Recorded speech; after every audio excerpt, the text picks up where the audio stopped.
with the livestock development. In my consultancy work, I've also worked in all the counties, especially in ourselves, evaluating programs managed by EU and other agencies in the livestock sector. In the public, you also inquired about how I've interacted with the public sector. And I want to point out that I started, as I mentioned in the beginning, I started as an extension officer.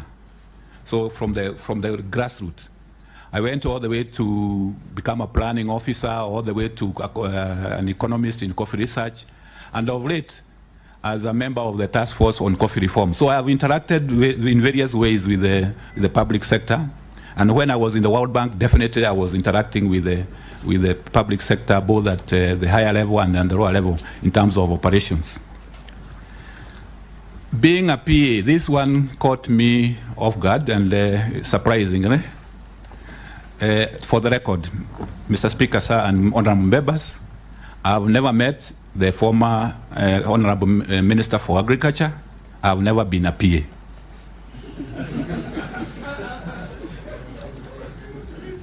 Yes, Minority Leader. I think so. Have you answered all the questions? No, there is one more, which the Majority Leader, Honorable Gachagua, asked about the fertilizer subsidy and the cartels. And I would say that, yes, this is a very critical program, which, as you all know, members know, is the one, the food security, center of the food security program. And yes, there are cartels. There was issues last the last season, in terms of the quality of the fertilizer, the distribution of the fertilizer. And I would handle, if approved by this committee and the House, this is one of the areas which I would like to work hands-on to make sure that the farmers are getting the right fertilizer at the right time and the quality is okay. And the cartels, what happens is that cartels thrive where there is lack of competition and openness. I would make sure that there is openness and the integrity is maintained in the procurement of these inputs. Two is the issue about making sure that I have a governance structure which you guide the way fertilizers are procured, the way they are distributed, by having a multi-agency system which can check on some of these cartels and make sure that any untold thing, especially on quality, like involving KEBS at the beginning, so that we are sure that the fertilizer we are procuring is also in good quality. The other element is also to kind of remove the focus, too much focus on the central procurement. And this is what is being touted as you can go into what we call the voucher system, where the farmers can even go. Eventually, they can be able to procure the fertilizers from other agencies apart from NCPB. So there, the government doesn't have to procure. So you remove away the concentration too much in Kilimo House, so that farmers are able to procure from agro dealers eventually. Thank you. Yes, Jeanette. You'll pass? Mr. Speaker. Yes. Mr. Speaker, I want to ask the nominee. And I've looked at him very, very keenly, Mr. Speaker, very seriously. Mr. Speaker, the question that's worrying me is that the biggest problem in this country, in terms of when we approve people here in terms of governance, is the Ministry of Agriculture. There have been problems from the last 5-7 years I was in Parliament, from the previous ministers to the one that we approved here who are 30 cases, plus now the PhD holder who has arrived here. Mr. Speaker, I want this nominee just to prove to this committee how he is going to deal with these cartels and this corruption in agriculture. Because if we were to describe corruption in government in form of a home, the bedroom of corruption in government is Ministry of Agriculture. The rest are sitting rooms, servant quarters, and other small places. And you know, Mr. Speaker, having a PhD and dealing with corruption, having a PhD and dealing with corruption are two different things. So now that's one thing I want him to illustrate. Even physically, if he can, how he's going to deal, how he's going to deal with corrupt people in that place. But more importantly, Mr. Speaker, how is he going also, because fertilizer is one of the biggest problems when it comes to corruption also. How are you going to work with the industries locally here to develop a fertilizer manufacturing program within the country here so that this issue of importation of fertilizer can end? So if you can prove those two things, for me, I'll be satisfied, because I know after 1 year, you will be walking jobless in the street, I can assure you. I can tell you.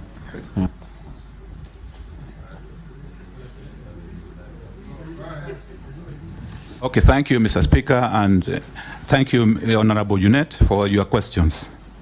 I know dealing with cartels is a big issue, and there are many formats and very many forms. But if I am approved by this House and this committee, I'm saying I'm giving a notice on cartels. Notice that they will be out of business. In the fact that my background is that, and one of the principles which I hold very dear is integrity, not to be compromised. And the other principle I hold very dear is having the country's and the farmers' interest at first. So I will deal with them. We will do whatever it takes. Utatembea na nyundo.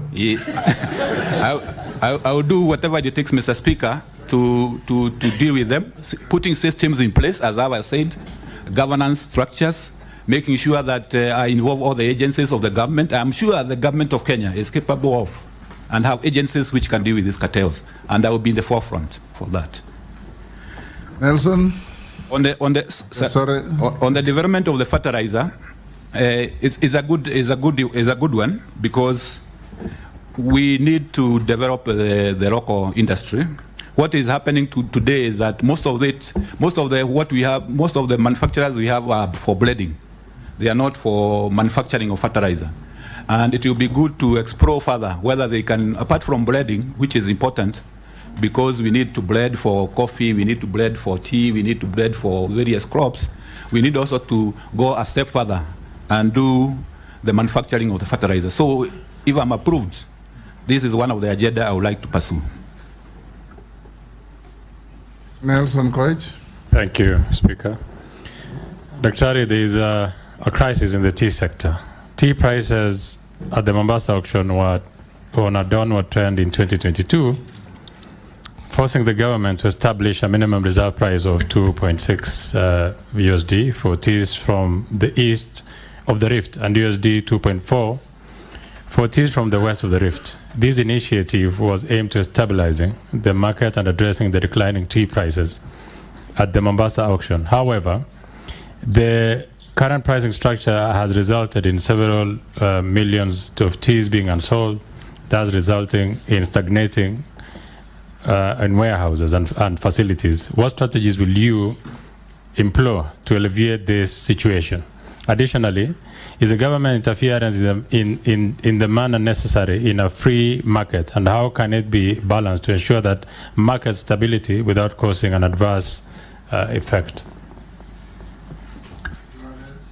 Okay, thank you, Mr. Speaker, and thank you, Honorable Nelson Koech. Yes, I'm seized by this issue about the minimum price, which has been set of $2.65 US and 2.4, and that unattended what I would call effects, which is the piling up of the tea in the warehouses in Mombasa. This is a serious issue because it affects the incomes of our farmers, of tea farmers, and the intention was good, but I think going forward we have to review that policy. It has to be reviewed with all the facts on the table. I will take the charge when if approved that if necessary we don't have to create this price setting. We have to say let it go so that it is a free market, but it needs to be carefully, cautiously done so that it doesn't impact negatively on the incomes of our farmers. So I will review that policy of the pricing, whether we need a market driven or a setting price in the tea sector. Thank you. Posing. Thank you, Speaker. And at least the nominee, in his 62 years, has at least found some time to find motivation or work in public service. Not like others who are going for retirement and they are forced to join public service. So my question to the nominee is this. Is coming in at a time when we can view or see agriculture as dead, which is actually supposed to be the backbone of this country. But the sector is dead. And what I mean, Honorable Speaker, is if you look at outlet, which is market of agriculture, is dead. All manufacturing or value addition to motivate farmers to do their farming is dead. If you go to maize, the outlet or the market is dead. If you go to pyrethrum, we used to do very well in my constituency, and for the nominee, West Pokot also grows pyrethrum at one point. But the exit or market is dead. You go to milk, is dead. Tea is dead. And you have been in public service. And suppose this committee and parliament approves you, I would like to know what you are going to do to improve this sector, particularly the value addition. Because if there's no value addition, then there's no motivation for farmers to do farming. What are you doing farming for? You don't get any money. And therefore, maybe you need to tell this committee, then how will you treat this market or outlet so that it can motivate now farmers and your work will be more easier. Number two, agriculture is basically devolved. Almost 100% devolved. It's almost like health. So in this sector, we are interviewing you, and yet the backbone of agriculture is at the county level, which National Assembly cannot access. So how will you work if you are approved? Because unless you work with counties, then your work will be theoretical, and maybe now dealing with cartels, or even those cartels might also change you to become a cartel. And as Honorable Juliet says, you might find yourself no job in a year. What do you want? Would you like to propose a nexus between yourself or national government with county governments? Like, for example, having a summit between the Minister for Agriculture and all ministers of counties' agricultures, like having a summit, maybe 3 months, maybe 4 months. Like in health, doctors have succeeded to link national government with county governments, but there's no link within agriculture, national level and county level. What will you do in those two areas? Thank you, Speaker. Yes, Daktari. Okay, thank you, Mr. Speaker, and thank you, Honorable Kosin, for that. Yes, I agree with you. There is the challenge of agriculture as it looks at the moment. Because when you look through the figures and the statistics, it indicates that despite agriculture being the backbone of our economy, we are not doing very well. When it comes to even our exports, we are not doing well. We are importing a lot of food into this country, almost worth about $4 billion. A lot of food in terms of when it comes to wheat, rice, edible oils. So we have a tall order in terms of going forward. And food security sometimes is threatened when it comes to maize production. But the last season has proved, for instance, that with good interventions, like the subsidized fertilizer, despite the problems, we can still have food security, where we produce over 48 million bags, and farmers are able to, and the country is able to have semblance, a good food security. So I would first of all approach food security as one of the key areas in terms of making sure the farmers have, when approved, the farmers have those inputs, especially the fertilizer, as indicated before. The food security is also about making sure that those inputs are delivered on time and they are good quality. And the other issue, which is related to your second question, is apart from inputs, farmers need services. And these services are to be provided according to the Constitution. These are functions which are devolved, like extension. Extension, I would dare say that where I started those years ago, I feel pained to see what is happening. Extension, as we know it, is dead. Completely. Yes, it is dead. You go to the farmers have left to be their own devices, They don't know what to do. And you know, agriculture is about technology. Without the appropriate technology, you can do very little in terms of productivity. So this issue about engaging the counties will be, if I'm approved, will be one of my greatest and clearest priority, in that I will use all the structures which are provided, the intergovernmental structures, to engage the counties, to see what we can do, capacity build them, to fill the gaps.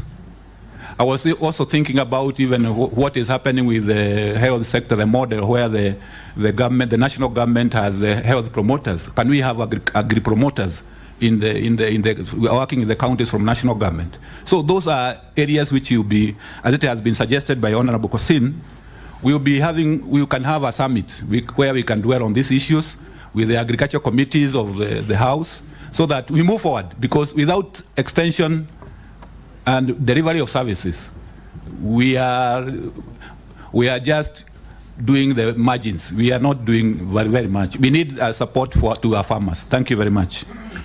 You are aware that formulation of agricultural policy, even where it's devolved, is still vested in you. So you have to formulate proper policies and cascade them down to the counties. Gachagua? Thank you very much, Honorable Chair. Just on a follow-up on what Kosin was saying on devolution in agriculture. There are so many state agencies and regional developments which are duplicating what is being done at the county level. My question is, what concrete plans are you going to put in place to avoid that duplicity of functions and wastage? Secondly, unemployment is a huge concern in this country. What policies are you intending to bring to the ministry to encourage the young Kenyans to venture into agricultural activity as a form of employment and engagement in terms of to reduce the unemployment aspect in the country? Thank you.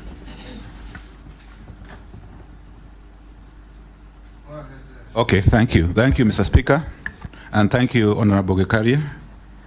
The duplication is because one of the biggest challenges in every sector is coordination. If you don't have good coordination, the duplication will occur.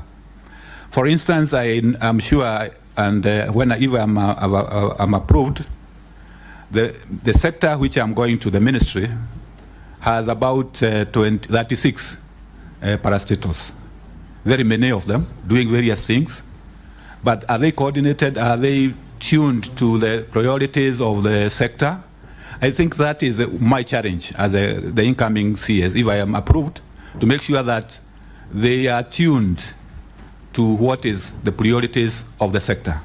Because I think some of them are not, they are doing their mandate and they are semi-autonomous, but we need to work as a team, to work towards a certain goal. So apart from coordinating with counties, there are also inter-ministerial coordination which is required to make sure that those parastatals and agencies are working towards the laid down priorities. Employment. Agriculture is the biggest sector in our economy. I'm quite aware of that. And without agriculture absorbing some of our youth, it will be a very big task for the economy to do so. So we will be, if I'm approved in this by this committee, I will endeavor to make sure that the youth are taken care of, especially by when we are implementing all the interventions which are identified under the bottom-up transition, the better. Be it in leather, be it in dairy, be it in the crops like rice and everything, the value chains, all those value chains, we will get the nodes where the youth have to come in to create jobs for them and to make sure that they are meaningful jobs where they can be engaged right from the grassroots all the way. So the value chains approach is the way to go, and I will promote it and make it very clear that we are even monitoring how the youth are getting whether the youth are getting engaged. Thank you. Honorable Mary Mercy. Thank you, Chair. Sorry, let me take Chair. Naisula first. Oh, okay. I skipped you. Oh, okay. Sorry, Thank Mary. you. Thank you, Speaker.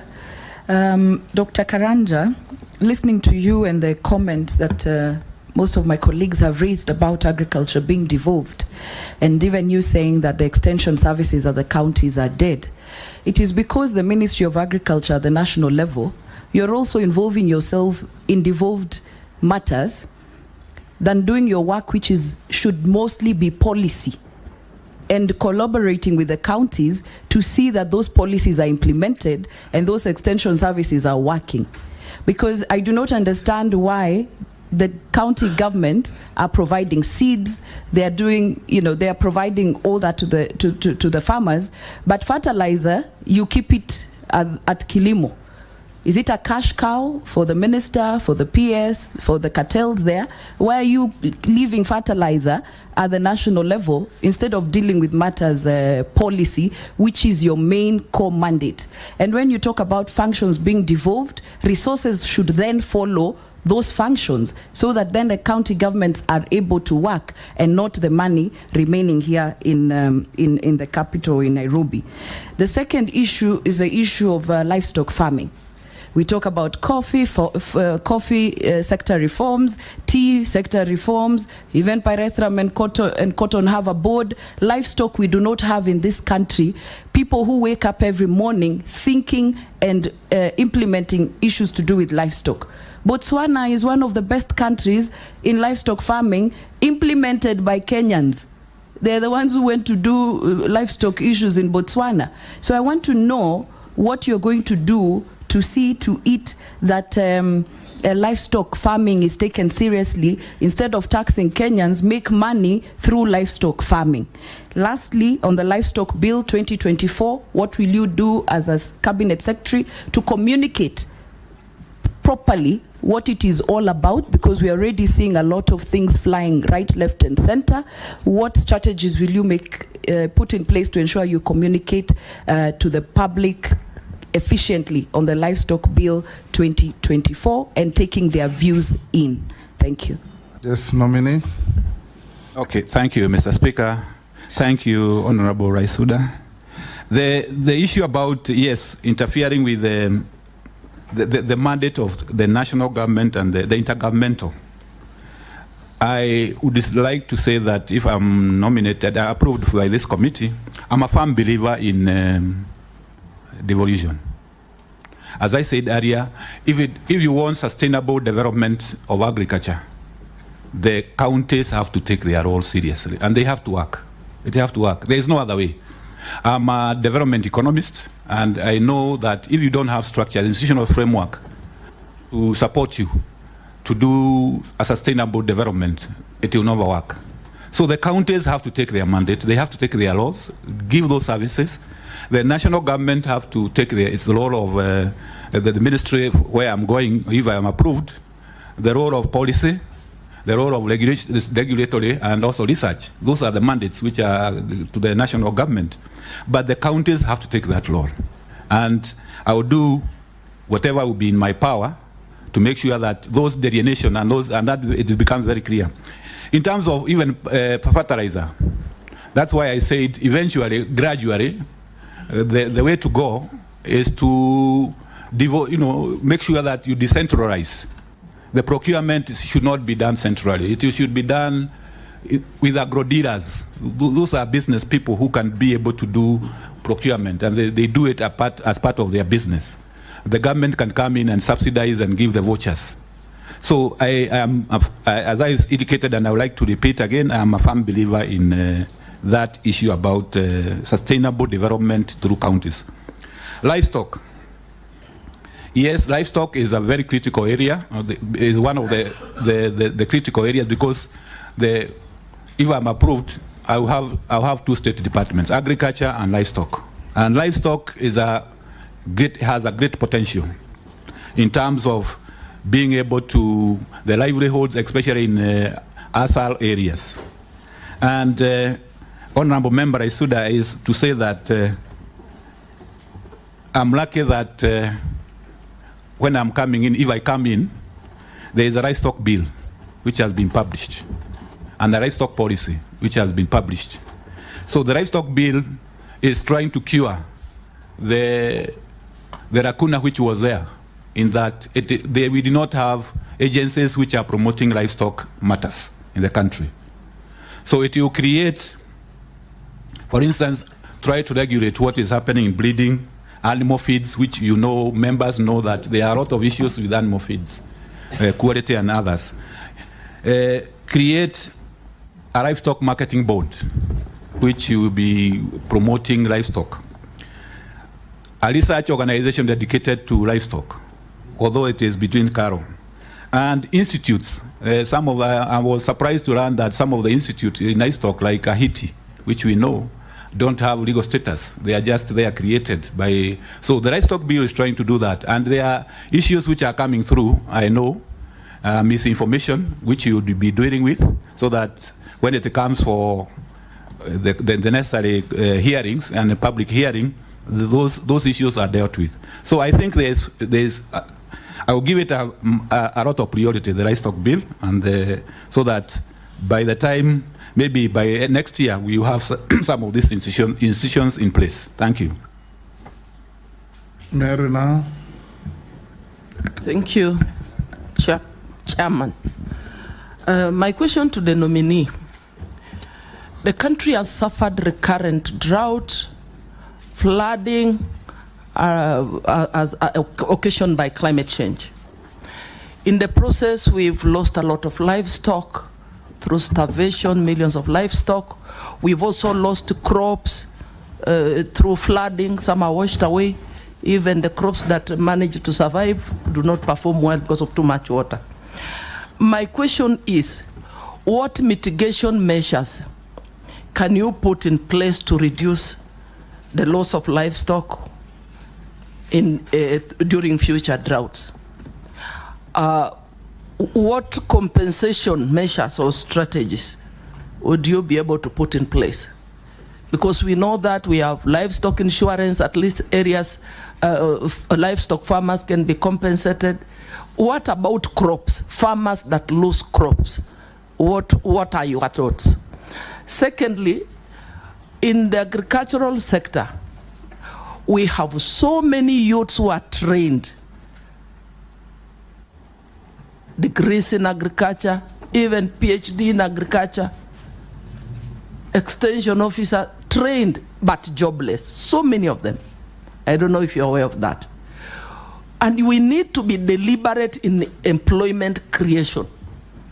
If you are successful and you become the Minister of Agriculture, what deliberate measures are you going to put in place to ensure that you deliberately placing resources in programs that will create opportunities for these young people? Thank you. Let's take another one. Daud. Thank you, Mr. Speaker, sir. To the nominee, he has mentioned he has been in the coffee sector in the task force. What I would want to put to him is the coffee sector is in turmoil. Prices and theft at the coffee factories are rampant. We need to probably develop new varieties and value addition for coffee. What would be your position on that? Secondly, the Kenya Kwanza government, I believe, they talked about guaranteed minimum returns. And I've seen you have worked with the Kilimo Biashara as well. What would be your take on guaranteed minimum returns for all our products? Lastly, there is a bill I'm co-sponsoring, the livestock theft bill, which is in Parliament. Apparently, the Ministry of Agriculture and Livestock has got what is coming up, but instead of them bringing it to Parliament, they say that has to stop before we bring ours. So if you do get confirmed, would you be willing even to be assisted by members of parliament bringing bills and not stopping bills because the ministry is going to bring? When it is going to bring, we do not know. So those are the few things I would want you to answer. Go ahead, Dr. Karanja. Okay, thank you, Mr. Speaker. Honorable Mary, the issue about livestock and climate change. Climate change is a definite threat to agriculture and many other sectors, including energy and others. And it has to be dealt with. Measures have to be taken. And in particular, when you go to livestock, especially where it is practiced in the arid and semi-arid areas, that is where climate change is becoming a big issue due to the persistent droughts. And we have to invest in mitigation and adaptation measures in those areas. For instance, if you go to the northeast counties, Isiolo, Mwajiam, and others, you realize that over time, the pastoralists have started to realize that pasture conservation is one of the areas which they can invest in. They used to graze and then go. But through interventions, through various programs, you can now see hay being sold in those areas. So some of these mitigation measures are going to be there, especially to change their lifestyle, so that they adopt measures like pasture conservation. And if approved, I am going to promote programs which you do the adaptation especially for livestock sector. For crops, it's also the same. We need measures which varieties which are resistant or drought tolerant, varieties which are higher temperature, can withstand higher temperatures. So that, as the docket of research is within my mandate, if approved, I will also emphasize on that. We have also to take, for instance, the Kenya Kwanza agenda of planting trees. That is one area where we need to emphasize, because trees, agroforestry and others, is one of the measures which we can be able to mitigate the effects of the climate change.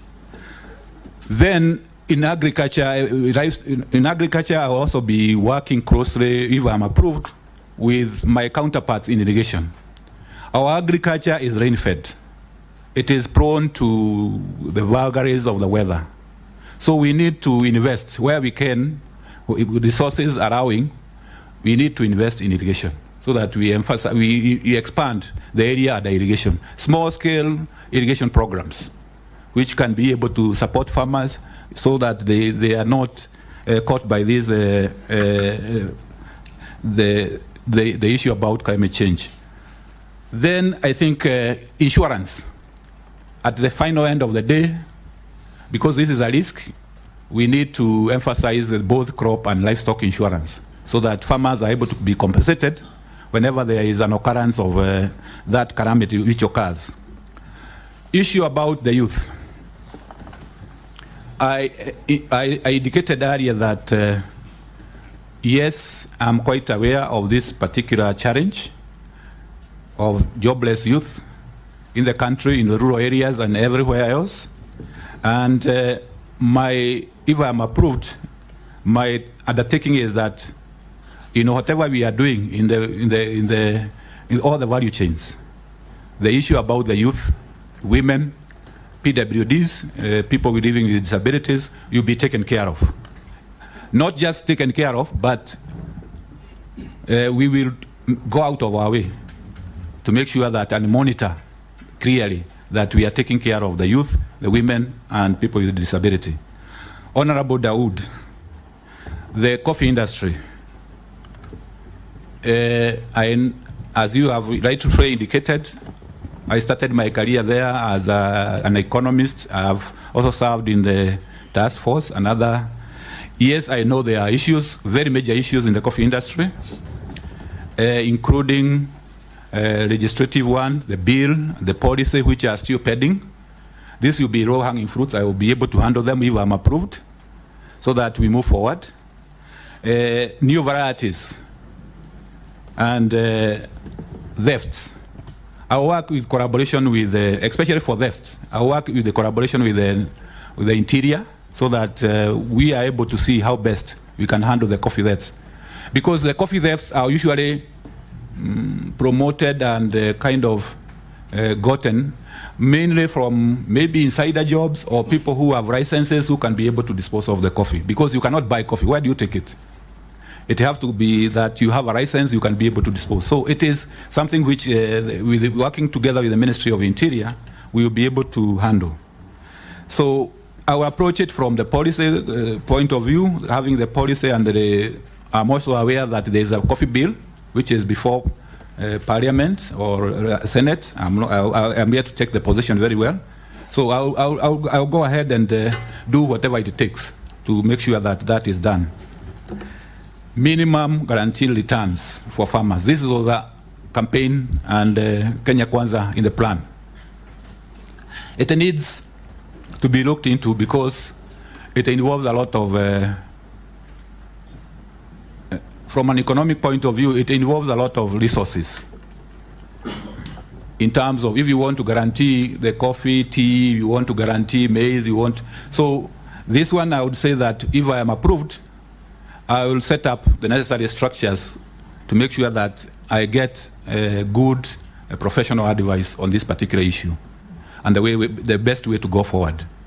But I know it is very important to our farmers.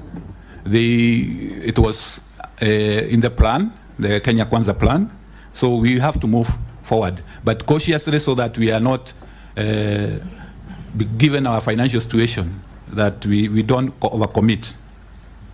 The livestock and the bills, I would like to handle it from where you, Honorable Dawood, you said, if I'm approved as a cabinet secretary, working with the National Assembly and Senate and members of the honorable members, whenever a bill, you don't have to oppose a bill because it is coming from another quarter.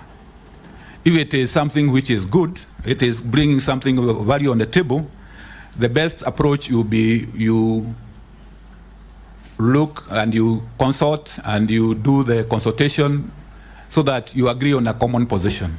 You improve on what you have. If it is a bill brought by a private member's motion, you see what is bringing on the table. If the ministry has something else to add, you add. So it is a collaborative effort. I would approach it that way. Ferdinand. Thank you very much. Dr. Karanja, you have promised, and please go by that promise, that if you are actually approved by this House, then of course you're going to put some workable and various interventions in the system to be able to move forward as a sector, agricultural sector. One, I want to ask you, what are you going to do? We have failed. There are some projects you actually failed. Kalana Gulalu is one of them that this House or that of the Parliament actually put in a lot of efforts, but it is failed. I want you to tell me what you are going to do. Because you are saying the moment we approve you, you're going to get some of the things that have failed. Two, out here, and I think it's a common knowledge, there's a lot of land fragmentation, the cutting land, reducing the workable land. Agricultural land is actually being subdivided.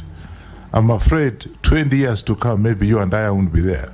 20 years to come, there'll be no land for cultivation in this country. And I think I had a chance to go to some of the places like Denmark, where land is actually put aside. So what are you going to do about that to be able to at least stop this fragmentation of the land, subdividing? Of course, if I have like 4 children, each one of them must have a piece of land. Lastly and not least, the most important thing is that agriculture. You have promised, and I hope you will live up to your promise. There's irrigation. irrigation in this country, I don't know who did this, is misplaced. Is in blue economy. What do you irrigate in blue economy? Blue economy is water. Are you going to have an effort to bring it to agriculture? Because irrigation is actually supposed to be irrigating the products, crops, but not the blue economy. Are you going to, again, given by your background, bring it back to agriculture? I think the others, insurance, you have talked about insurance. I don't want to repeat it, but I think the best you will do is that there's a lot of crop failures. Honorable Ferdinand, irrigation is not in blue economy. Blue economy. It's in water. Water, but water is a blue economy. No, they are different. But we want to bring it. There is a Minister of Mining, Blue Economy and Maritime. Yes. No, I think water, irrigation, and sanitation. Let's get Dr. to see your view, because irrigation was in agriculture. It was moved from agriculture. So that's what I'm saying. To grab it back. Yeah, I want it back. I want to. It has to come back, because what do you irrigate in water? No, of course he can, through him, he can bring a motion, whatever it is, if he is approved, to bring it to agriculture, because what it is misplaced. Thank you. Murugara? Sorry. Thank you very much, Mr. Speaker. And Dr. Karanja, there is a lot of theory in agriculture, especially to encourage youngsters to study agriculture and economics, with such catchphrases like agriculture is the backbone of the economy of the country. That is in agriculture, and in economics, it's the biggest employer and should be sustained, etc. When you look at the level of unemployment in the country today, why would it be at such high level if it were the greatest employer? It means the policies regarding agriculture vis-a-vis the young people we are educating do not match. Number two, it means the youngsters do not take agriculture to be any form of gainful employment. It's dirty, it doesn't have good income, and all that. What policies would you put in place to ensure that we have a mindset change to the youngsters, to know that agriculture can actually be that employer which is income generating? And if we were to do this, then the next question is, we as a country presided over the killing of some of our best cash crops in the country, away from coffee and tea, including cotton. Cotton was doing very well in the arid and semi-arid areas. But we elected to have Mutumba coming in, as a result of which cotton almost got dissipated.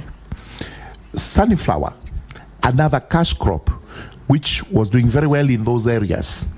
We watched as we brought in edible oil from other countries, and the crop went down. What policies would you put in place to ensure that cotton, sunflower are revived as our cash crops, which would actually reverse the trend of importation of either very expensive clothes from Turkey, China and everywhere else, or the second-hand clothes which are flocking in from all over the world, and also edible oils that are coming from the Asian countries, while actually we can sustain that ourselves. And not lastly, we have the other food cash crops which we grow. The crops are food, but basically if you check their mode of production, they are cash crops. And I'll give you examples.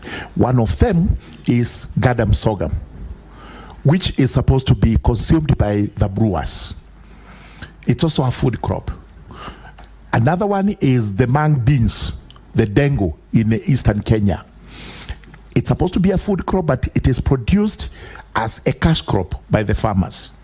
The cartels we were talking about are now able to go around it, import those crops from the neighboring countries, as a result of which the prices become extremely miserable and to some extent throw away.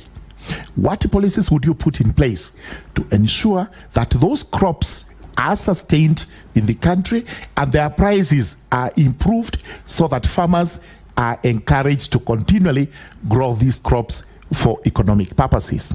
Finally, livestock. Livestock is supposed to be one of the most lucrative agricultural endeavors or enterprises we undertake, including export. But it surprises us that even the quotas we are given, leave alone Europe, which refuses to accept our beef on the basis that, as the Deputy Speaker put it, we use drugs to treat these animals, which drugs are banned in their countries. So when they do their tests, they say this meat does not qualify for our consumption. But the Asian countries are more than willing to accept our beef products. How come, as a country, we are not able to meet our quotas when actually we are capable of even overdoing it because of the areas that are arid and semi-arid? What policies would you put in place to ensure that livestock is also sustained along those lines? Yes, Dr. Karanja, that's quite a mouthful. Thank you, Mr. Can Speaker. you respond to all those very important issues from Yes. Ferdinand to Morugara? Yes, thank you, Mr. Speaker. From Ferdinand, thank you, Ferdinand, for your Honorable Ferdinand, for your question on the field projects. The Garana Kuraru, I know this has been in the works, has been there for some time. Coming from where I come from, as I indicated, is that if I am approved, I have worked in programs and projects. And one of the areas where you do is to do an evaluation, clear evaluation with economic analysis. If it is not working, it is not working. If it is working, then you can see what are the lessons learned and you go ahead. So if I am approved, one of the areas which I would do without throwing away the baby with the bathwater is to do a candid evaluation of that program, of that project. If it is not working, then we get advisory, we move away, and we see how the best to get out or to continue. So and that is just an example of Guraru Kuraru. We will do for others, which we feel that they are not delivering, they are not getting value for money.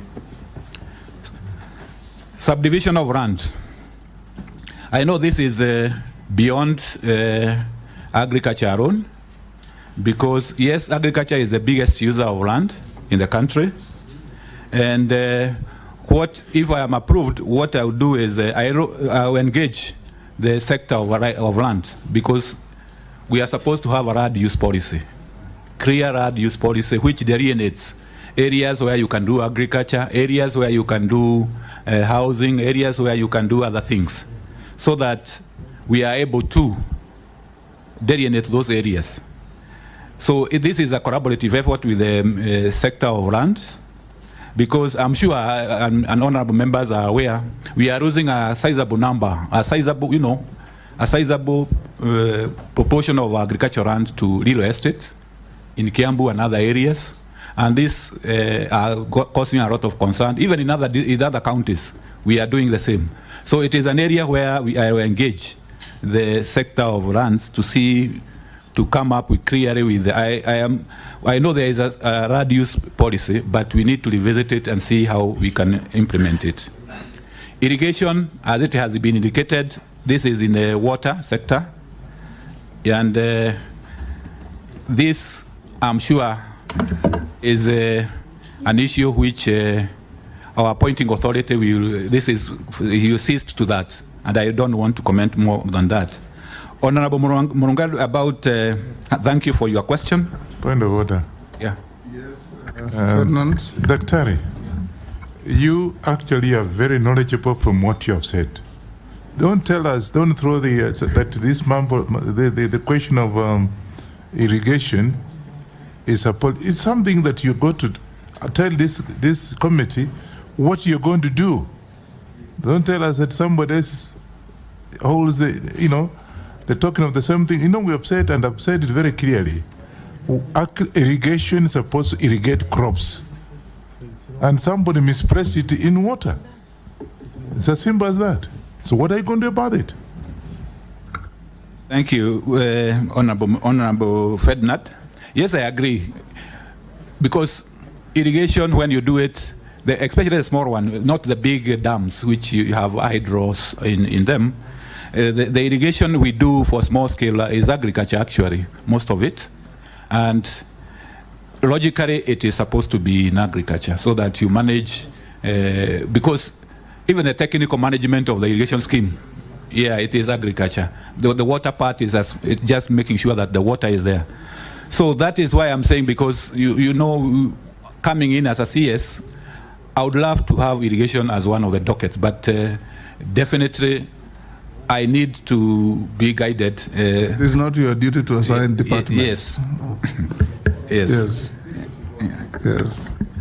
No, but also he uses But- the water. yes. He doesn't Okay. develop the water. If I may continue, Honorable Go on. Honorable Murunga has, thank you for your questions.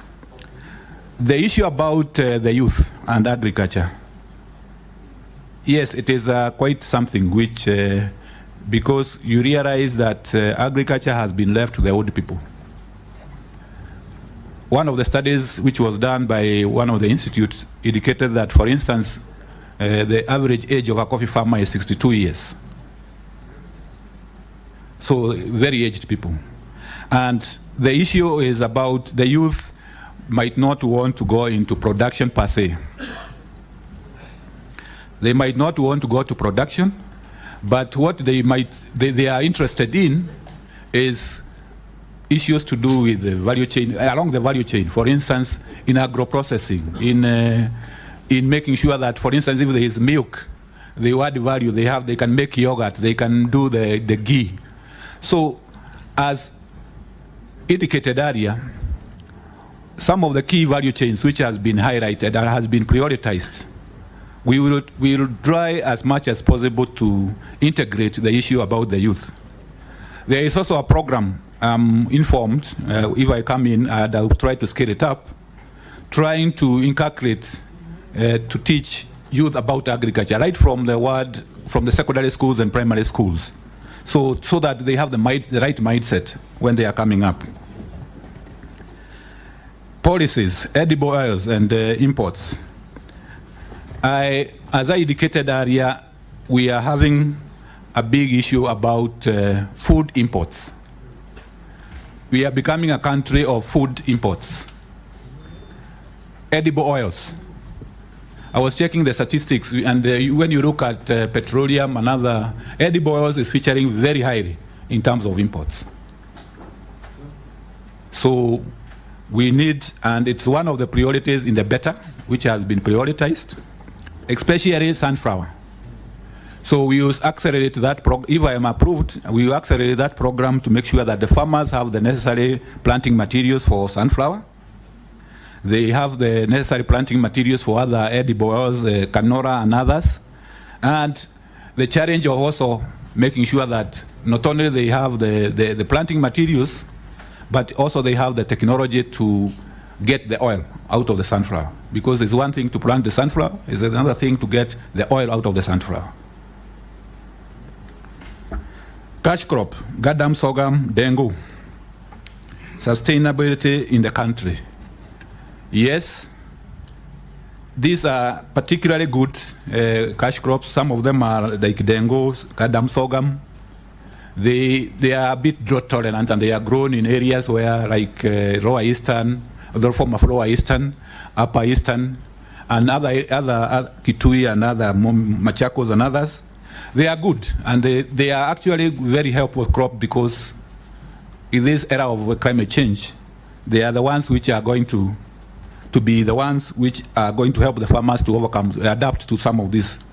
And if necessary, if I'm approved, if there is any exports or any cartels which are trying to curtail this, we will do the necessary legal, maybe the rules and the registration, the raw rules, to make sure that if there is anything to be curtailed, to control that market, so that they remain in the country, they are available for the country, Like I know Godam sorghum is used for brewing, so they should be able to get access to that and dengo, so that it's not exported. So I'll rely on the CS, the mandate I'm given, if I'm approved by the various registration, like the crop lags, to make sure that this happens. Yes, livestock is a major one. And we are surprising, honorable members, is that despite the potential, I am believed that we are not able to even meet the demand for non-stringent market in Middle East and other areas, even for sheep and goats. For cattle, they are saying our cattle are, sometimes the numbers are too small, the weight of the animals are too small. I'm given an example where a market was found in Indonesia. They wanted a various number of cattle, but when the technical team went to the field, they could hardly get 10% or 20% of that. Reason? They wanted a cattle of a certain weight, which we did not have. Our weight was maybe half what was required in the market. The same with sheep and goats. And I'm told that is a very lucrative market, especially for Middle East. So one of the areas we are, if I'm approved, is to look at our breeds. The Borana, the Sahaiwas, the bigger ones, so that we are able to distribute this to the farmers so that they are able to have cattle and breeds which can go to that market. There is also the issue about feedlots, making sure that we have community feedlots where they can fatten those animals, they can make them go to the weight which is required. So such kind of interventions. And I'm happy to note that livestock and lead meat is one of the priority value chains according to the beta. So we'll be able to handle that. Thank you. Owen Bayer. Thank you very much, Honorable Speaker. Honorable Speaker, I would like to pose the following question to the nominee. I know he has taken time to explain something on edible oils, which is actually part of my question, and you allow me, it's not repetitive, but it's from another angle. Honorable Speaker, I would like to say that we spent around 160 billion on edible oils imports. The agricultural budget is around 84.9 billion, thereabout. And a lot of money is actually used there. AFA, the Agricultural Food Authority, has a department on edible oils. But the work that goes in there is probably very limited. Probably they are managing more the imports than actually growing the edible crops in this country. And that's why we get into this. And what do they get? They make around 2 billion shillings a year for the tax that is imposed on edible oil. And therefore, we are not solving the problem on edible oils. In the past, the nominee, crops such as coconut, cashew nuts, ground nuts, crops which are very passionate about because the region I come from actually grows these issues, but they have been neglected completely,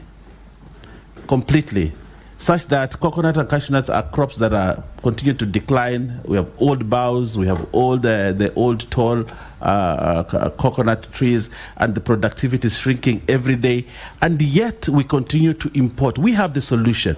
The coast of Kenya and part of the eastern part can grow this macadamia and simsim, sunflower, all those crops.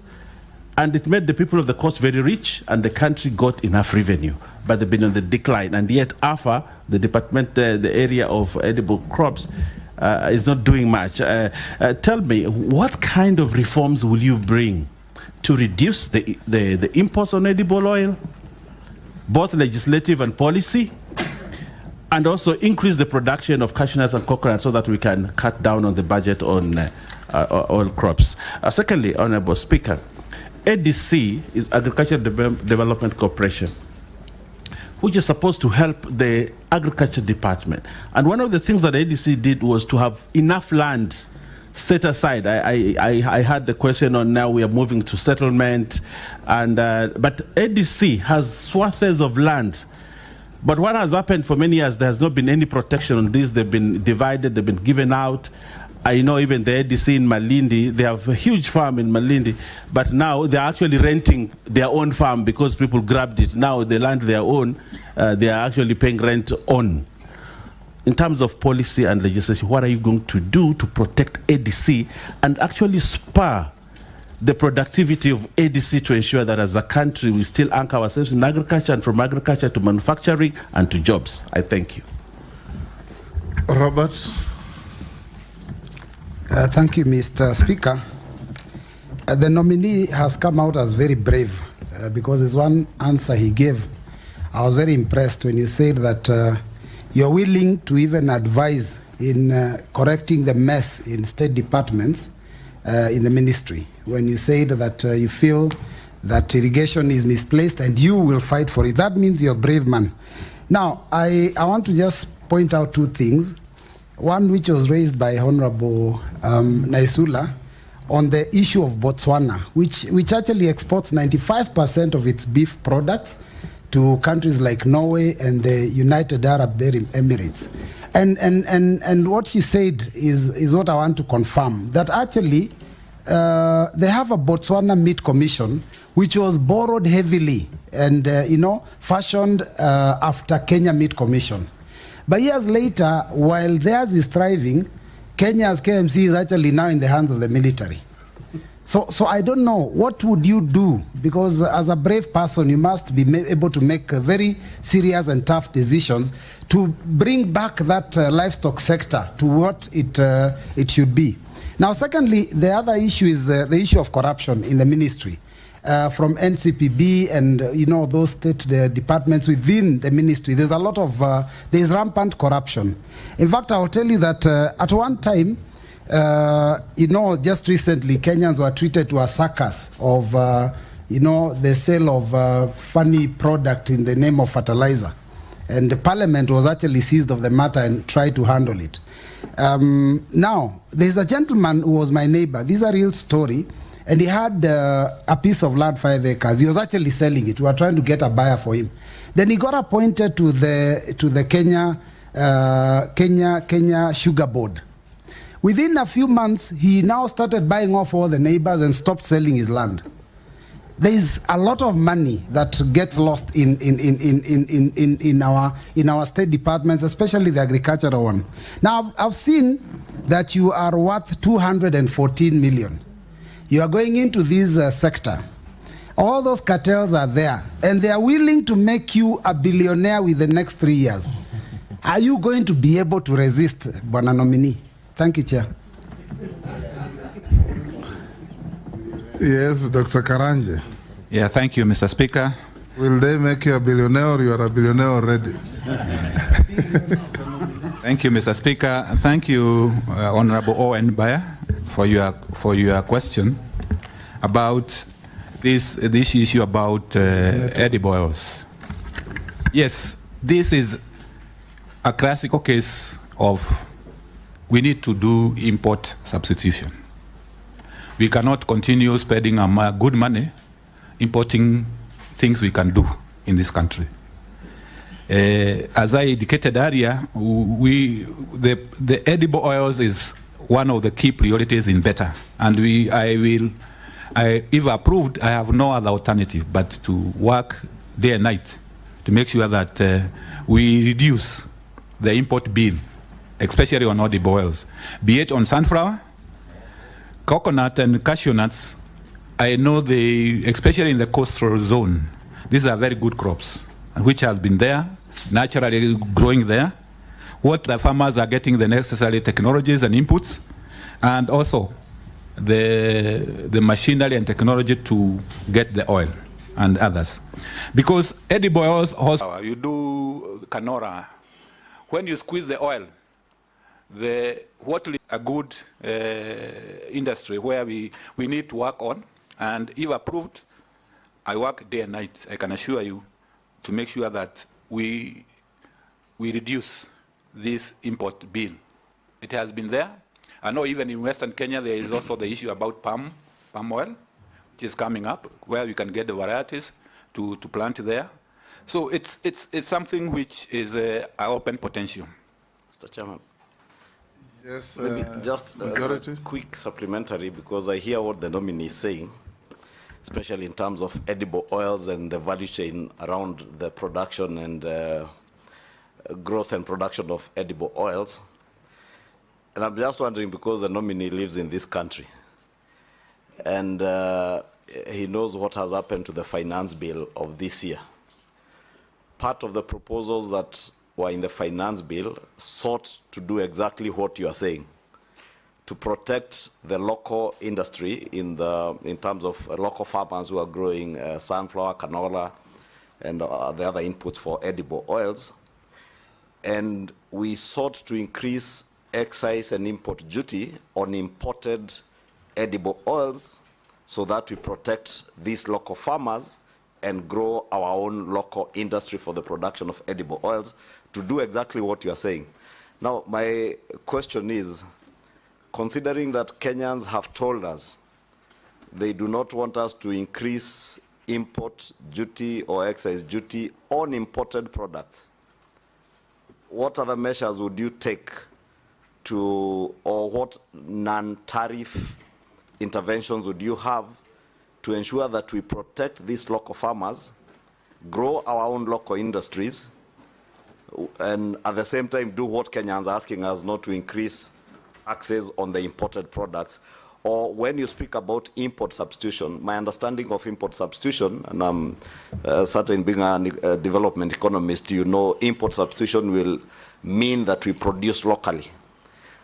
Are there innovative ways that you'd work on, or would you now try to convince Kenyans that import substitution will entail levying some taxes on imported finished products to protect our local industries and create jobs for our young people in this country? As you said, our young people are interested in jobs around the value addition in agriculture, not necessarily in production of agricultural products. But there are also many young Kenyans who are in agricultural production, and a few who have interest in value addition. But what would you tell Kenyans in terms of import substitution and tax on imports? Thank you for the intervention, Majority Leader. I think this is sometimes, Mr. Speaker, sir, is that there comes a time a nation has to choose what you have to do. I agree, there's a sentiment that we don't have to tax more, but when you are putting barriers in order for you to create an enabling environment for our farmers to be able to do this, and also create jobs, because if we edible oils, as I have said, you get apart from production, you get to have technology to mill these edible oils, get the oil, purify the oil. That creates a lot of jobs. It creates a lot of jobs in livestock sector and other areas. So I would go both ways. Try to, if I'm approved, try to get interventions which you help the farmers do whatever they are supposed to do. For instance, subsidizing some of the inputs so that they are able to grow more and develop the necessary technologies and adopt the necessary technologies. But I would also like to convince Kenyans that this is something which we need to do. Get those taxes, create some barriers so that our industry, especially for oil, these imports, substitution, we get it right, because we should not be every import is a job exported. So we need also to have, we cannot have our cake and eat it at the same time. Speaker, before the nominee moves to my next question on ADC, yes. Don't you think that the problem why everybody wants to import edible oil is because there are cartels that make a lot of money? That, you know, if you create an enabling environment to generate edible oil locally, you're actually killing other people's businesses. companies, you know, we used to have a lot, the Shah companies that used to do a lot of manufacturing of edible oil in the country. We have a company in Mombasa. You know, they're closing down because there are cartels in this country that are hell-bent to ensure that they continue to import edible oil because it's big money. Okay, so how are you going to, I know you've come out very strong. I would like your commitment on how you're also going to fight cartels in the edible oil sector. Yes, Junet, what's your point of order? Mr. Speaker, we need to contextualize this issue of palm oil properly. I wanted to ask the nominee that as we speak now, close to 90% of Kenyans use products of palm oil, imported palm oil, as cooking oil. 90% as we speak now.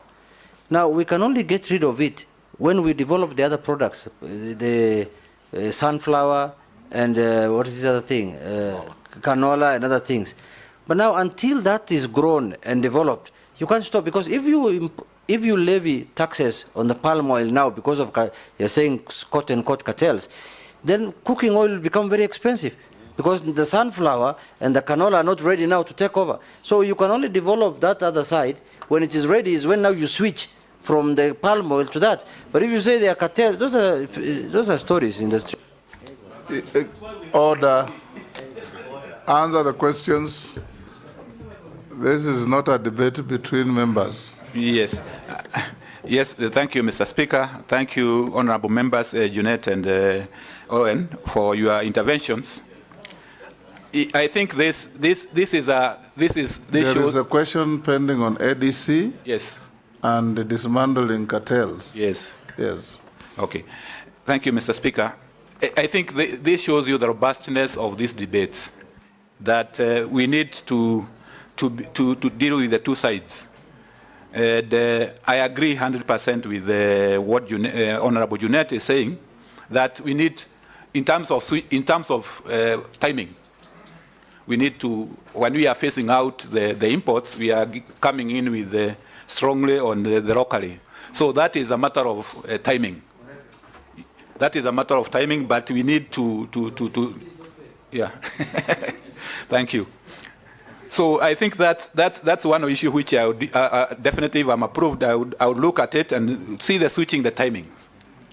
If I go back to Honorable Baya, there was issue about ADC. ADC used to be a very prime parastatal government agency, where we used to get even the planting materials. We used to get, for instance, even livestock, Mutara Ranch, the rest. But it has gone down.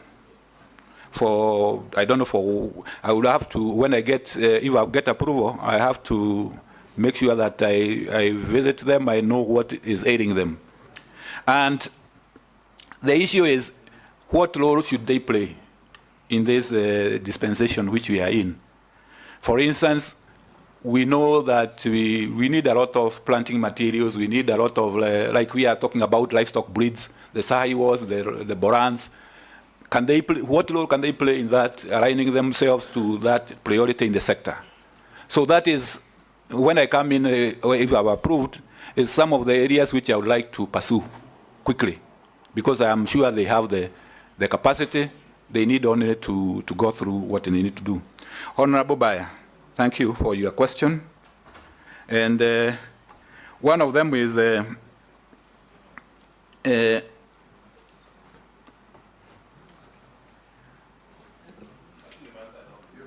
oh yeah, most of them I'm answered. Yes. Whether I can resist, whether they will be able to make me a billionaire.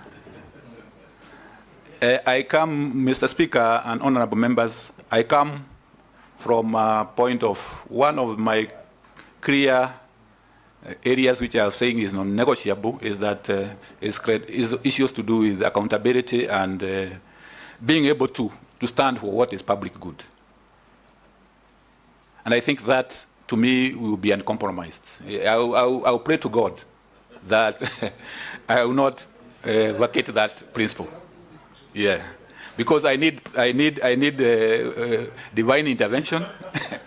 I know it's not easy. You should start with your will to resist before God helps you. Yes. I'm wondering, because he's saying he's going to pray. Are you going to pray so that you are not a billionaire? Because the question was, are you going to resist those cartels?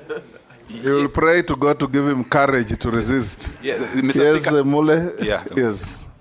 Thank you very much, Mr. Speaker. Dr. Karanja, I have no doubt in my mind you know exactly what entails in the entire agriculture and livestock sector. And as members of parliament, we are here to hear you and your suitability. And I know we are live to the entire public, and quite a number of Kenyans are watching. And I want to get a feedback after this from the Mamamboga, the tea farmer, the coffee farmer, the sugar farmer, whereby you tell them on their face on the actual policies you are going to do. And I'll give you two scenarios. The first scenario is that we have a crisis at the tea sector, whereby 32 billion shillings worth of tea is unsold at the Mombasa auction, whereby it will enter and hamper the payouts to the farmers at the tea sector. As we speak, the Mamamboga at the market right now, who expect to get tomatoes from the local farmers and come and resell to make little money, the entire market as we speak today, Korokosho, Kibera, Kamukunji, any market, it's flooded with tomatoes. It's flooded with skumawiki. It's flooded with onions. It's flooded with cabbage from within the country and our neighbors. How will you handle the imports from our local neighbors to safeguard our local farmers who have gone a serious challenge to produce, and a Mamamboga who is waiting for the same produce at Korogosho market, yet a truck has come from a neighboring country, I don't want to name any, and has already delivered the same produce, reducing the price of tomatoes from 3,000, as we speak this morning, this is a reality, 3,500 per crate to 700 shillings. The farmer is losing because he can't get his input on the produce, and the Mamamboga cannot get an extra coin as expected. The coffee industry, the farmers at this right time, most of them are picking up coffee, taking them to the factories. They are not very sure. They have spent substantial amount of money to produce that coffee. They are not very sure of the market of their coffee if they are selling it. As a cabinet secretary for nominee for agriculture, if, and I use the word if carefully, approved, what will you tell that Kenyan? Don't tell us. We have seen your CV. Mama Boga has not seen your CV. We know your expertise from the document. Tell the real Kenyan down at the grassroots, what will you do as a minister for agriculture to protect them and add chain value for their produce and give them a hope? Thank you. Russell, just filter the, that was a long speech with one question. So, yes. Thank you very much, Honorable Speaker. Dr. Karanja, if you will be approved, you will run the largest ministry in government. That contributes almost 25–26% to the Kenyan GDP. That is how important that ministry is. Agriculture has a lot of distortion around the world. In America, they say 20% of the population feeds the other 80%. While in Kenya, they say that 20% is the land that is actually productive. while 80% is not useless, but a land that is there. Looking at your CV, you have either been a lead consultant or a lead economist in the programs called DRIVE, KSAP, Ending Drought Emergencies and Resilient Program, Carlo, ILRI, Global Environmental Facility, among many others, all dealing in two areas, livestock and the ASAL. These programs are supported by either World Bank or the European Union.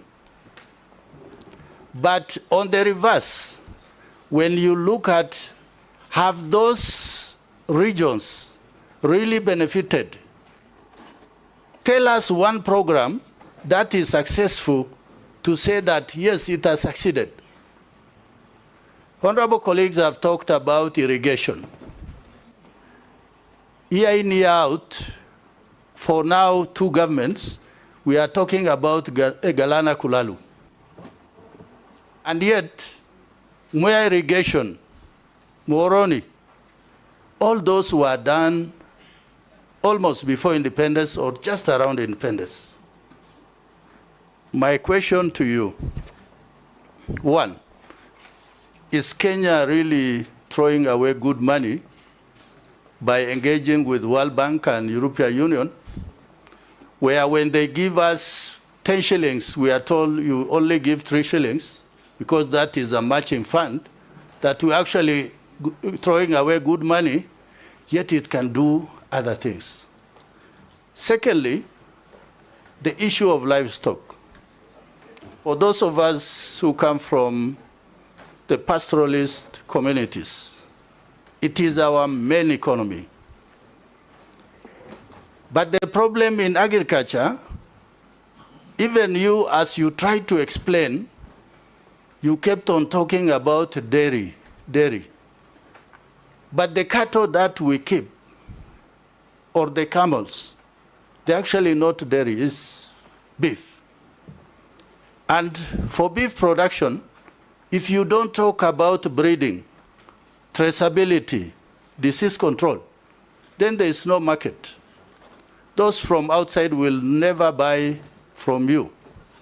That is why they will tell you that if a heifer is not 350 kilograms, then they cannot buy.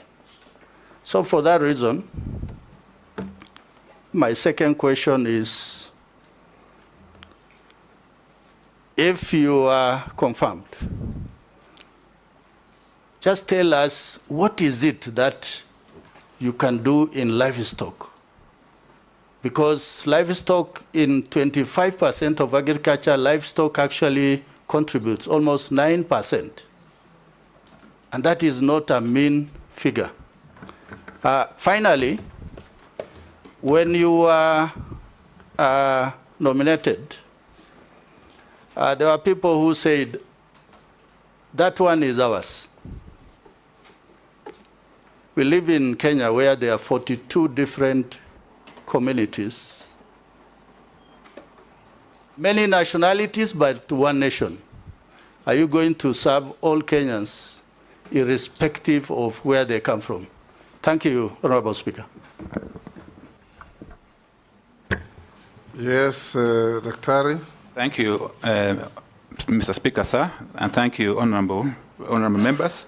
Honorable Mure, the issue about the crisis in the sector.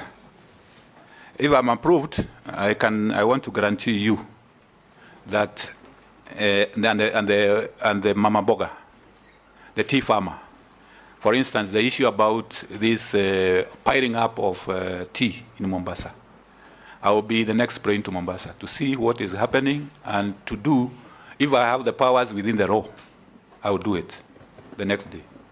Because there is no need of having tea piling up when farmers are expecting the tea to be sold. So I can guarantee that if I'm approved, some of these crises needs only to be handled.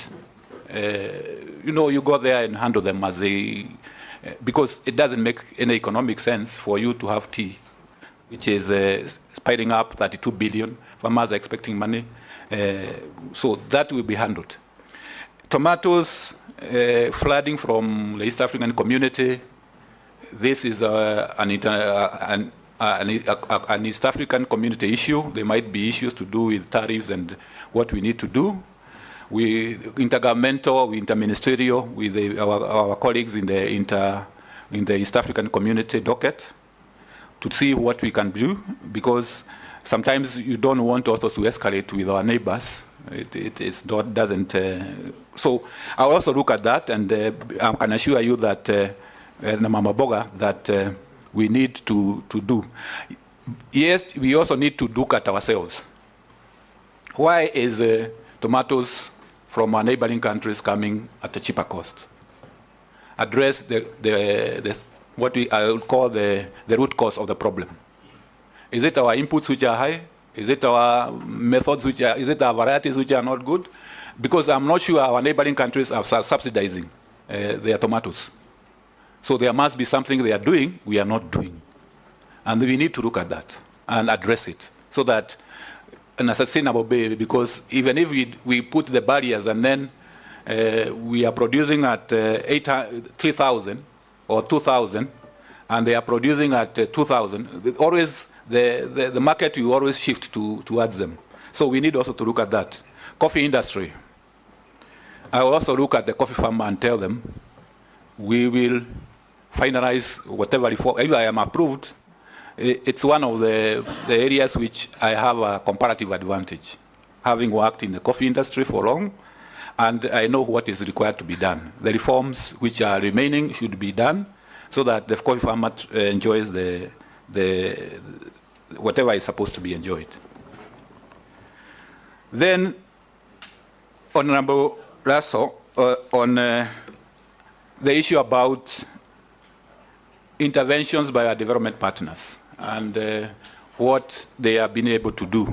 Yes, our development partners are important. On the brief which I got is that the sector, the Ministry of Agriculture and Livestock Development has a portfolio of almost 150 billion in terms of these projects. And they are good. They cover a wide area of intervention. His question was, are foreign-funded programs in the ministry sustainable? And if they are, can you tell him any success story? Is that your question? Okay. So they are successes, definitely. Our development partners have successes. For instance, as I mentioned earlier, if you go to some of the arid areas, you can see lifestyle changes. Pastoralists who are now conserving pasture. That is a lifestyle change, and it's coming out well. What I can promise you is that this also, I have a comparative advantage in this, is that I will engage the development partners so that we look at how can we align whatever they are doing in the sector with the priorities in the sector, because that is important. I know sometimes there is a mismatch, and there can be mismatch, but I'm sure we can be able to do that. Red meat. Dr. the reason why I raised that question is because of where you are coming from. You still remain a consultant with World Bank, the European Union, and whatever global fund that is there, because you are on their list of those experts who are there. Those programs, when they are being implemented, they are being implemented through NGOs, not communities, not leaders. So as leaders and people's representatives, we are seeing that Kenya is losing money, and that must stop. Mr. Speaker, sir, the point is well noted, and what I can promise the honourable member is that given my knowledge in that area, I will make sure that community involvement, and you know it's a constitutional requirement these days that we get participation and community involvement so that we maximize the benefits to the communities and where they're coming from, so that we don't just have a project or a program, which is Nairobi-based. It should be coming from the grassroots. Livestock, yes. Speaker, if you allow me to interject. Just on the matter of donor-funded programs, Honorable Nominee. You see, some of these donors come into this country and they become like a joke. And I'll explain to you. Haifa International is one of those big guys, and I can see they're back in Kenya. I saw them on TV yesterday. But Haifa International, so they tell you, you take people for training 3 weeks. My mother actually went for training for Haifa, 3 weeks, and they're being trained every day. They leave everything else productively. They go and train. Then at the end of that training, they give them one goat, a goat, one, whose value, no, but they also do goats. It's just called Haifa, but they also goat. So they give them only one goat, and they continue to train them. A goat which is valued around 4,000 shillings, but they spend so much money that would have been more productive, but they end up with only one goat, and they're told you have to wait for it to give birth so that you give it to the neighbor. Then if that one gives birth, then it gives it to the neighbor, and they think that it's creating wealth. We need to stop to be a subsistent country. You only want people to subsist through donor funding instead of growing wealth. I don't know how you're going to bring this concept that we need to grow wealth in agriculture instead of agriculture for subsistence. Thank you. Point of order, Mr. Speaker. Honorable Speaker, I'm seeking your direction because a number of us have not gotten a chance to, a lot of interjection from the previous question. We are almost getting to you. Yes, but I just wanted the bad manners to stop because we also, yes. Yeah, let it come. Order, Chair. Wait, I'm on the point of order, sir. I'm on the point of order. Let it become at the tail end after everybody has had an opportunity. But a correction, an intervention is not bad manners. Can you withdraw that? Unparliamentary. Withdraw and apologize. Yes. Yes, those who have had a go resist the temptation to intervene so that others can also have an opportunity. Yes, Daktari? Yes, thank you. So far, so good. Yeah, so far, so good. Thank you, Mr. Speaker. I think the point made by honorable members about the donors, that's why I said we need to realign with our priorities. That's the point. If we are talking about value chains, why should we be talking about other things? So I think that is, and if I am approved, is one of the areas which we will engage our development partners so that we align with our priorities, the government priorities and community priorities, so that we move forward. Livestock, beef. Honorable Raso talked about livestock and lead meat. Yes, these are very important. If I have created the impression that it is not, that I have not taken care of it, it is not intentional. Because red meat is actually one of the priority areas. And we have to deal with the issues which are making us not maximize, as I was saying, for instance, the weight, the breeds, disease control, so that this sector can be able to grow and be able to even actually export the animals and the meat. Serve all Kenyans. I want to say, Mr. Speaker, sir, and honorable members, I'm a Kenyan and I will serve all Kenyans. I don't have to be beholden by any maybe where I come from. I will serve all Kenyans. Agriculture is widespread. It comes from the coast to the shores of Lake Victoria, western, eastern. Anywhere you go, it's agriculture and livestock development. So I have to serve all Kenyans. Sharia. Thank you, Mr. Speaker. I just want to do a follow-up on this issue of the donor-funded and the World Bank. But mine is coming from a different angle, and most of these projects that are done through the World Bank, they normally tend to collapse at the end of the program and often add the debt burden to our country. How are you going to ensure that these World Bank donor-funded programs and projects and address the fundamental development issues in the country to ensure value for citizens who have to repay or carry the debt burden of the nation?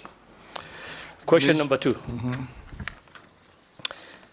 pastoralism, as you said, is a key economic activity in ASAL, areas covering about 80% of Kenya and supporting a third of the population, and holds 70% of the national livestock, faces significant challenges. How do you plan to address, or what measures would you put in place to improve productivity in this sector if approved? I thank you, Honorable Speaker. Let's take Honorable Mishimbogo. Yeah, thank you, Honorable Chairman. Honorable Chairman, the talk of the day is about fake fertilizer, but you are forgetting that we also had fake sugar, or rather poisonous sugar. I remember during the last regime, there was the scandal on poisonous sugar, whereby a large consignment of sugar found its way into Kenya and in several godowns. Our question is, what is the safety of Kenyans in terms of consuming poisonous food products such as sugar? And Honorable Chairman, I know these people are cartels, and they're the same cartels who are sabotaging revival of sugar industry. So when you are confirmed to this docket, how are you going to deal with the sugar cartel? Because this sugar cartel is big, and these people, they have what we call godfathers. They are protected with godfathers. And that is why today the sugar industry is not doing very well the way it's supposed to do. We need to do some intervention on that, and let Kenyans hear what you are going to do. My second question, Honorable Chairman, it is about how do we improve in terms of agriculture. I'm looking at the challenges, and one of the challenges is about land. But today, we have vast land in northern, eastern, or rather, ASAL areas. I'm wondering why, for many years, over 50 years from independence, that up to today, we have not done intervention in terms of having new agricultural technologies. We can maybe borrow from countries like Israel, where a bigger part of it is desert, and yet today is a big exporter of fresh produce. What intervention or what measures do you have in place to ensure, as a way forward, we are going to utilize the vast land in northeastern, or rather ASAL areas, so that we are food sufficient in this country? This narrative of saying each and every time that we need to be food sufficient, and yet there are no intervention done. Today, in the same areas, we can have flood, and there's a lot of water, but do we harvest that water? In Tana River today, we have floods. In Budalangi, we have flood, but again, we'll have drought. So how are we balancing that to ensure that we are food sufficient in this country? I thank you, Honorable Chairman. Mukami. Thank you, Chair. Our nominee, my question is regarding new KCC. We have a serious issues in new KCC because the government has been pumping billions of money, and yet the company is not able to sustain itself. If you compare new KCC with Wakulima Dairy in Nyeri or Githunguri Dairy, they are able to pay their farmers within a month. But new KCC, the farmers normally get their payment after 120 days. Like this financial year, the new KCC has made a loss of 1.4 billion. So I want to know, if you happen to get this chance, what are you going to do to make sure that the government is getting value of money? Thank you. Yes, Dr. can you answer those? Yes, thank you, Mr. Speaker, sir. Thank you, Honorable Surrey. Donor funding. I think the big issue here is about sustainability, because when they come, the donor, the World Bank, and other donors come and they do a project, then they leave, then you are left with no sustainability. And one of the reasons why there is no sustainability is because how can you ensure sustainability? If you ask, I'll do that. I would say that one is to have institutions and empowerment of institutions, especially the communities. For instance, you do a water project, an irrigation project. If you don't empower the community to take care of that irrigation project, it will collapse. it will collapse. So we need to inculcate the issue about community participation so that communities are able to participate. Counties are the custodians of communities, especially down there. But most of the time you find a project which comes and the county is not quite engaged. So if I get the nomination is to ensure that all programs which are coming and being designed, they have sustainability becomes a key plank of them. How do they sustain whatever they are doing? Be it because one of the sustainability is to ensure that whatever you are doing can be economically viable, that you can continue as a. But the others is to the communities, is through counties. Make sure that the counties and the communities have the capacity to take care of what has been invested on. Livestock productivity, I'm sure we have talked about this in terms of making sure that the breeds are there.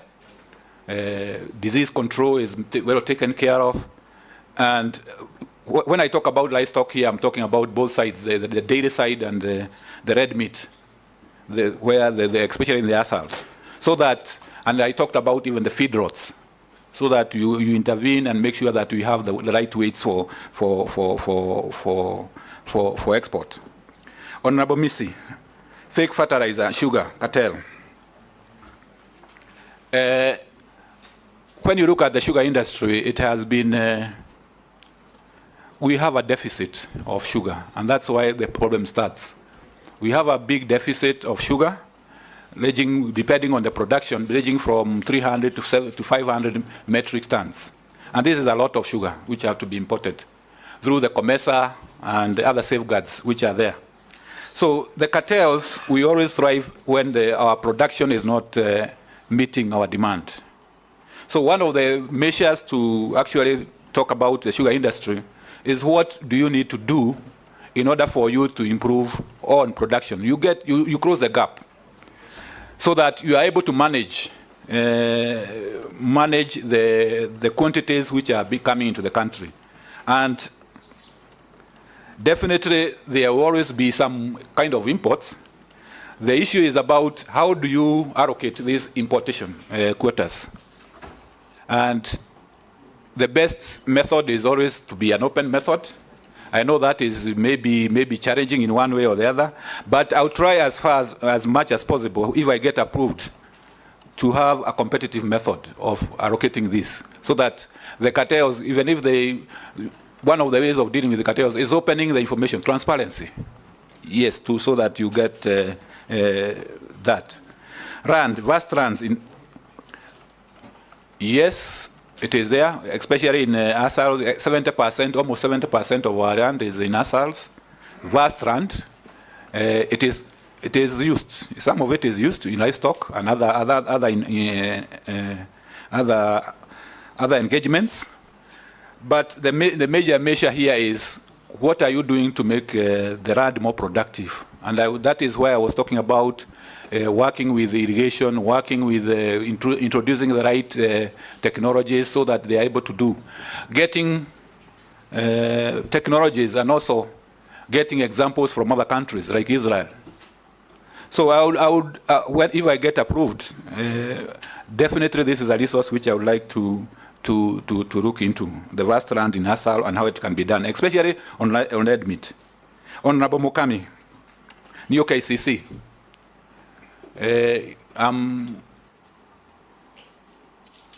New KCC happened to be in cooperatives because these are cooperative, and what I can say, it affects agriculture because the farmers are dairy farmers. But the management of KCC is a cooperative. So what I can say is that I engage and very severely on that with my counterpart in cooperatives to look at ways of making sure those issues, management issues, are sorted out, especially farmer payments, because you cannot have payments which are delayed for 6 months, while others are getting, like Wakulima and Kidongoli and others are paying on time. So this is one of the interministerial collaboration which I have to seek if I get approved. Thank you, Mr. Speaker. Mr. Speaker, virtually all members of parliament represent farmers, and even those who represent urban areas, somehow their constituency interact with farmers in one way or another. And Mr. Speaker, I want to give you, because I come from a constituency that is taught as the bread basket of the Republic, though there's no bread in the basket, but it's the most highly agricultural constituencies and arable land. And I'll give you a story, when a nominee.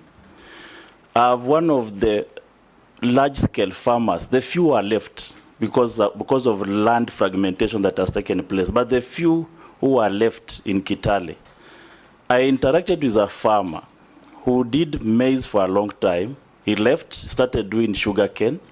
He left, started doing sunflower. He left and went to avocado. Now I asked him, can I start supplying mushroom, because that's where you are going next? He said, no, I want you to help me do gated communities. Gated communities in a rural area. It's basically people are running away from agriculture. And Mr. Speaker, this is a topic that is so dear, because this is directly to the lives of the people. There are success stories across the world. Brazil has done very well in value addition. India, Indonesia, this product called Indomie that is all over the country. Indomie is an Indonesian product, and it's from agricultural products. Do you have a success story that you are going to use to revitalize this ministry? Because it cannot just be stories around. Can you say, this has happened here, and this is how I want to interlink with our country? And then lastly, Speaker, and I hate to repeat, but allow me to repeat on this issue of cartels, because where cartels in agriculture has been misunderstood to mean that there are people you walk in the Ministry of Agriculture and they start firing them. No, it is a convoluted system. In fact, you may find the cartels in agriculture, they're not even Kenyans. There are billionaires of this world. Now, if you just say, I'm walking in to fight cartels, to me, Mr. Speaker, looks like a movie. It's not an adequate enough to convince Kenyans that anything is going to happen. I'll give you an example of our collapsed sugarcane. It is full cartelism. If we sit here and ask you that, if after 100 days of you being in office, are we going to see smoke bellowing out of Mumia's sugar, out of Zoya's sugar? Can you promise now? And we'll be here to interrogate. Thank you, Speaker. Daktari. Thank you, Honorable Hamisi. Thank you, Mr. Speaker, sir. Yes, the success stories, we need not to reinvent the wheel. We need to see which countries, agricultural countries has successes. And it's good that Honorable Hamisi have pointed out some of the success stories like Brazil. For instance, the sugar we are talking about. Brazil is very successful in sugar. We talk about dairy. India is very successful in dairy. So we need to run from no inventing the wheel. And as a principle, if I'm approved, is to say that I'll promote that as a principle, that let's learn from the best. Let's learn from the best. Cartels.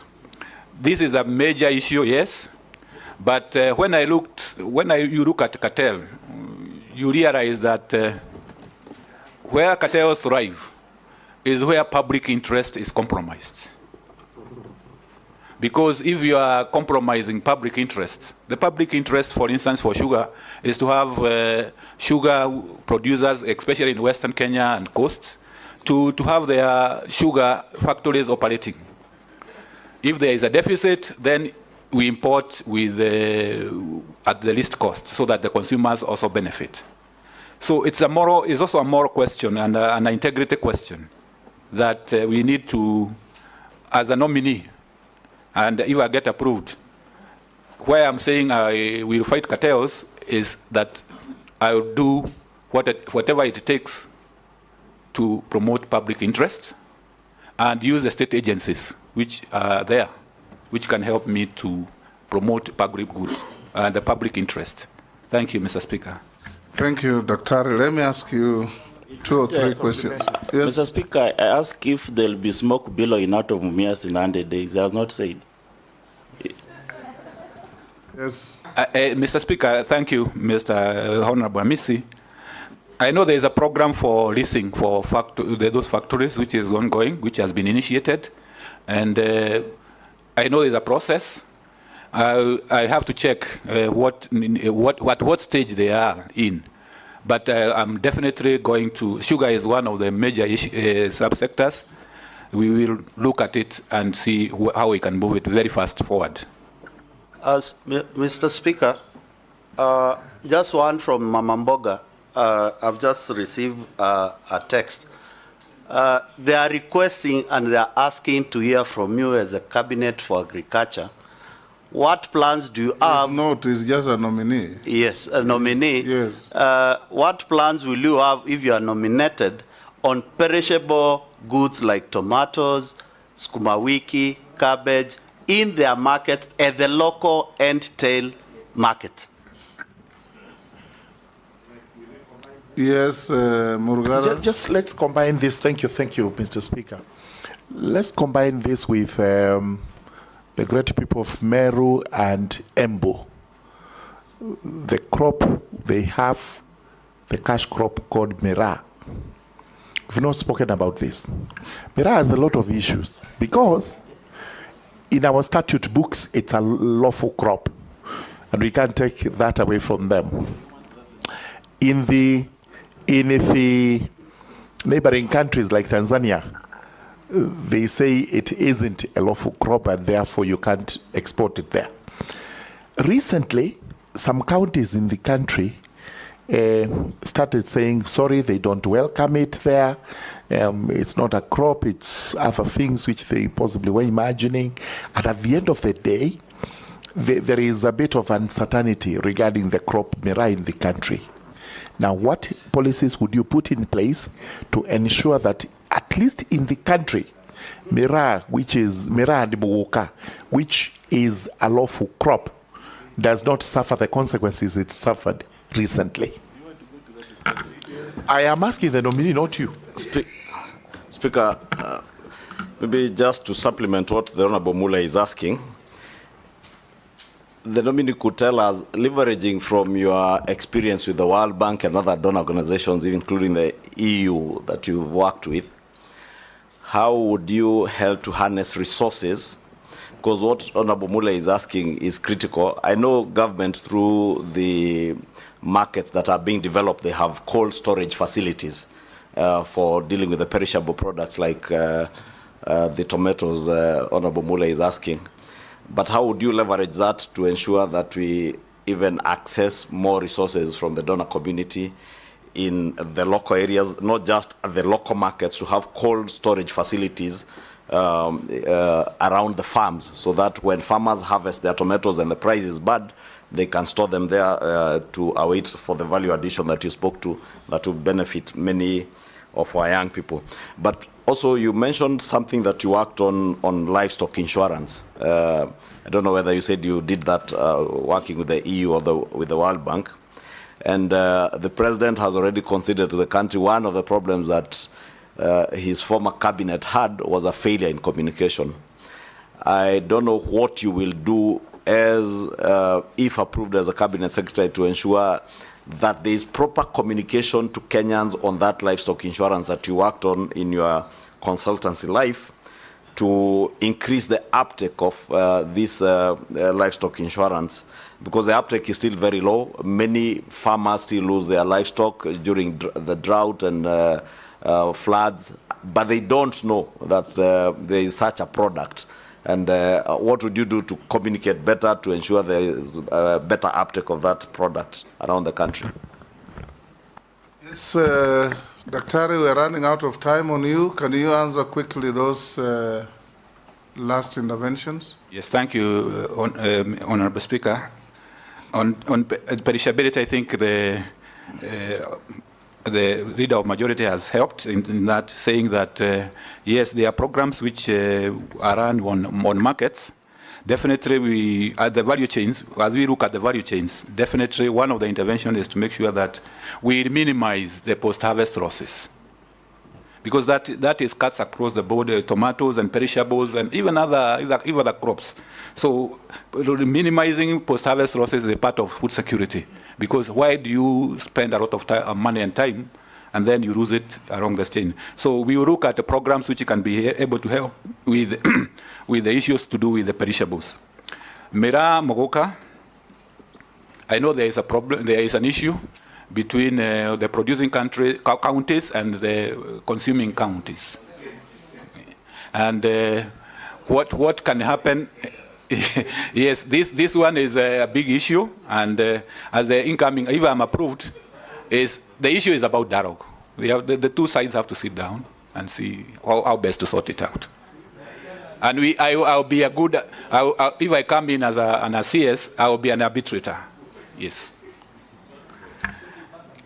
Yes, Dr. The other issue is about livestock insurance from the leader of majority and proper communication. Yes, if I am approved, I'll promote that insurance. I worked on this concept from the World Bank and the EU side. We need to promote it. But generally, Mr. Speaker, sir, I would also like to say that there are many things which are happening in the ministry and the docket, but communication has not been good. So if I am approved, one of the areas I'm determined and I'm prepared to do is to improve on communication, so that the members of the public knows what is going on. Thank you. Yes, Dr. Let me ask you just 2-3 questions. Number one, just a follow-up. The sugar industry in particular and many other crops, you said you have been in the research sector as well. If you look around the country, research in our food and crop production is virtually dead. The sugar research, dead. Rice, coffee is limping, name it. Tell Kenyans and give them hope how you are going to revive the component of research to improve crop production. Number two, maize farmers. Our maize farmers are very hardworking. They suffer when they produce less. They suffer even more when they produce more because of market.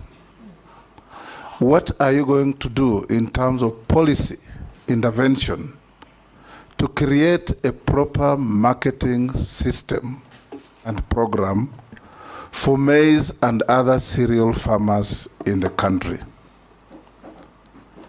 Did I hear you say you participated in the creation of AFA? Yes, Mr. Speaker. Are you aware that now, out of the outcry for the failure of AFA to manage the agricultural sector, it is being dismantled? There's been a Tea Act now, born out of AFA. There's a sugar bill coming to the end, born out of AFA. There's a request on my table for a maize bill, moving away from AFA. There's a pyrethrum bill, moving out of AFA. And all this dismantling of AFA, does it point to your error of judgment in your previous engagement, that you as a consultant advised and participated in amalgamating all agricultural activities into one humongous act that didn't work and is now crumbling? Thank you, Mr. Speaker. On research, I think, let me say on the onset that this is research is a mandate of the national government, and I agree 100% with you. It has not been well in research. When you look at Karo, you look at coffee, you look at all the other sectors. And mainly, we have the capacity in terms of human resources. We have the infrastructure. Mainly, it is the issue about financing. And coming in, if I am approved as a cabinet secretary and coming from research, I will put my best foot forward especially on the exchequer side, so that we convince the national treasury that agriculture research is very vital. If you don't have research, you don't have technologies. You don't have, so that we can get more resources going towards research, both in all the crops. Secondly is the issue about farmers' participation in research. If you look at coffee, tea, they used to have a foundation where I used to work. Farmers were very happy. They used to contribute very gracefully. But that has ended. So we have, if I am approved and I come back as a cabinet secretary, I have to look at how can we involve the farmers better in terms of management of research and their role in financing. Maize farmers. Yes, the maize farmers, the issue about marketing system. We know the major player here is National Cereals and Produce Board and the millers who participate in marketing of maize. So it's an area where the government has intervened in terms of giving the inputs so the supply increases, but when it comes to mopping up, it has become a problem. Because one of the areas which the challenge there, Honorable Speaker and members, is that when you try to push the prices up, the consumers are losing. So there's a dilemma there. So it's an area which is dicey and it requires careful consideration, and I'll give it my due attention. In terms of AFA, the original principle was okay, in that you try to, just like we have in energy, we have an energy regulatory authority. We wanted the same, and if you go to other countries, and honorable members have pointed out that in other countries we need to copy what is working. If you go to India, if you go to Brazil, they have one authority controlling a lot of agriculture activities. What is, and I'm convinced is, one of the issues which came through is the way it was amalgamated, it was the way it was structured, and the way it came out in that we were not able to give due attention to all the commodities as they were supposed to be. The original idea was okay. It is the execution part which was challenging. And that is why you are finding everybody wanting to go back because to their own original arrangements. Because in principle, honorable members, Mr. Speaker and honorable members, you would agree with me, it is more efficient to have one organization where you can have common services. But the feeling of the various stakeholders in various commodities is that they Why want to go do you back. think it didn't work? And what are you going to do about it? Well, it didn't work because the issues coming from various commodities, for instance, coffee, tea, amalgamation of other like sugar. We brought different commodities, different subsectors at different levels and there was no effort made to make sure that they are entering at almost at par. So, be it as may, if I'm approved, is to look at what is going on, to see what the stakeholders are saying, because we have to go with the stakeholders. If they say today we want tea, you cannot force them on alpha. Thank you. Thank you. Yes, Junet. Speaker, this is what one of the public members is saying. Dr. Andrew Muya Karanja, Ministry of Agriculture, CS nominee, says that we will always have sugar deficit, always. Isn't there a government policy that will become we become self-sufficient across all sectors in agriculture? How can Eswatini, former Swaziland, which is smaller than Elgeyo Marakwet County, be one of the biggest sugar exporters in the world? Asian countries like Vietnam never had coffee, yet it's now one of the biggest coffee exporters in the world. Thailand took palm trees from Nigeria and is now one of the biggest palm tree producers in the world. Problem of Kenya is total absence of initiative to change the status quo. Why then be a Minister of Agriculture if you believe that you will always be importers of sugar? And the rest I don't want to say. Then he said, he told you how can he actually say we will always be sugar importers? Nyanza province alone can produce more sugar than Eswatini or Sudan. There are many others, Dr. Is one asking, I'm a vet, the most neglected arm of agriculture is veterinary services. What are you going to do? And many others. Sure, let me ask. Yes, Mukami? Yeah, there's another one. We have a weakness in the sale of coffee at NC, which allows the buyers to offer prices below the reserve price to force a negotiation with co-farmers outside the trading floor for 24 hours. This is a practice every auction day. What are you going to do about it? You can respond to those. Thank you, Mr. Speaker, sir. On Honorable Junet is to say, if I implied that we always have a deficit, that is not my intention. I was saying maybe for now, the situation we are in now is we have a deficit. But going forward, definitely, we will put measures to improve on productivity, the reforms in the sugar sector, which are undertaken, so that we become self-sufficient. I'm sure we can be able to get self-sufficiency. So if it was construed like that, then that is not what I meant. The issue about the coffee, the cartels, and the colluding in prices. You already said you'll dismantle them. Yeah, I'll dismantle them. Yes. And improve on the veterinary. The veterinary, yes, it is. I know I was briefed that Mr. Speaker, sir, that they are registered under many legal instruments. So we are going to, if I am approved, we are going to work with them to see that because they are very critical. Veterinary services is very critical, especially on the livestock side. Thank you. And if in case we approve your nomination, don't be limited or curtailed by the boundary between the county governments and the national government, because you have a duty on formulating policy that helps this ministry, all its departments across the country, both at the national level and the county levels. I'll ask you a few minor questions, but none the less important.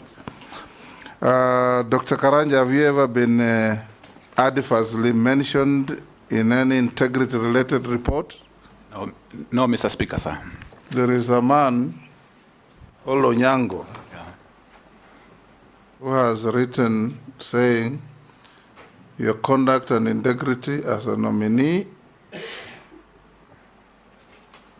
is not good because you have faced one or multiple allegations of unethical behavior and participation in corrupt and illegal activities. Is it true? Not he has true. provided no evidence, but that's what he says. That is not true, Mr. Speaker, sir, because yes. I have never participated in such kind of activity. Do you hold any leadership position in any political party? No, Mr. Speaker, sir. Within Kenya? No, Mr. Speaker, sir.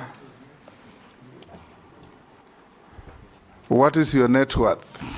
My net worth is 214 million shillings. Yes, made out of? Made up of my residence, my family residences. Mm-hmm. We have apartments. I have vehicles. We have plots and land. I have deposits in a bank account. Okay. Yesterday, we had 5 candidates. We asked them many questions, ending with this minor question on their net worth. But the media only picked the net worth and forgot everything else. We want the media to be fair to both the candidates for appointment and the committee, because we are not here to evaluate the wealth of candidates. We are evaluating their suitability to hold public office to which they are nominated. Yes. Yes. On just one thing, Honorable Chair.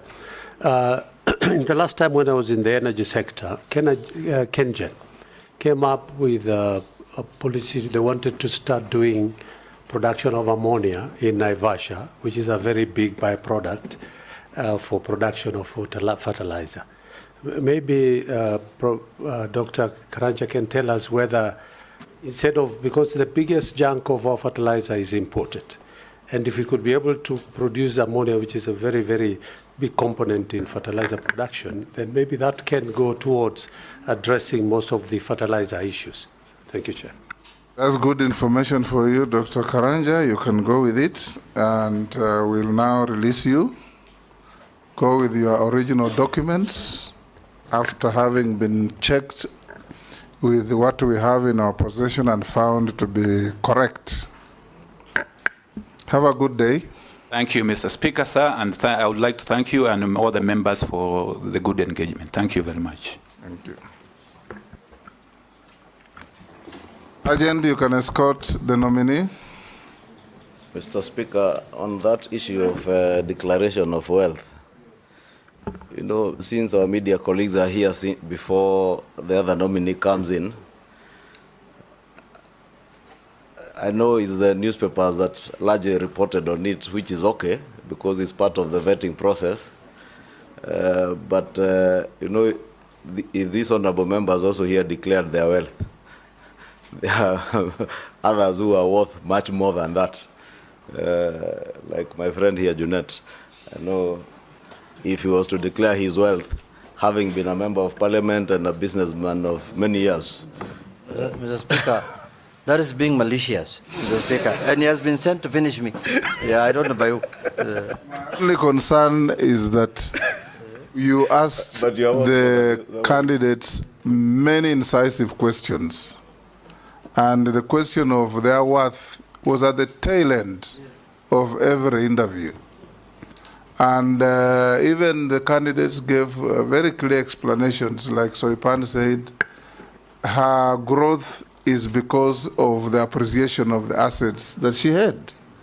And I believe it applied to everybody. But what we see in the headlines is totally different.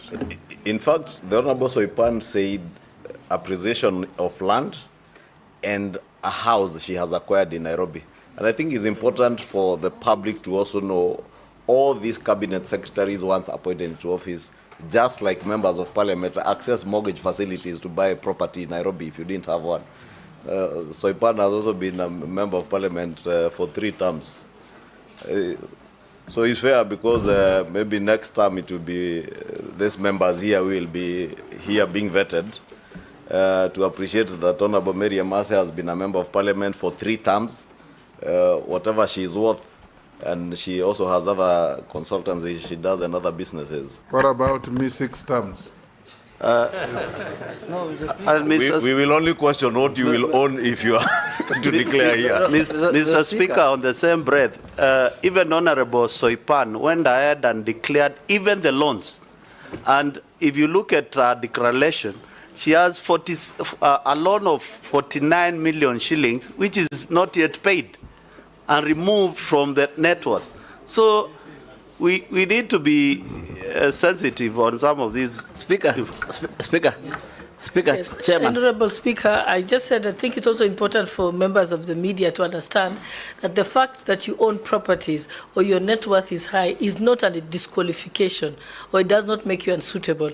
And the fact that you declare your wealth is not for use now, but for use in future. If, let's say, your wealth that you declared at the time of entering office, if there is alleged corruption against you, that is used to assess whether you legally acquired the property while in office. So it's not for use now. Similarly, the wealth declaration form, the wealth declaration form and the self-declaration form that is deposited at the Ethics and Anti-Corruption Authority, I know that the ESCC have spoken in the media the day before yesterday and said that they clear candidates. ESCC has no authority whatsoever in law to clear anyone. They can only investigate you for corruption. So the self-declaration form is for custody by EACC for future investigation should they be necessary. Similarly, the wealth declaration form that public servants leave with their employees is for use only at the time that you're being investigated and they have received a court order asking for the wealth declaration form. So it's important that the media get the facts right. Thank you. Mr. Speaker, Mr. Speaker, let me explain this. Mr. Speaker, there is no harm in somebody being rich, and there is no harm, it is not a crime in somebody being poor. But what I think people expect is just a proper explanation on how, when you declare this is my wealth, what is the source, what is it? The question that has come up is, let's say you have worked for 30 years and you made a wealth of 400 million. And you have worked for 2 years, and you have made a wealth of 150 million. So that's the comparison that they are looking at. If you explain how you made that 150, there is no harm, Mr. Speaker. Richness is not a crime, as you say. I agree with you. And poor is dangerous. Mr. Speaker. Thank you, Mr. Speaker. You know, this is not even new.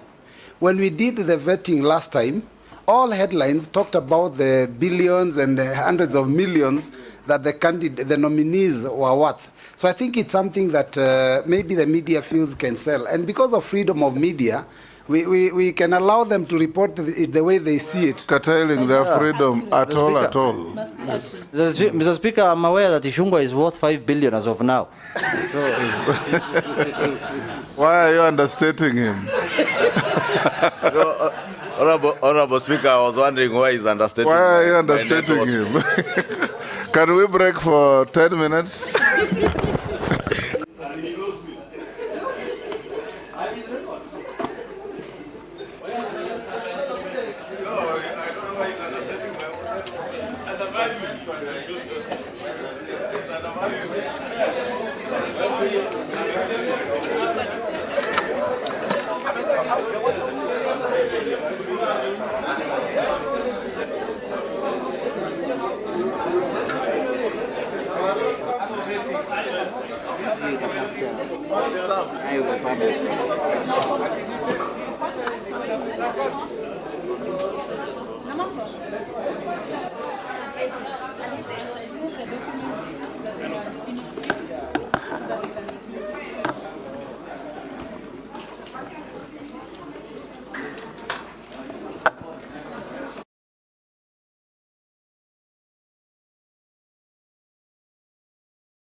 The meeting is called to order.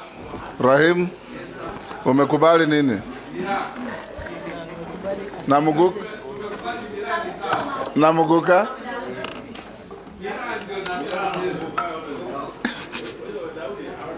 I was telling you no preamble speeches before the question.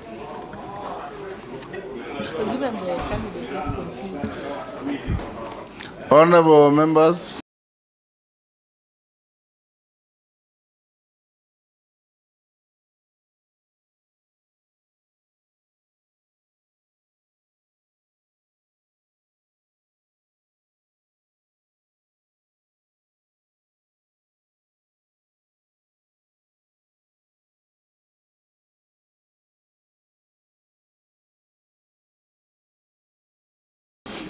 we should call in.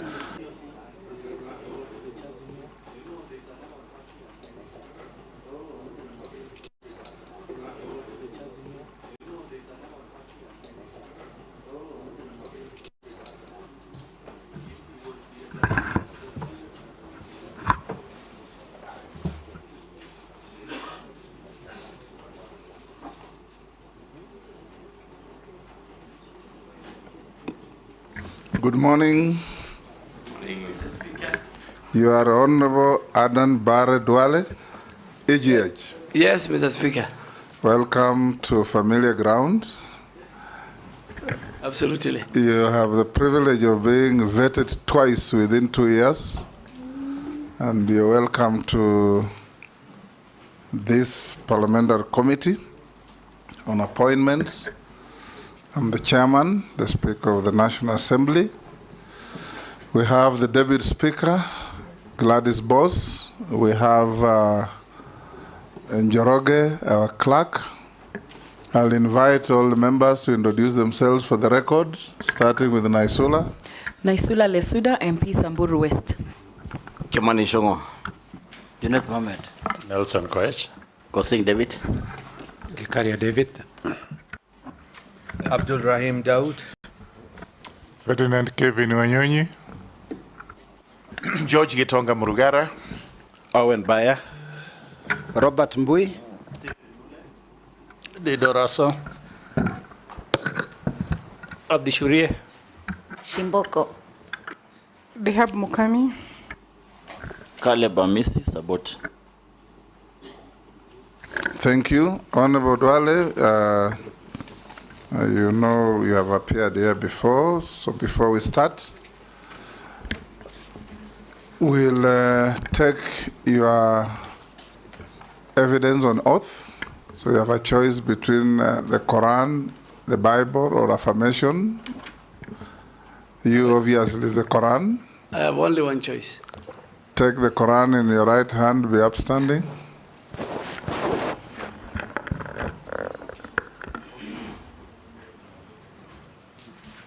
And recite the oath that the sergeant will.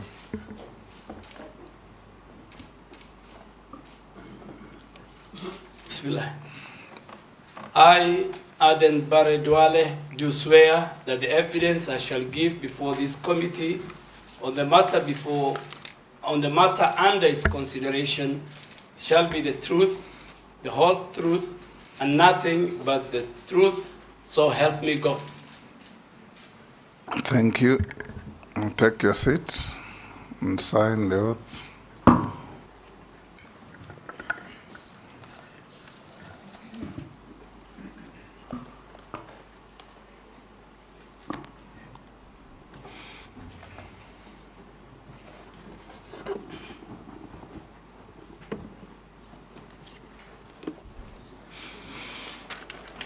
You may also pass on your documents to the clerk for him to be able to cross-check with what is in our possession. So we'll start, Honorable Duale, by asking you introductory questions. Tell us your name, your education background, your work experience, your competences, that lead to your suitability for the appointment that you have had. Thank you, Mr. Speaker and honorable members of the Appointment Committee. Speaker, on the onset, I want to thank you and this committee and the entire House for giving me this opportunity to appear for vetting for the second time. I also want to thank His Excellency the President for according me a second opportunity in a different ministry to serve the people of Kenya. Mr. Speaker, I grew up in Garissa. I went to school there, Garissa High School, Boys Town Primary School, Moi Forces Academy. I did my first graduate degree in Moi University, Bachelor of Education Economics.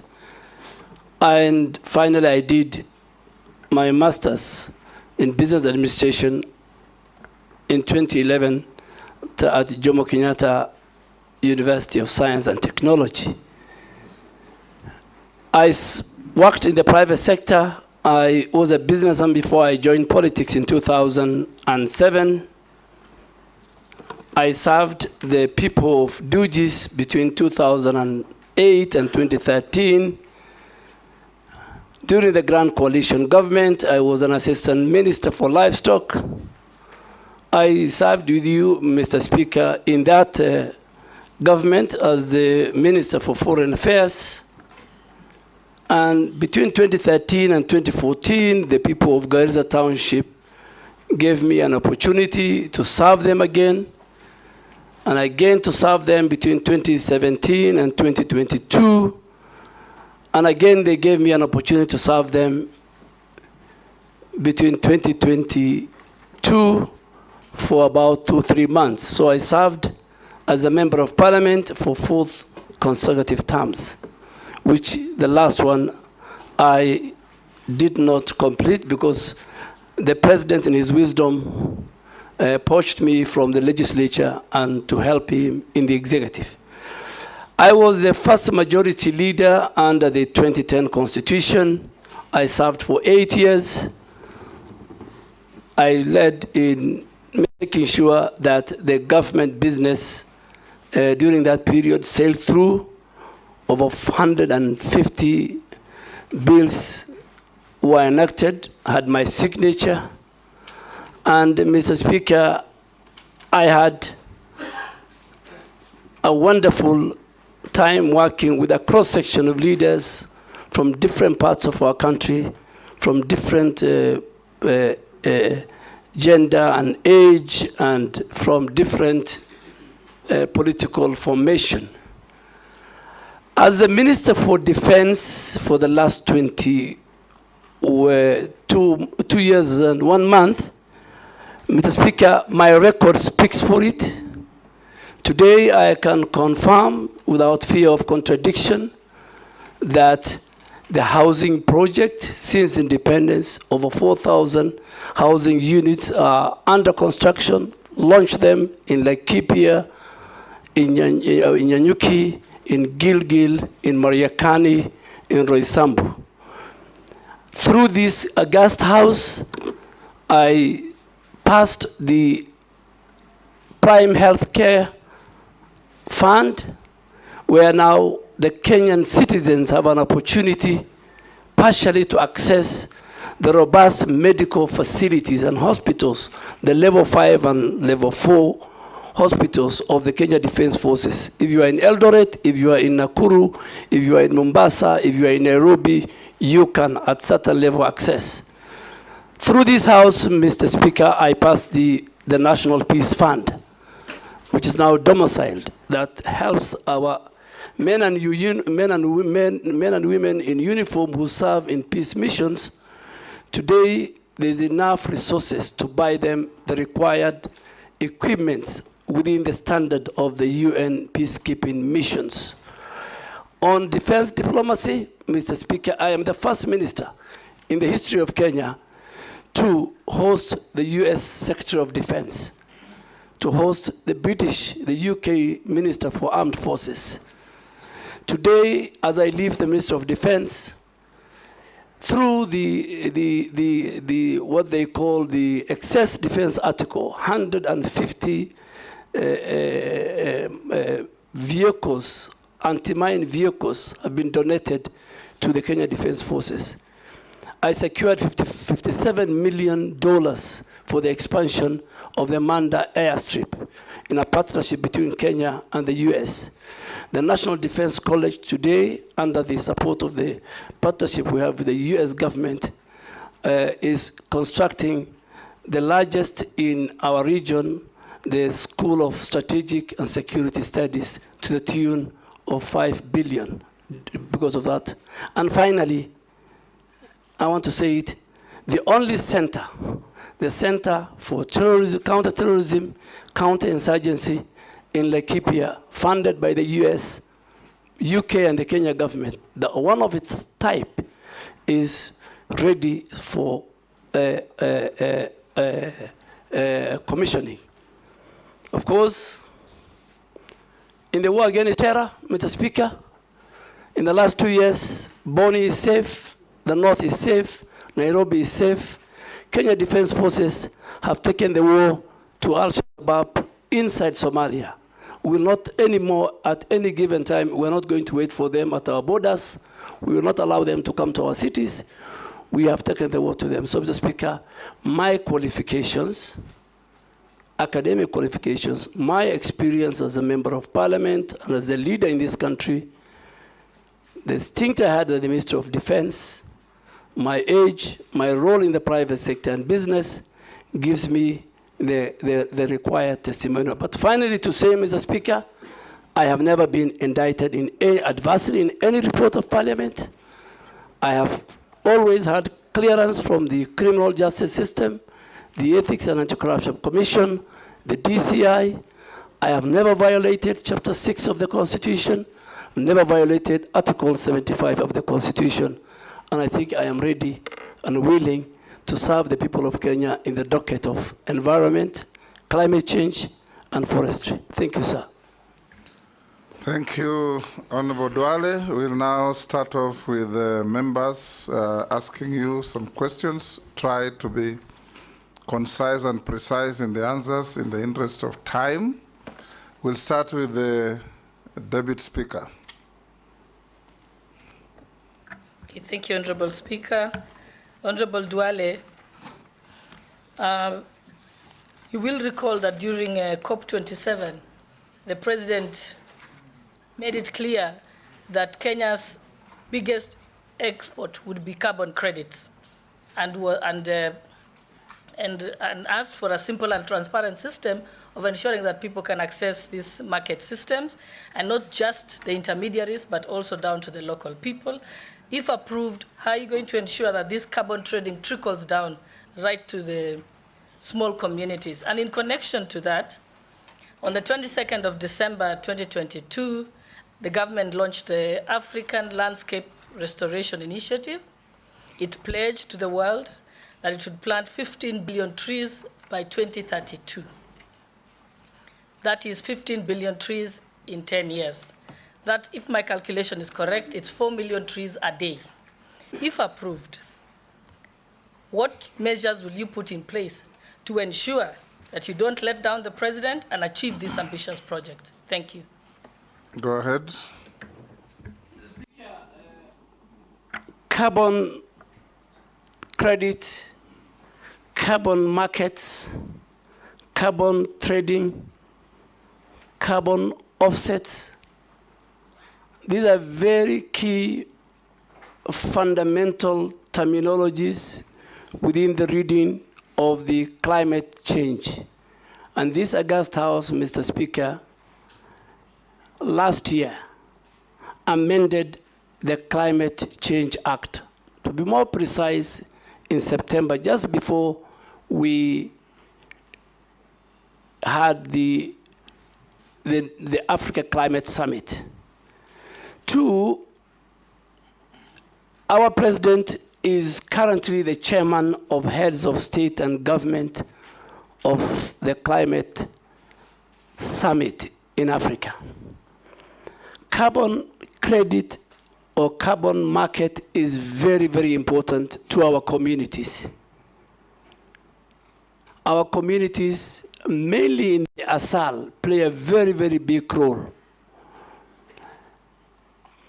Companies abroad in the developed world who are responsible for the emission of the greenhouse gas, which in our case, our contribution is only 0.3%.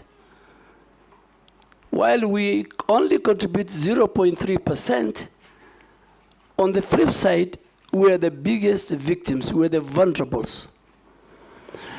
So these companies, whether they're in the oil exploration, whether they're in the airline industry, they pollute the outer atmosphere.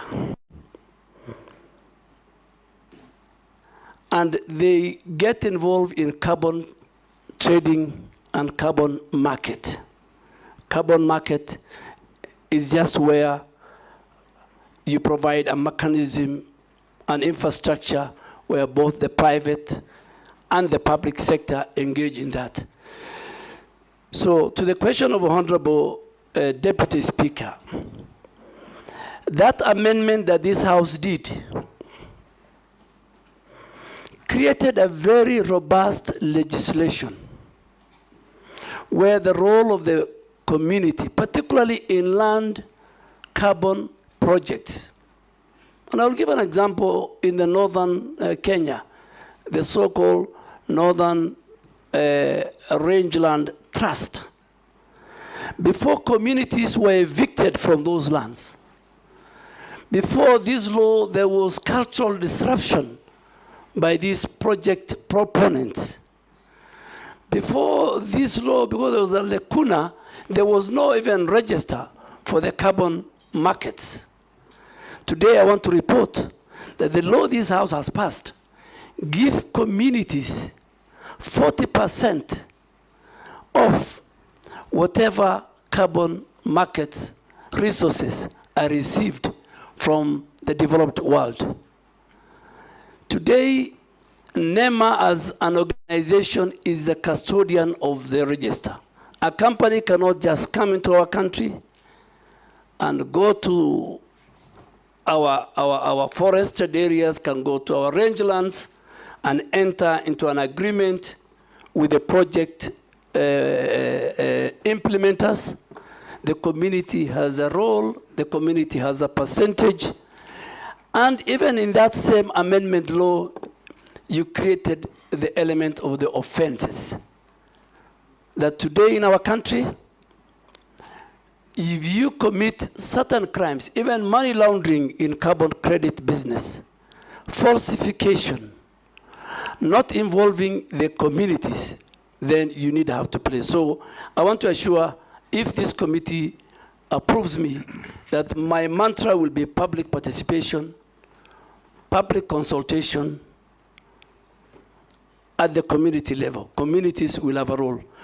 On the second most important element is the restoration program that has been started by the President of the Republic of Kenya in December, where we said we must restore our rangelands, where we are going to plant 15 billion trees, restore also our forest, because currently our forest cover is 12.13%.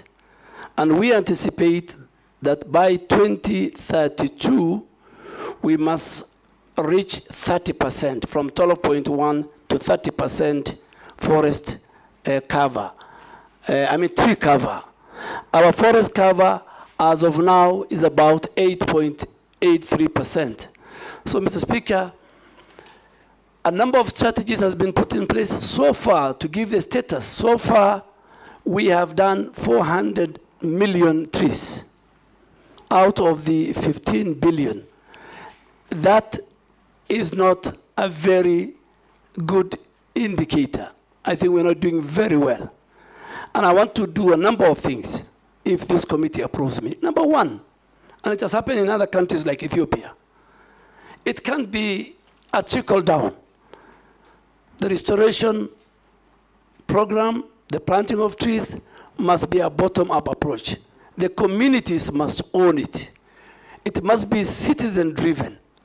And we must mix it with a situation where 10 to 15% of the trees we are going to plant must be fruit trees, that communities see the value, that as you plant trees, they also plant mango, they plant many, many other fruit trees that will entice our communities at the rural sections of our society. Two, this program requires serious resource mobilization. So there will be a resource mobilization both by government, by donors, by the private sector. Thirdly, and most important, we must preserve the current forest that we have. We need to do 11 million kilometers of fence of all the forests that we have in our country. Thirdly, the private sector must be given a space. Private sector, where the corporates have a role in all their strategic partners, whether it's Safaricom, whether it's the banks, that every section of our degraded forest area, a certain private sector person is given to, and they can use it even to rebrand it and even own it. So, Mr. Speaker, communities play a very big role, and I am sure right now as we speak, 4 ministries are leading: the Ministry of Interior, the Ministry of Defense, the Ministry of Environment. There are 3 ministries which are at the bottom, including the Ministry of Agriculture. If this committee approves me, Mr. Speaker and honorable committee members, I think this is a game changer. On the flip side of it, Mr. Speaker, that again will be linked to the carbon credit. A lot of resources will come to our country, because the more we restore our forest, the more we'll play a role in the reduction of the emissions, the greenhouse emissions.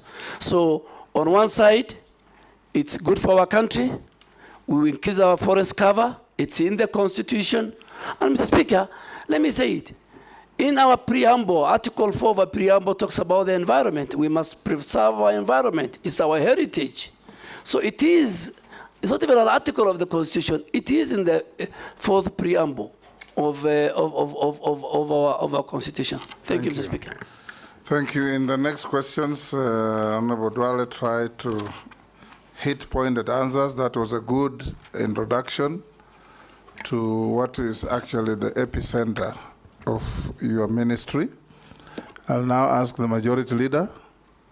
Thank you, Honorable Speaker. Maybe just to start with a clarification, Honorable Duale, you said you work with corporates to restore degraded forest and own it. I hope you said you don't mean to transfer ownership to the corporates. I hope it's to own the work. And they can use it for branding. Thank you. I don't want to repeat what you've said, because you've, as the Speaker said, you've really taken care of the carbon credits issue. But even as you do that work, Honorable Duale, you know, we have very many petitions in Parliament on degazetted forests and forests that are grabbed. I would want to hear how you intend to work with Parliament, especially in dealing with all those issues, land issues around degazettement, encroachment of forests, and outright land grabbing of forested areas. Case in point, I'm aware, I know, and I don't know if you may be aware of the Ololua forest matter just outside Nairobi, and what you would intend to do to reclaim all this grabbed forest land.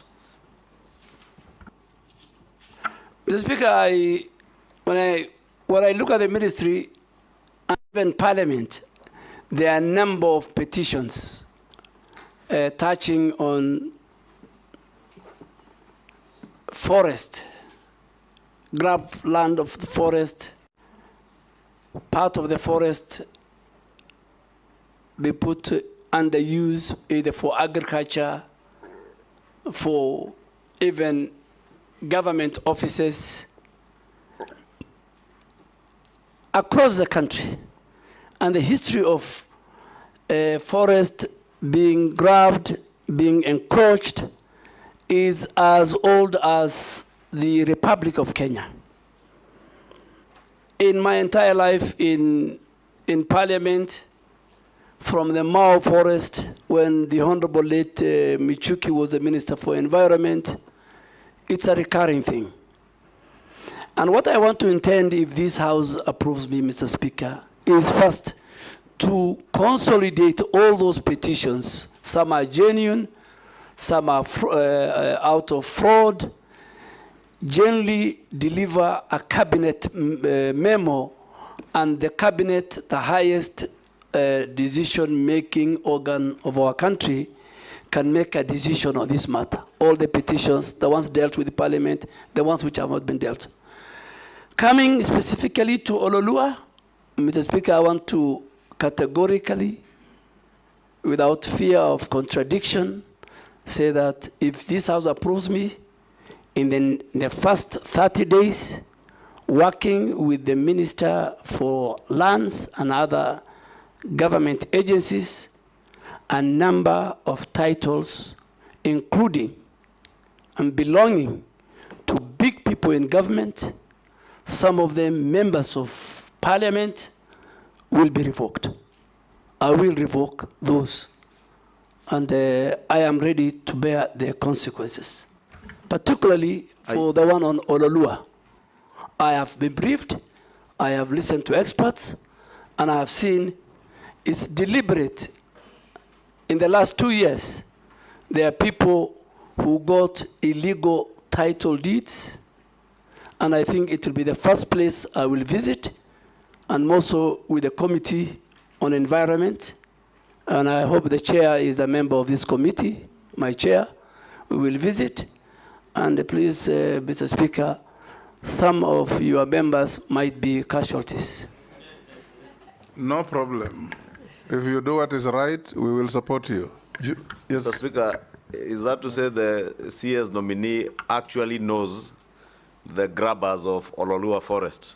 Because he has claimed they are senior government officers, including members of Parliament. I hope he's not referring to me since I asked the question. Mr. Speaker, I am the nominee for the Minister of Environment, Climate Change, and Forestry. So if this House approves me, forestry will be my business. Grabbers of forest land will be my business. Whoever they are, whatever their status is in society. Mr. Speaker, if I just to say it, and I think for record, let me say it. With the last 2 years when I was at the Minister of Defense, and I had the privilege to serve as a member of the National Security Council, and you served as a member of the Security Council when you're Minister of Foreign Affairs. If today I'm asked between Al-Shabaab and corruption, which is a threat to the national security of Kenya, without fear of contradiction, I say corruption is more of a threat to our security and our existence than Al-Shabaab, because Al-Shabaab, you can identify, you know their location, you know their capability, but corruption is the one that is killing our country. So, as I go to environment, from NEMA to forestry, at least, if you are hearing me and you sit here or you are somewhere and you have allocated yourself illegally some forest land, be warned if this committee approves me. Junet? Thank you, Mr. Speaker. Mr. Speaker, I have 2 questions for the nominee. One is, first, it is one of which is on him, one of the nominees that have come here, Mr. Speaker, and he said, if you approve me, I am carrying an axe with my hand. I'm going to deal with people. This is very good because many people fear to give you a position. But having said that, Mr. Speaker, what do you think? One issue. What does he think is one issue, environmental issue of high consequence that the country should focus on? That you think, as a country, we should focus on this one environmental issue. Secondly, the government pronounced and said that they want to plant 15 billion trees by 2032. Is that achievable in your view? What do you think? What will be the criteria of achieving that? And lastly, you see, Mr. Speaker, we are now in a public forum. The public is listening to us. And the nominee, whom I know very well, who was our majority leader for many years, whom we found in Parliament, is somebody who does not mince his words, somebody who speaks his mind. He said that there are people who have grabbed land, especially the Lua forest, and they are public people. There are some of them in high government offices and others even in Parliament. Could he share with us who those people could be, so that we also know that maybe where we are sleeping is maybe not a forest? Maybe some of us are living inside a forest, Mr. Speaker, so we can start packing before he's approved. Mr. Speaker, Honorable Junet has asked me 3 questions. The first question was, what is this one thing that is serious and a threat to our environment? Mr. Speaker, as I said earlier, environment, the place of environment is in our preamble of the Constitution. Environment has been cited in Article 42 of the Constitution, that every Kenyan has a right to secure and clean environment. Article 69 of the Constitution talks about citizen rights on environmental issues. And even Article 70, Mr. Speaker, it is very explicit that if the state or any other actors violate the environmental rights of citizens, it says they can go to a court of law. So public participation, stakeholder engagement, citizens' right is very key to environment.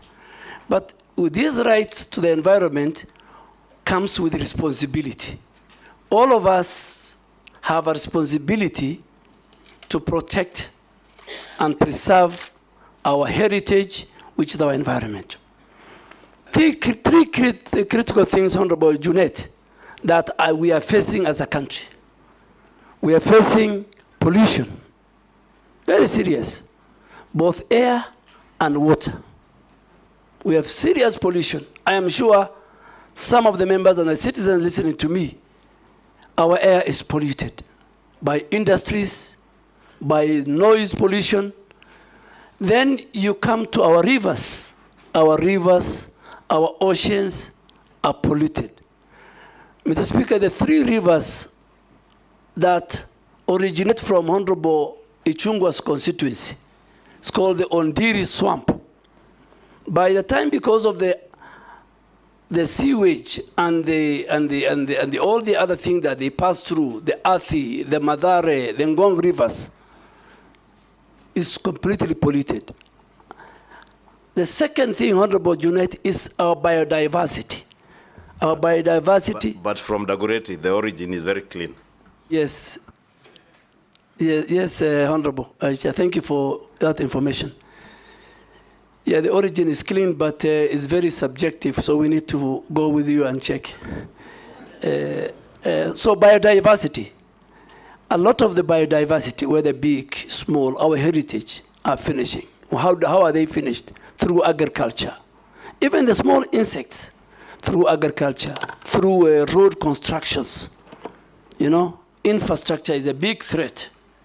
And then the most now I can pick it, Honorable Junet, is how we manage our waste. The waste management in our country and in our counties is in very dire situation. The law has been passed by this House. MCA of 1999, various amendments, even the coding of our waste. It's a household responsibility. Honorable Deputy Speaker, for example, if I pick her, in her own house, she's supposed to have 2 different coded bags, one for the wet waste and one for the dry waste. the person picking it is supposed to have 2 different trucks. When it goes to Dandora's site, it's supposed to have where he can deliver the dry, where it can be recycled, and where he can deliver the organic, where it can be used for fertilizer and many, many things. So those 3 issues, and also the waste management, I think is something that I will maybe later explain we must deal with. The 15 billion tree planting, Ethiopia did 30 billion. Ethiopia is a country that we can be proud of, we can learn a lot. I am ready to go to Ethiopia. I'm ready to walk the talk, help the president, talk to citizens, use leaders who are here. Leaders, stakeholders are very, very important. These tree planting, members of parliament are very, very important. It's not about taking a chopper, planting few trees, you don't know who takes care about them. In fact, the problem is, it's not about, it's planting and then making sure the tree grow. So there is planting and growing. So members of parliament, all of us, the private sector, the public sector, the communities at home, will help us. Thank you. This time around, I'll start with Miss Caleb. I've been petitioned by Mishi and Mukami that I change tact in who speaks first. You guys will be the last this time. Mr. Speaker, they didn't consult me. Now you've got me off guard, but it's okay. Give it to Mukami then. No, I will, Speaker. And ask, in the interest of time, ask one question, get one answer. Yeah, thank you, Mr. Speaker.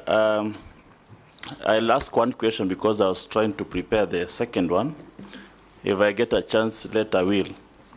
There is a major conference happening in November in Azerbaijan and Baku. Do you know the conference, the name, the history, and how Kenya can tap into such global climate conferences in the fight for climate change? Thank you, Mr. Speaker. Mr. Speaker, the 29th conference of parties to the UN Framework Convention on Climate Change, UNFCCC, which is known as COP29, will be held in Baku in Azerbaijan between the 11th and 22nd of November this year, inshallah. And Mr. Speaker, on the 11th is the first day for the heads of state and government to have their meeting, and then the next, on the 13th, will be the World Leaders Conference on Climate Change. What are the top priorities that this conference will come up with? One, this conference is supposed to deal with the adaptation of what they call the new collective qualified goal for climate financing. Climate financing has just been a talk show from COP15 in Copenhagen to all the time COP28 in Dubai. So this time we're saying, people are saying we must adapt a proper financing model. The epicenter of climate change and climate adaptation and climate mitigation is around climate financing. So that will be a discussion. That in Copenhagen, which was, I think, COP15, people pledged $100 billion US. Up to now, I think nothing has been given. But for Africa and for Kenya, Mr. Speaker, we are taking the carbon credit issue. This carbon credit issue must be concluded. And again, thirdly, the finalization of the operationalization of Article 6 of the Paris Agreement, which defines carbon market, is what I think Kenya, led by President Ruto, and all of us, and Africa, we will take it to the table that let us not have a talk show. The UN meetings must come with clear, achievable, clear, deliverable for fighting climate mitigation and climate adaptation. Mukami. Speaker, with your permission, kindly, I request to finish the other question with your kind permission. Thank you, because I had to, but it's a privilege of being the first. Thank you, Speaker. I just want to know where the nominee came from, the Military of Defense, because I happen to have served in the Committee of Defense and interacted with the ministry a lot. There is something peculiar that happened that I've not seen, where the public officers use defense choppers, military choppers, and the military artillery to move around the country, putting the risk of the defense and of course the officers. In fact, in the public domain, it can be true or not true, which if not true, I will withdraw, is that the military has feared you. You have become more military than the military themselves. Is it true, and why did the military fear you? I don't think the military fear me, but you have put many things. I don't know. You talked about choppers, and then you brought the issue of fear. So, are you saying I fear going by military choppers? No, I said I've never seen other public officers other than the president, who is the commander-in-chief, using military choppers to move around the country, and other members of the public office who are not in the military. And also, there is a word. You're talking of civilians? Because military officers are also public officers. Yeah, like like the deputy president, like the ministers.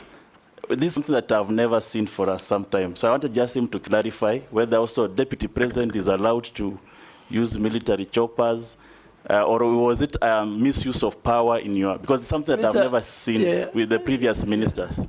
Yeah, Mr. Speaker, let me say it because it gave me a lot of bad publicity.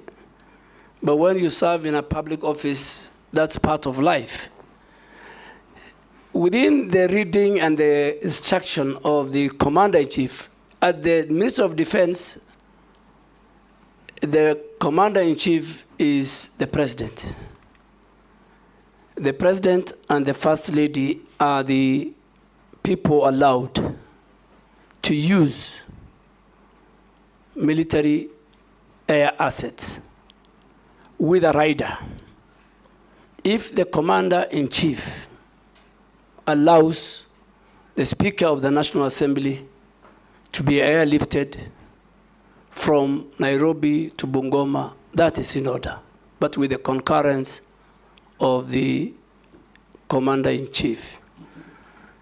I don't know, I don't think the rank and the file and the leadership of the Defense Ministry fear me. Maybe my style. And I'll take the same style to Forest. I'll take the same style. I had the same style in Parliament. We have no evidence that they fear you. Mukami? Thank you, Chair. Given the recent concerns about the government directives on grazing within the forest foresters are really harassing the communities. What are the long-term plans for collaborating with communities living near the forests? The other one is about the floods. Recently, the country experienced floods that left many stranded on account of ineffective rescue operations. If approved, how best would you collaborate with the relevant agencies to ensure rapid rescue operations during such incidents? Thank you. Hold Duale Mishi. Let's take 2-2. Thank you, Honorable Chairman.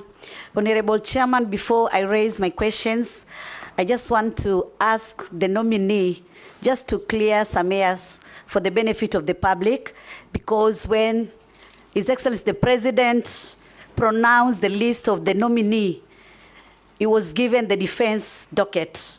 But when the list came to the Parliament, he was under the environment, climate and forestry docket.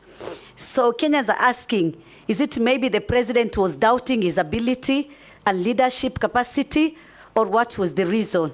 I just want him maybe to clear the murmurs by the public. My questions. My first question, in accordance with the fourth schedule. Ask one, Mishi, so ask only another. Yeah, in accordance with the fourth schedule of the Constitution, Environmental conservation is a function of both the national and the county government. How are you going to ensure collaboration between those two governments, that is the national and the county government, so that you also avoid duplication of programs in terms of the same function? The last one, maybe it is how are you going to improve and maybe safeguard those Kenyans who are living or are located near the refinery and chemical plants, because there's a lot of pollution. Thank you. Yes, nominee. Chair, let me start with Honorable Mishi. Even after this, in the event this committee approves me, and before even I'm appointed, the President has a prerogative right to assign me even another ministry. So he might even take me from environment to somewhere else if this committee approves me. So Honorable Mishi, that is the powers of the President. After all of us are approved, in 1 week he can reshuffle, and maybe he might even take me back to defense, or foreign affairs, or even gender, or even youth affairs and sports. And I am ready, or education. I am ready to serve in any capacity that the President finds it, deems it right. The second one, I think, is a very good question. Environmental matters is devolved under the 4th schedule. And at the county level, we have a very good relationship. We have got the county environmental committees appointed by the governors. The chair, on behalf of the governor, is the CEC for environment. The secretary is our county director of NEMA. And that's how they work together with all the other multi-agency team. But soon, if this committee appoints me, we are trying to create now, and we hope if this committee appoints me, we are going to sign a more intergovernmental environmental framework between the Ministry of Environment, Climate Change and Forestry and the Council of Governors, where I will sign and the chair of the Council of Governors will sign. On grazing, Honorable Nyokapi, this is a very, very complex issue. Honorable Mukami. Mukami, my very good friend, the women rep of Nyeri County. Under the Forestry Act, we have created a very robust, because we cannot conserve, we cannot restore, we cannot manage our forest and our wetlands without the involvement of the communities and the citizens who live around those forests. So this house, in its wisdom in lawmaking, they created something called Community Forest Association. And these community forest associations are the ones who are supposed to guide at what part of the forest do people graze? How far do they graze? Do they graze where we have doing regeneration of the forest? So what are we doing to make sure that we don't have a conflict? And Mr. Speaker, in some of the forests, unfortunately, powerful people in government, in the private sector, who own thousands of livestock, graze in those forests. I'm sorry to say that. But if this House approves me and I become the minister, I want to do some key long-term plans. One, just to have to review the whole grazing management plans, how we can regulate the authorized grazing in our forest ecosystem, how we can fence off areas where we feel are very sensitive in the forest, that we don't allow our animals or our farmers to farm. And lastly, I think the forest community management regulation of 2016 has not been operationalized, and I'm going to operationalize with the approval of this House, because that will give them the rights. The Speaker, the second question of Honorable Mukami, I didn't get it. If you can repeat it. Oh, yeah. It was about the floods. Yes. Mr. Speaker, climate change today is the biggest threat to humanity. I mean, you can see what's happening in India and Ethiopia in the last 1 week. Thousands of people have died because of the mudslide. You have seen the wildfires in California. You have seen the hurricanes, what they're doing, kind of destruction. And coming back home, the last 2 years, we had a severe drought that killed many livestock, affected our farmers, affected food security, destroyed, and then next after the drought, we had the floods, which again affected livelihoods, destroyed our infrastructure, roads, and farms, and livestock was swept away. So, and that's why, because of the climate change and all this, one of the issues why we're having 15 billion trees is to recover our forest ecosystem, restoration, regeneration, bring back our biodiversity. So, Mr. Speaker, I think I have tried to answer the questions of... Honorable Chairman, point of order.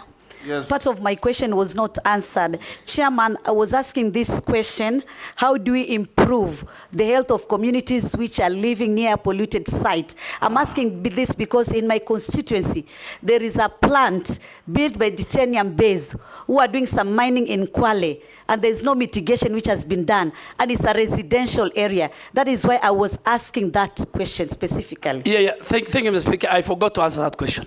Let me answer it. It's not only in Likoni. Mr. Speaker, we have a serious problem between how county governments enforce their physical planning and zoning of areas and the role of environmental institutions in making sure that zoning is respected.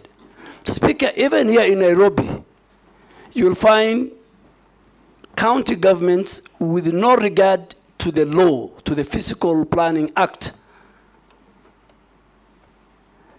allowing industry and factories to be established in residential areas and bars and bring noise pollution. The same, you cannot have a refinery next to a residential area.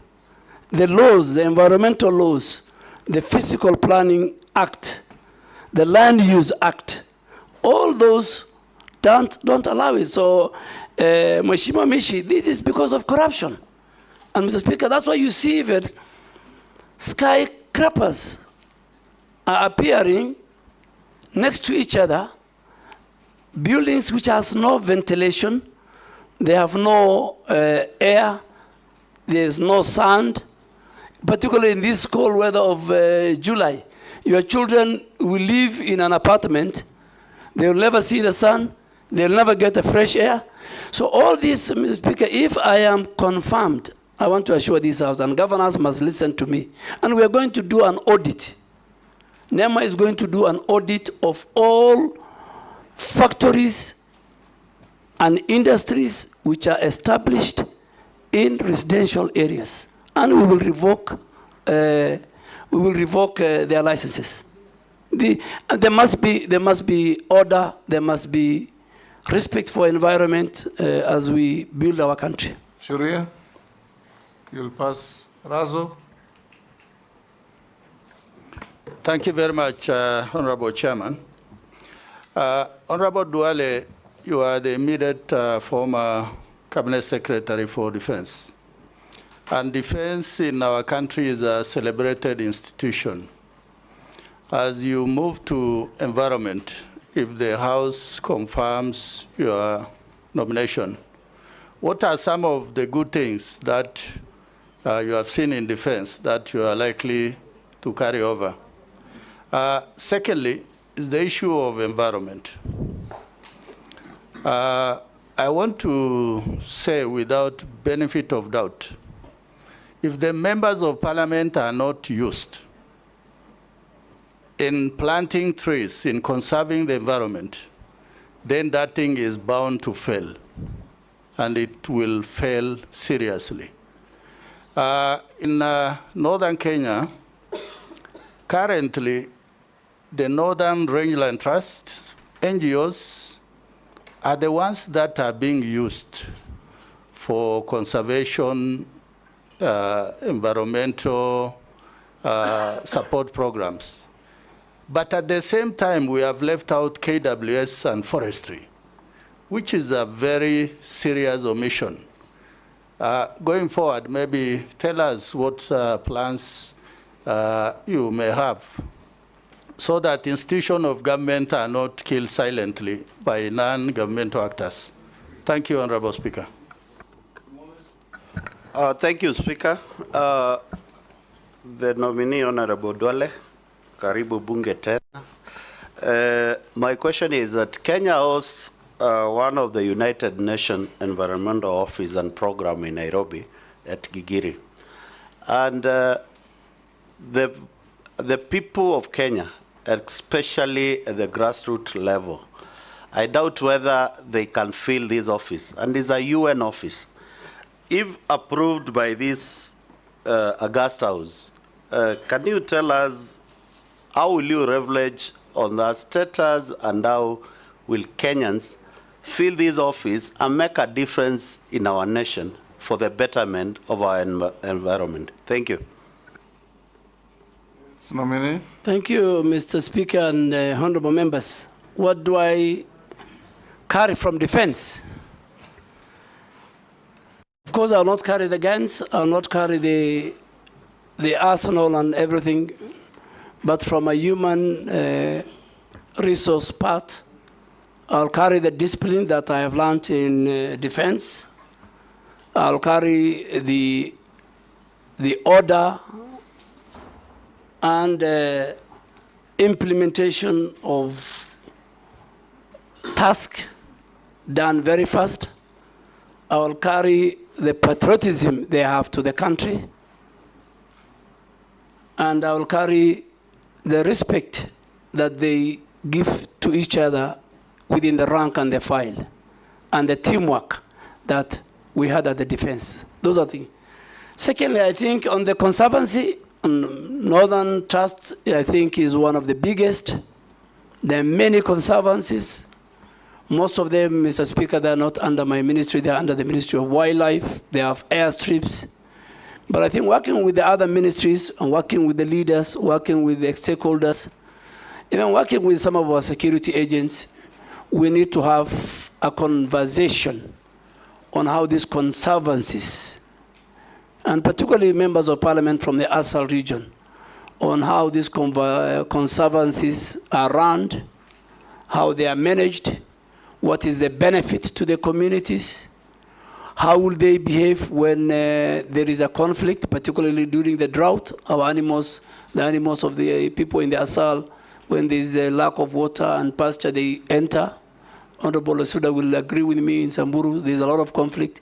So I think we need to have a more bigger conversation. We need to discuss about the carbon market, how much they're getting, the Northern Trust Fund, vis-a-vis, are they implementing the 40% that the law and the regulations give to the people?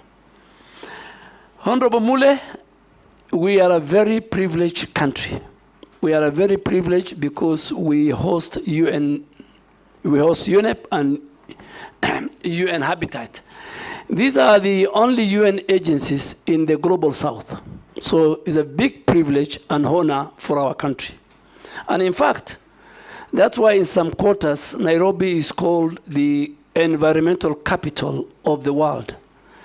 And it's the only UN body. And this is where you have the expertise, the knowledge, the pool of experts, the top world experts on environment are based in Nairobi. They advise governments very, very far away from Nairobi. As Kenyans, as a minister for nominee for environment, I want to assure you that that proximity we have to this institution, it must work in our favor. We must use the skilled labor. We must use the experts that we have. We must use the data they have to build our own environmental data. We must use them to build the capacity and the skills of our staff in our country, in the midst of environment. We must do technology and skill transfer from the men and women who work. And as the focal ministry to UNEP, I want to assure this committee that I will work very, very, very closely with them, and I'll work also very, very closely with the Ministry of Foreign Affairs and the two ambassadors, or the ambassador who is second or posted to UNEP and UN Habitat. I'll work with them, that we must make sure that this important institution help us. We are trying to build, lastly, what we call the State of the Environment Report. The State of the Environment Report, a very important report that will come to Parliament. We must leverage on the skills, on the experts who work and who come from globally at the United Nations Environmental Program and UN Habitat. Thank you, Mr. Speaker. Nominee Aden Duale, you know, the Ministry of Environment requires a no-nonsense CS like Mishuki. You know, remember when Mishuki went to transport, he cleaned up the public transport system. And when he went to environment, he actually cleaned up Nairobi River. You could even drink the water then. But after he left, he just went back to the bad old days. Now, for us to be able to gauge your suitability, it is important that we make reference to the position that you have held, which we are aware of. And so I have two questions based on your suitability, based on your experience, your past experience. First one is corruption in the recruitment of military officers. You have been in the docket of defense, and from yesterday there was a lot of discussion about how much Kenyans have to pay so that their sons or daughters are recruited into the military. What did you do about these menace when you are CS for defense? And secondly, in the recent demos, when Kenyans were exercising their constitutional rights under Article 37, the military was deployed to Kenyan streets via Gazette Notice 7861, signed by you on 25th of June 2024. Now, unlike police that use tear gas, canisters, batons, rubber bullets, water cannons, the military is known for live bullets, grenades, assault rifles, tankers, and bombs. Now, what was the intention behind sending the military to the streets? Was there a plan to shoot to kill demonstrators? Mr. Speaker, I'm not John Michuki,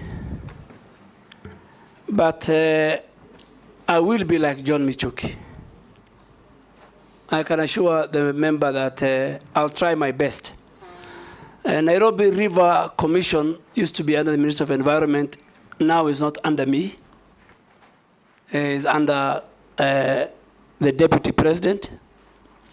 But we need to deal with the Nairobi River Commission. The pollution that is going on in Nairobi River Commission, Nairobi rivers, because of the dysfunctional sewage system, which needs to be upgraded. The dumping sites of Nairobi County, all of them, including Dandora, are on Nairobi and Nairobi rivers. So the governor of Nairobi, at some stage, and I hope he will listen to me if I'm appointed, he has to look for other dumping sites outside the Nairobi River Causeway, Rivers Causeway. So coming to military recruitment, I agree with you, it's a systemic issue. And I was watching yesterday, the speaker said, the president himself is concerned. But we have agreed before I left the Ministry of Defense that going forward, before the next recruitment, we must sit, we must have a conversation. The way the speaker said yesterday, I was watching him, we must communicate candid to the public, and we must deal with that monster. It cannot be a situation where few people are taken to court-martialed. Kenyans, in their mind, are saying, for you to join the military, and based on the national security sections, it's supposed to be the face of Kenya. Kenyans, for them to join the military, they must pay between 400 to 500,000. I think that is unacceptable. If more, that's unacceptable, and it's part of the corruption that I was telling you, which is I think all of us together, the citizens themselves, the anti-corruption agencies, all of us together, we must face on. Why did I deploy KDF? I did not deploy KDF. The framers of the Constitution put Article 241, 3B, and 3C in the Constitution. So Kenya Defense Forces are in the streets. They're in Boni Forest fighting Al-Shabaab. They're in North Rift making sure that we deal with the banditry. They were in Westgate during the terror attack. They were in Garissa University during the terror attack where we lost many people. So for peace, public order, public safety, where the police are overwhelmed, Article 241 3B kicks in the function of the Minister for Defense. By then, me, is once the article kicks in, then I am supposed to do certain subsidiary legislation. I gazette. And Mr. Speaker, all of us know Article 132 of the Constitution obligates the President to protect the other arms of government. He is the chair of the National Security Council. That day, the Office of the Chief Justice and the Supreme Court, as an institution, was under threat, under attack. Parliament and the colleagues sitting here, if KDF did not come to assist the other security agents, God forbid, many members of Parliament could have died, including our Speaker. Parliament could have been burnt. I will not be that irresponsible as a Minister of Defense with a provision of the Constitution. I used the law. And then the House went further the next morning, because it was going on a very long recess. They invoked Article 241 3C. But when LSK went to court, Justice Mugambe, I don't want to discuss more because the matter is still in court, gave orders that I should give and gazette and do a new gazette on the terms of engagement, on how many places, and I said in the 47 places. Ours was to protect key institutions. Parliament is a symbol of democracy and governance. It is the home of the people's representatives. Mr. Speaker, all my life in Parliament, people used to come and present petitions. And any member of Parliament who's outside, near the gate, used to receive and take it to the office of the clerk or the office of the Speaker. I have never seen where people want to come and ban Parliament. So I think I want to thank the framers of the Constitution. I participated, the Speaker participated, many other members participated. I think it's today and that day, 25th of June, I realized how important Article 241, 3B and C is. Owen. Thank you, Honorable Speaker. I would like to ask a question to the nominee, Honorable Duale. Just one question, that this country envisages to have a nuclear plant in a place called Uyombo in Kilifi County. Without due regard to the environmental issues in question, like the delicate ecosystem, the people, and the environment, Honorable Duale, going forward, if you are given this opportunity, how do you intend to treat this threat to the people of Uyombo in terms of nuclear plant in their radioactivity materials and nuclear waste and the hazards that come with nuclear installations? Just that my question. Thank you. Thank you, Honorable Owen Bayer. I think it's the same thing I was saying. How did the county government of Kilifi give land? So I want to assure you and this House and the people of Kilifi, if I am confirmed, it will be the first thing I'm going to do, go to that site, make sure all the environmental impact assessments are done, The people have participated, their views collected. And Mr. Speaker, environment is very key. I said Article 70 of the Constitution says if a citizen feels that his rights have been curtailed in an environmental matter, it says go to the court. Public participation is very important. I will be the first person. I won't wait for you to send, if I'm approved, to summon me to Parliament on Wednesday morning. I'll do, it will be on my table. I'll deal with it. Murugara? Thank you, Mr. Speaker. Honorable Nduale, there is a very bad scenario that is faced countrywide, especially as regards our riverine areas and the rivers themselves emanating from Mount Kenya, Aberdares, whereby almost half the year now they are drying up. We are told the reasons is environmental degradation, but also climate change is blamed. As human beings, we cannot sit pretty. We must have policies in place to ensure that these rivers do not disappear forever. What policies are you likely to put in place to ensure that we recover these rivers, which are actually the bottom line of our livelihoods? Thank you, Honorable Murugara. Ferdinand, let's take two. Thank you so much, Mr. Duale. If you are actually confirmed by this committee, first of all, I want to thank you, and I will tell you that I think that I've witnessed extensive planting efforts by the ministry in which you have been assigned.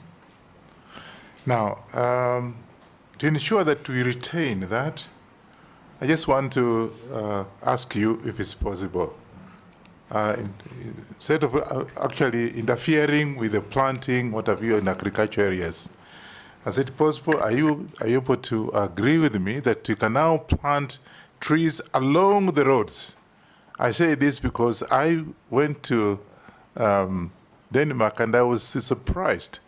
The roads are all covered because we got 6 meters from the center. And that is an area that I think we can plant trees in all these areas. Secondly, and lastly, I come from slopes of Mount Elgon. I can tell you, when I was growing up, that area, forest was very thick. And it was actually an attraction of the rains. Today, it's being cleared. So what are you going to do if you get this opportunity as a Minister for Environment? What do you want to do to save Mount Elgon? And of course, I don't know about Mount Kenya and other places. Mount Elgon, where I saw thick forests being cleared now. What are you going to do? Amini? Honorable Speaker, let me start with Honorable Murugara. Yes, even at the downstream of where I come from, Garissa, Tana River, you'll find the water level of Tana River, getting it from Aberdares, Mount Kenya, and all that, is reducing. And I agree with you. It's all about environmental degradation. And that's why these 15 billion trees will help us to restore, to regenerate our forests. Forests play a very key role in making sure that our rivers have enough water, they are safe, they're sound. But there's another element where people have put big farms, flower farms, upstream, and use the water. So the water, in fact, is reduced because of human activity, the agriculture. And I think that should be another conversation that we will need to have. Honorable Wanyonyi, yes, roads is part of the, in these 15 billion trees. We have talked to the Ministry of Transport and the Ministry of Roads that going forward, construction of roads, mainly even in the highways, the contractor is obligated to plant trees and nurture them until they grow as part of the contract. You have seen and you have gone in many of the Western world during mainly summer. You think you are driving in a highway, but both sides of the road is forested. This can be done, and we have agreed with the president and other stakeholders even before I came to environment. That should be one. And the contractors, it becomes part of their contract. Even now, we can still tell the contractors who are maintaining the roads, now we have a maintenance aspect, so that they can do it. Mount Elgon is part of why we should increase from 12.3% to 30% by 20. In all our wetlands, we have 11,000 wetlands. We have 8.8 forest cover. For us to increase, I think we will pick on Mount Elgon, and all the areas which have been degraded, we will start do the restoration and afforestation programs under the 15 billion presidential program. Daud. Thank you, Mr. Speaker. I want Honorable Duale he has talked about recycling, but we have a problem with recycling that the refuse collection which is done poorly, and then it is gone and put into our forests and wetlands. What will he do if he is confirmed? Secondly, you have talked about CFAs. There are agreements of CFAs, Community Forest Associations, whereby my predecessor, long time back, Honorable David Muiraria, the late, he had introduced the Shamba system, where people could go and take care of the trees in the forest, as well as do shambas, plant and take care. Because there is a problem in our forests, Nominee, because there is lantana shrub. I don't know if you have heard of lantana. And that shrub, you cannot remove it. It's so expensive to remove. And the forest associations do remove it when they are planting. And I believe the Ministry of Forestry cannot remove it because the funds are not available. What would you think about that?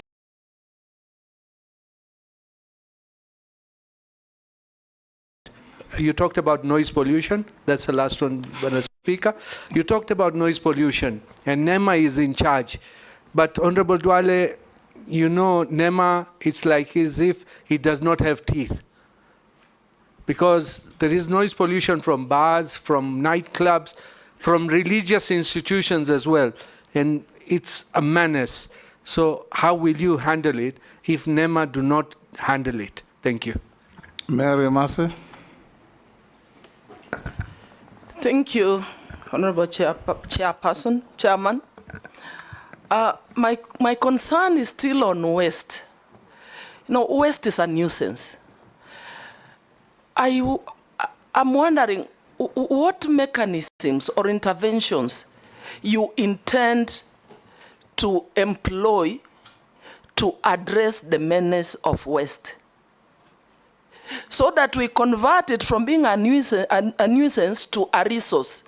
Recycle, reuse, produce, regenerate energy, name it, because it is a real issue. Outline for us those interventions that you will employ. Secondly, I want to pick it from the question that was asked by Honorable Mbui on corruption. You've said yourself, corruption is killing our country. And I remember when we interviewed you on your first nomination, we still raised this issue of corruption in recruitment of officers to KDF. And you promised us here that you're going to deliver. But Honorable Duale, I put it to you that you disappointed the country. During that time, the amount that was being paid was between 300 to 400. But during your time, you presided over an increase from now for 300 to 400 to 700 to 1 million.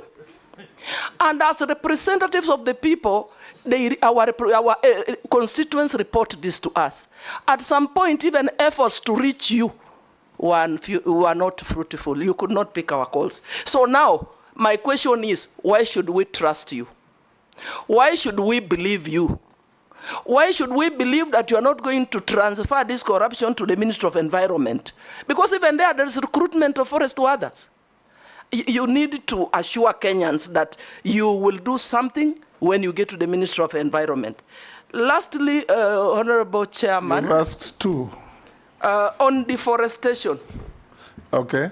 There's a lot of felling of trees, even in public forests. We are saying let us plant trees. Let us plant. But what are we doing about deforestation? Can I ask the last one that have been requested by the public? Go ahead. A member of the public has asked me to ask Honorable Duale, what is your connection with the Juja International Abattoir in Mrima in Juja? It has environmental wastage. I don't know what that means. Probably you can give your thoughts on that. Thank you. Let me start with something Mrima Juja. Maybe the people who I sell my fattened bulls take to many slaughterhouse. If they buy and take it to our slaughterhouse, that is the only relationship I have. I don't own slaughterhouse. I sell to Farmers Choice. I sell to Kenya Meat Commission.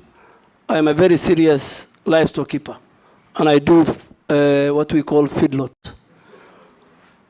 Two, so ask that person, maybe he's looking for another Duale. Let me answer about recruitment. I refuse to pick your call and many other people's calls because of corruption. It's because of the corruption. You wanted me to employ for you people. And many members of parliament will agree with me when even they send me text. I said, please go to the nearest sub-county recruitment center. So I'm very sorry, Honorable Mercy, if I didn't pick your call, I was scared you'll ask me to recruit somebody for you. And that is the level of how I abhor corruption. Two, I think when I went, is the only recruitment that I did under my leadership. The only one. And the speaker said it's a systemic. It was Okay, inform him. But Speaker, I must agree if I want to be informed. Okay, point of order. I remember the standing orders. I know. Point of order, Speaker. Let's hear her. My call, Honorable Speaker, I was calling the Honorable CS to seek clarification with respect to the concerns that were raised by my constituents, that those who were successful and had reported to the training camp were being chased away over flimsy reasons. And I think I can quote, one of my constituents was told that his testicles are not equal. That is why it's being dismissed or returned from the training camp. So I wanted to seek clarification from the CS to tell me what are the guidelines for one to be recruited. Somebody who is successful, he has already reported and is being chased away. I wanted it to secure that slot so that my constituents does not lose it as a representative of the people of Teso South. Mr. Speaker. Oh, yes, what's your point of order? Honestly, okay, Mary. It was very sad indeed. And my constituent lost that slot because I could not get the CS to clarify. We hear you. Yes. In fact, I had to look for a chairman of a committee to call the CS on my behalf because I thought because I'm a small person, he can't pick mine. You are an He MP. actually picked, but I was not helped. I was not helped. I am speaking on behalf of the people of Teso South. Good. But you are vetting him on behalf of Kenyans. Yes. Yes, on behalf of Kenyans. Yes. And it did not only happen to Teso South. Many Kenyans were returned from the training camp. And we are told those lots were sold again to some waiting rich guys with 1,700,000. It cannot continue. And we made it very clear to the CS nominee for defense that it should not repeat itself next time. Yes, Junet. Mr. Speaker, I want to sympathize with my colleague. And that issue has been rampant, people complaining. But the only thing I'm wondering with is if the CS of Defense by then could do measurement of testicles. It's what I don't know. That's what I don't know. Mr. Speaker, let me, because it's a, Mr. Speaker, let me make it very clear that the grounds given for the rejection of that recruit from Teso South is valid. Next year, if such a person comes, he will not be recruited into the Kenya Defense Force. Mr. Speaker, Kenya Defense Forces recruitment is different from the recruitment of the police. When people go are recruited at the sub-counties and they come, a very serious medical checks takes place. A number of people are sent because of medical ailments. And I think the former Vice Chief of Defense... unequal testicles ailments. Yeah, there were people... Women can know that, Chair. Mr. Only Speaker, women can know that. I think, if you allow me to finish, there are many. The testicle that I want to go into is one of them. There are many, and the chairman of defense will agree. They measure... Point of order. Let me finish before the point of order. Mr. Speaker, there are many colleagues, there are many leaders who sent me why their person has been chased. And in 10 minutes, the leadership of KDF could give me 1, 2, 3, 4 reasons, measurements including. So I am sure the next, women to assist them not only on this. So, Mr. Speaker, there are certain criteria. There are many, and those who leave, they are not replaced. And I think let us not discuss, with your permission, the Kenya Defense Forces in a very negative. They have a special place in that. But the chairman of defense can call the generals in camera, and you are now talking about testicles. They will tell you something about even the teeth. They will tell you many things. And some of these things is because when you go, the training of the Kenya Defense Forces is so vigorous that you don't risk to take somebody who will die in the course of the training. So don't compare it with how the police are trained. Don't compare it with how the Kenya prisoners are trained. But I am sure the information, the reasons why many, including my sister, Mheshimiwa Mary Emase. And please, going forward, if it was in camera, Mr. Speaker, I will even tell you more. But now that it's in public, I don't want to say more. What's your point of order? Point of order, Mr. Speaker. You know, the issue raised by Honorable Emase is something that is out there in the public. Many Kenyans complaining about. Sometimes they think those are flimsy reasons why they are not taken. And I could understand maybe someone has squinted eyes because of shooting and, you know, flat foot, maybe because of running. I'm really wondering why, if what work testicles would really have to do with joining the disciplined forces. So I don't think we should belabor, but don't take it lightly that there are Kenyans who are raising concerns on the reasons why they are not taken to disciplined forces. Point of order. Yes, thank you very much, Mr. Speaker, sir. With tremendous respect to Honorable Duale. And let the Army hear this. It's very important. We know the historical background of the set pieces that were given in the Army recruitment, including teeth. It is there to bite bullets at a certain point in time in history. Today, they do not bite bullets. That's why you hear that saying, you will have to bite the bullet, because the Indians were refusing to do it. So you had to have teeth so that you could bite the bullet. We required tall people so that they would see enemies from a distance. Today, you don't have to do that. Because if that was the case, the Chinese and the Japanese would have a challenge. Eventually, such things became disqualified. I think the whole code needs to be revised so that we do not have human rights abuses. But they are not even abuses. They are excuses that the army is using so that it is able to bar some Kenyans from joining the forces. And as we are saying, so that other people can actually get the slots. So surely the army must open up on this. Point. Thank you. Let's not escalate this. Okay. For avoidance of doubt, Honorable Duale, I also have a child who was sent away for exactly the same reasons as Mary Masses. Your Excellency, I think just to give the way forward.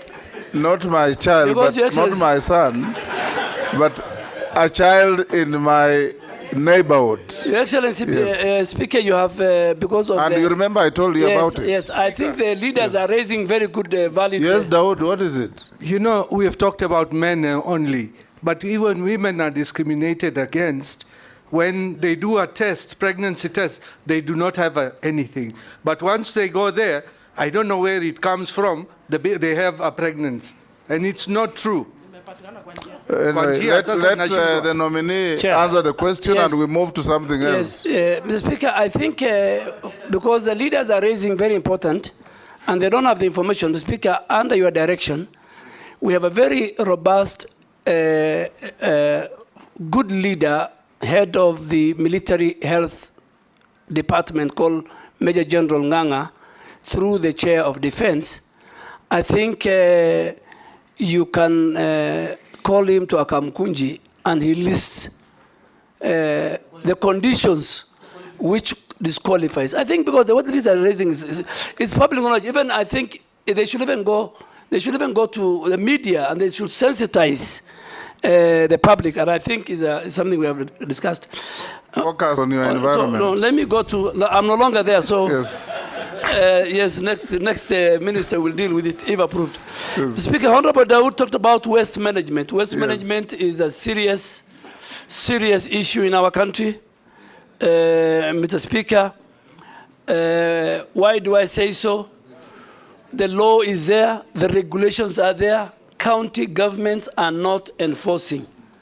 NEMA, waste management in the first place, Mr. Speaker, is a devolved function. All that as we do is to support in terms of regulatory powers. But waste management will be something, if I'm approved, that I will take it seriously.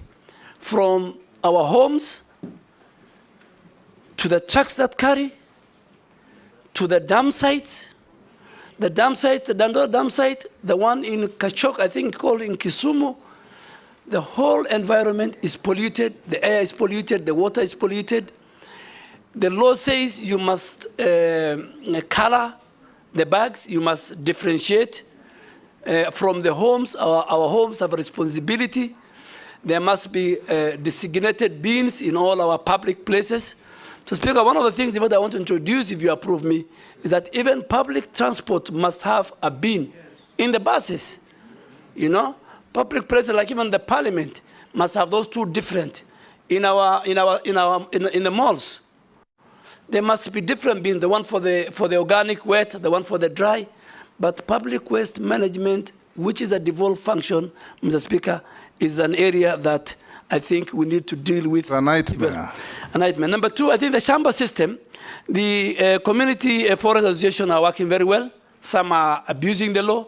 We have now put in place what we call the community forest association management plan, where they will help us which part of the forest with a proper plan they can graze, and which part of the forest they will help us and protect, and we will use.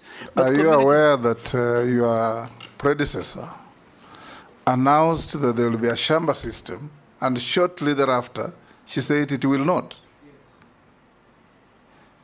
That I think, I don't want to indict my Do you recall that? Yes, I recall. Yes. But Shamba system or grazing or farming in forest by communities around under the Community Forest Association, which is in law, is about management, is about coexistence.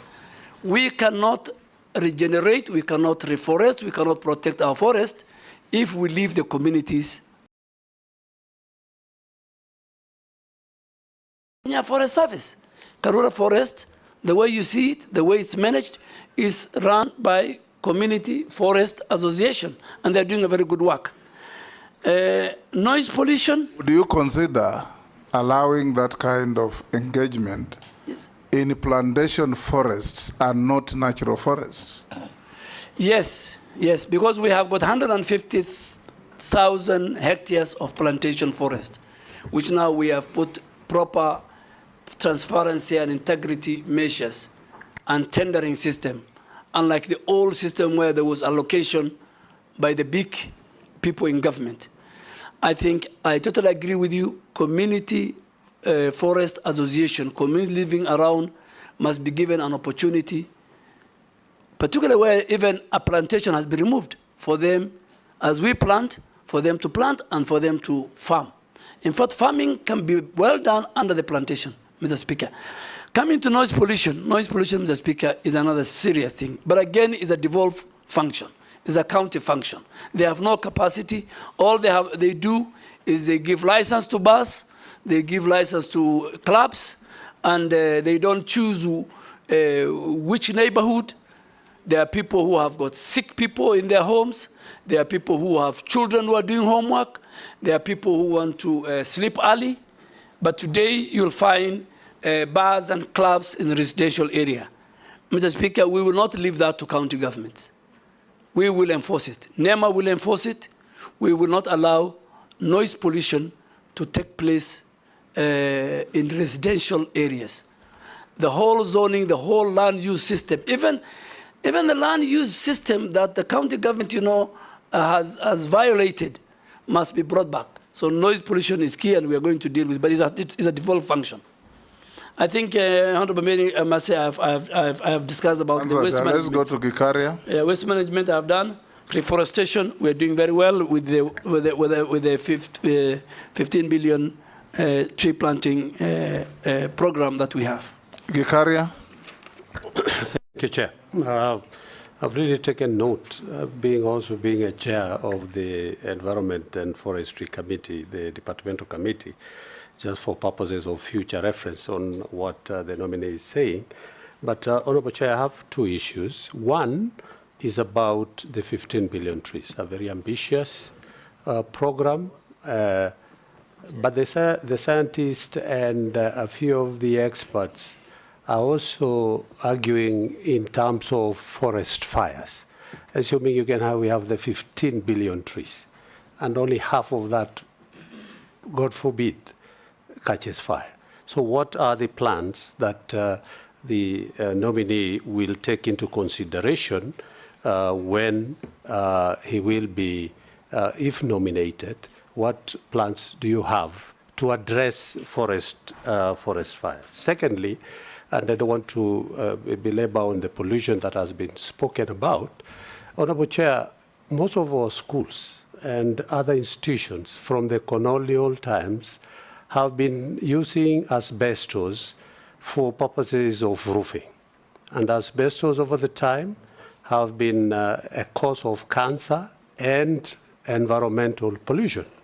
Maybe what plans are there for the nominee to address the use of asbestos that are in our schools, health institutions, and so many other places? Thank you, Honorable Chair. Thanks, Speaker. Mine to begin with is, Speaker, I was looking at the resume or the CV of the nominee. And the CV has given a lot of hope to many Kenyans, professionals, that it's not only that you must come from Nairobi University that you can be nominated as a minister. Which one is Nairobi University? Almost every nominee, Honorable Speaker. It's called the University of Nairobi. It's not Nairobi University. Honorable Speaker, I thank you and I respect. I'll go your direction, but I will call it Nairobi University or University of Nairobi. But almost every nominee, Honorable Speaker, and I think this is good for record, for future, that people who have been to other universities, Moi University, Kenyatta University, all the people, Honorable Speaker, that I have seen, is only Nairobi University, Nairobi, almost everybody. Until when I was saying... Kindiki came from Moi University. It's only one. It's actually a rare species. With this one, there are only two. Everybody else, Honorable Speaker, and I think it's good for record, that other universities, graduates from other universities are qualified to become also nominees of ministers and even higher honorables. It should not be Nairobi University. What about Kenyatta University? What about Moi University? And so on and so forth. I thank you, Honorable Speaker, and I will use the questions asked by other members to judge the suitability of the candidate. I thank you, Speaker. Mine is very brief. Honorable... You any questions or don't answer?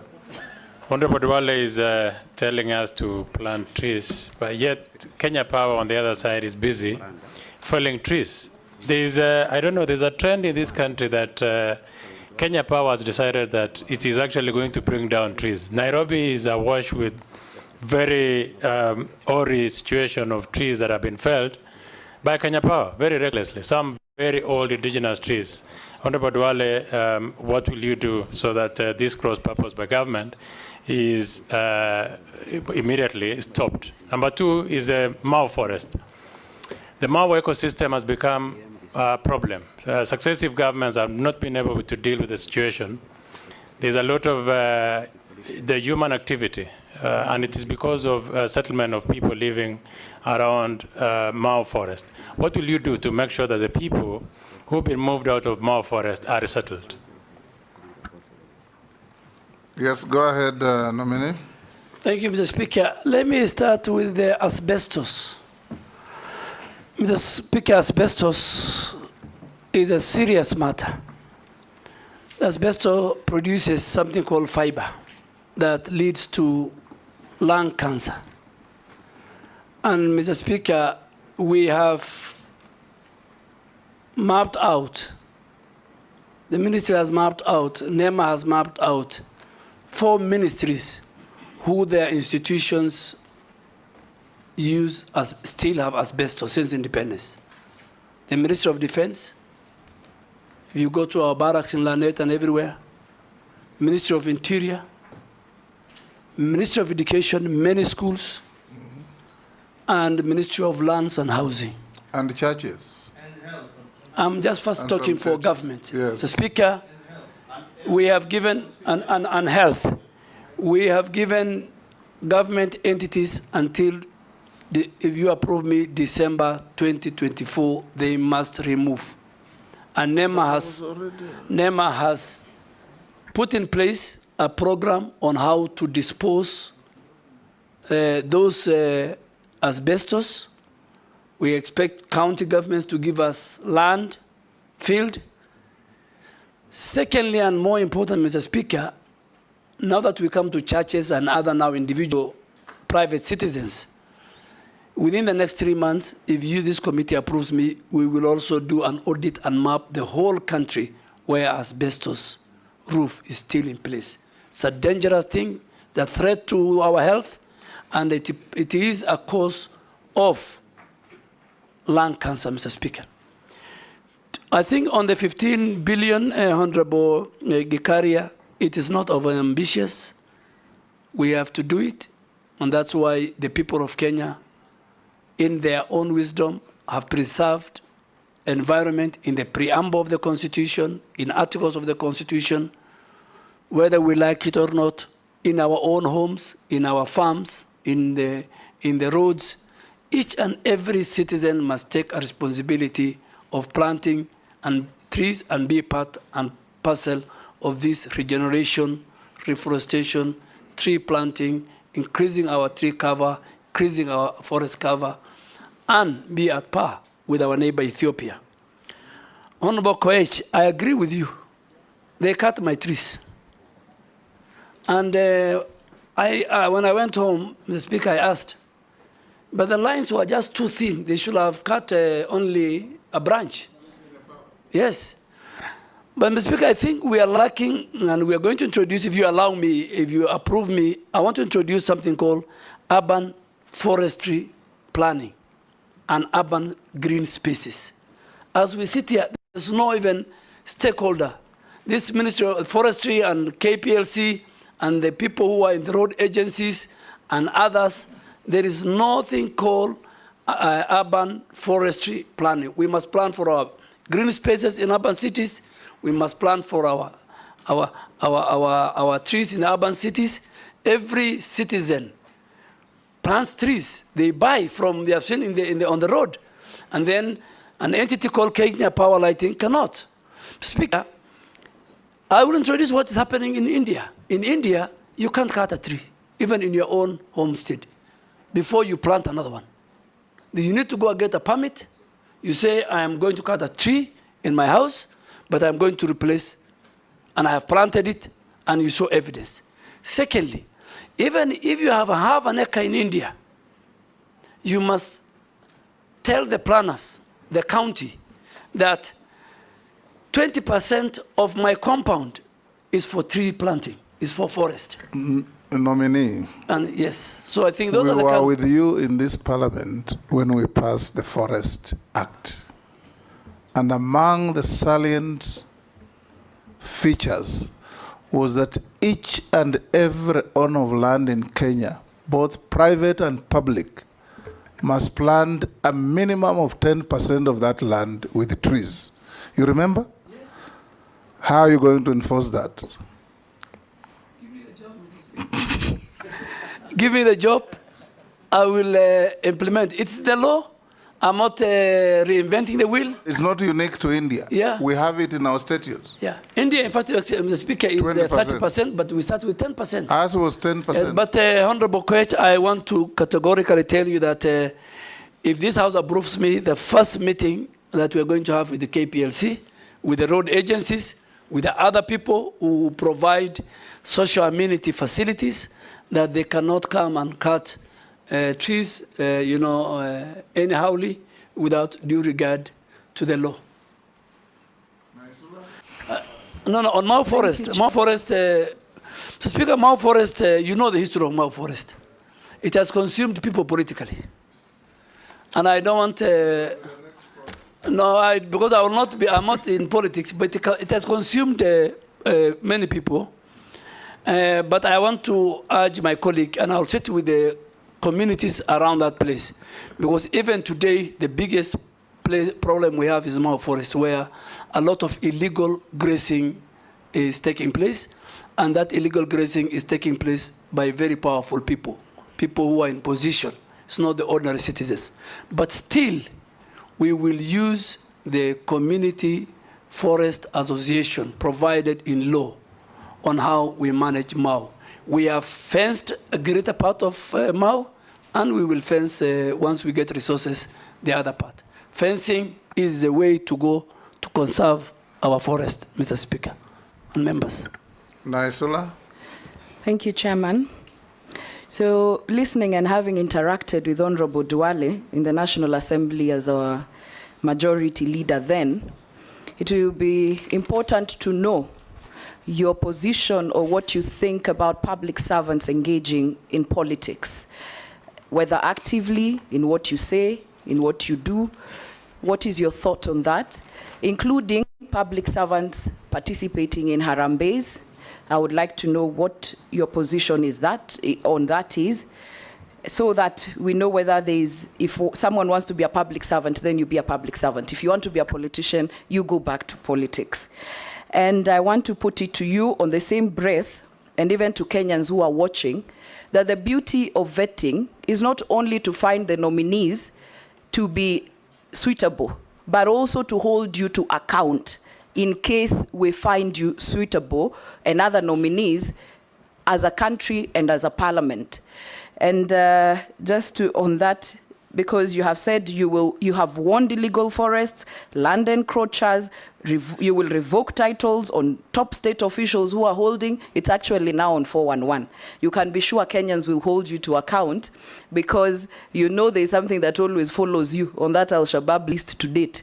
So just know that even this will follow you. I'm just saying that this will also follow you if we find you suitable.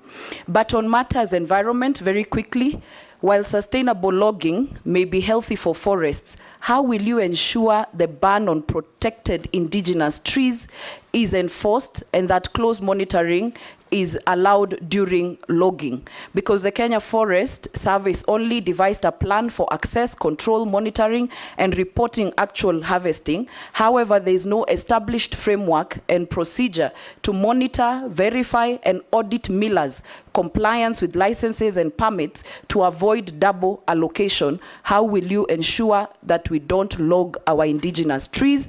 And finally, the staffing at KFS is not adequate. How will you ensure that you put mechanisms for using aerial, GPS, guided harvesting technologies to monitor forest resources and logging activities? Thank you. Nominee. Mr. Speaker, public servants, me included if I'm approved by this House, I'll take whatever it takes to promote, to expound, to communicate government agenda, government achievements to the people of Kenya, whether I'm in Samburu with Honorable Lesuda. So I serve the government of the day, and I'll speak for the government of the day. And I think that is what public servants should do. Public servants should not get involved in the local politics, in the county politics. They are supposed to be unifying factors. In fact, to the contrary. It's supposed to bring people together. For people to buy government agenda and for you to succeed in implementing government policies and achievements and programs, you need leaders across the political divide, and more so those who are elected and those who are the community leadership. The 411, the one on Al-Shabaab was fake news. But this one, please hold me accountable. I am one person who believes in accountability, Mr. Speaker. In the last 2 years, you and the clerk and the chairs of various committees will agree, I have been diligent when I'm called upon to Parliament, either to its committee, to the plenary, and the only time I refused to pick telephones, God forbid, was when during the recruitment. And that one I've given good reason. But I talk to members. And I am one person who respects the legislature, I respect the judiciary, and I respect people in public service. So I am ready. And please protect me when I cancel title deeds, when I do actions that is in the interests of the people of Kenya and the citizens and the country. Mr. Speaker, as our leader, please, if people want to bring impeachment to fight me, you must help me and protect me, if that is the case. The Harambee, Mr. Speaker, I'm a person who believes in Harambee. I think I have built more mosques and madrasas, and charity is a cardinal principle in my religion. Every year, in fact, this month is the month of Zakah in the Islamic calendar. This month I'm paying from what I have, and Honorable Junaid will agree with me. So Zakah can be Harambee. You'll see in my form that I have presented the number of madrasa of women in Garissa. Close to 5,000 women are in Islamic madrasa, courtesy of the charity I did through Harambee. I am sure there is a bill the leader of majority is going to bring. Those of us who believe in the Almighty God, that whatever He gives you, you must share. I really want to urge you, when that bill comes, let's regulate it. There are people who abuse it. Recipients abuse it. Others abuse it. They use the money, stolen, corruption for Harambee, for other things. But let us, particularly, let us regulate that you can help the poor person who could not pay school fees in Samburu, in Garissa, in Eldoret, that you can finance through your own resources that God has given you, the good medical care clinic that Honorable Deputy Speaker did to many people. So I don't think whether we can close Harambee, but it's good we regulate it. And I think most of us who sit here every weekend and in our life as leaders, we have, God has blessed us because of that. I think logging. I think logging plantation, I said 150,000 hectares are made of plantation in our forest. There used to be the culture, Mr. Speaker, when you were minister, you remember, it used to be, what do you call it, allocation. Tied with corruption. Who is who? The really sawmillers were not getting it. The really people in the timber industry were not getting it. Mr. Speaker, that has stopped. Now, we have a segment for the local sawmillers within that forest, I think up to about 40%. Then we have another 60%. Then we have 40% for the other national sawmillers. But all this must be done through a proper, transparent procurement system, which is on our website, the website of Kenya Forest Service, and each and every Kenyan will be given, Mr. Speaker. Corruption will not be there when it comes to logging. And then last, I think, is technology. Honorable Lesuda, if you want us, of course, we want to increase our staff. We want to even use technology. We want to use a drone to plant trees. We go to a forest, we see the degraded area, we use a drone that can do 2 million seeds in 1 hour. That technology is what we want to monitor our forest, to help our forest adjutants, to help our forest rangers, technology. But all this needs resources, and as a member of the budget committee, when Honorable Chair of Environment, Honorable Gachagua come, please support us. Honorable Duale, if you are approved to be suitable to take this position, I want to urge you, take a helicopter and fly around all public forests and see the level of destruction going on. You will see what looks like a forest by the roadside. A kilometer inside, there's no forest. Charcoal poachers, illegal grazers, illegal loggers. It is bad business. We encourage you, in the event you find favor with this committee and be appointed the Minister for Environment. Environmental degradation has been classified as an existential threat to not only Kenya, but the rest of humanity. At least go down in history as a man who saved Kenya. Go to schools, teach children how to plant trees and live with trees. If a child goes to standard 1 and is given 2 trees to adopt, by the time they leave standard 4, 5, the tree is mature.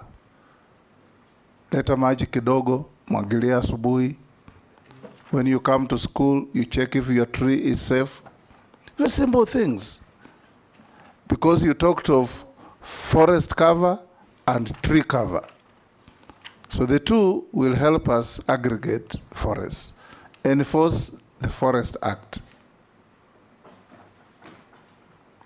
If you go around the country and we want you to tell Kenyans what you are going to do, all our wetlands are being drained by farmers. There are small swamps that aggregate to a lot of wetlands in this country. They're all being subdivided, fenced, and drained away. What are you going to do about this? Because you have the law backing you to gazette all these as public assets. And if the owners compensate them, but protect them so that we can have a better environment. In the case you find favor of this committee, what are you going to do to protect the environment and the forests of Kenya?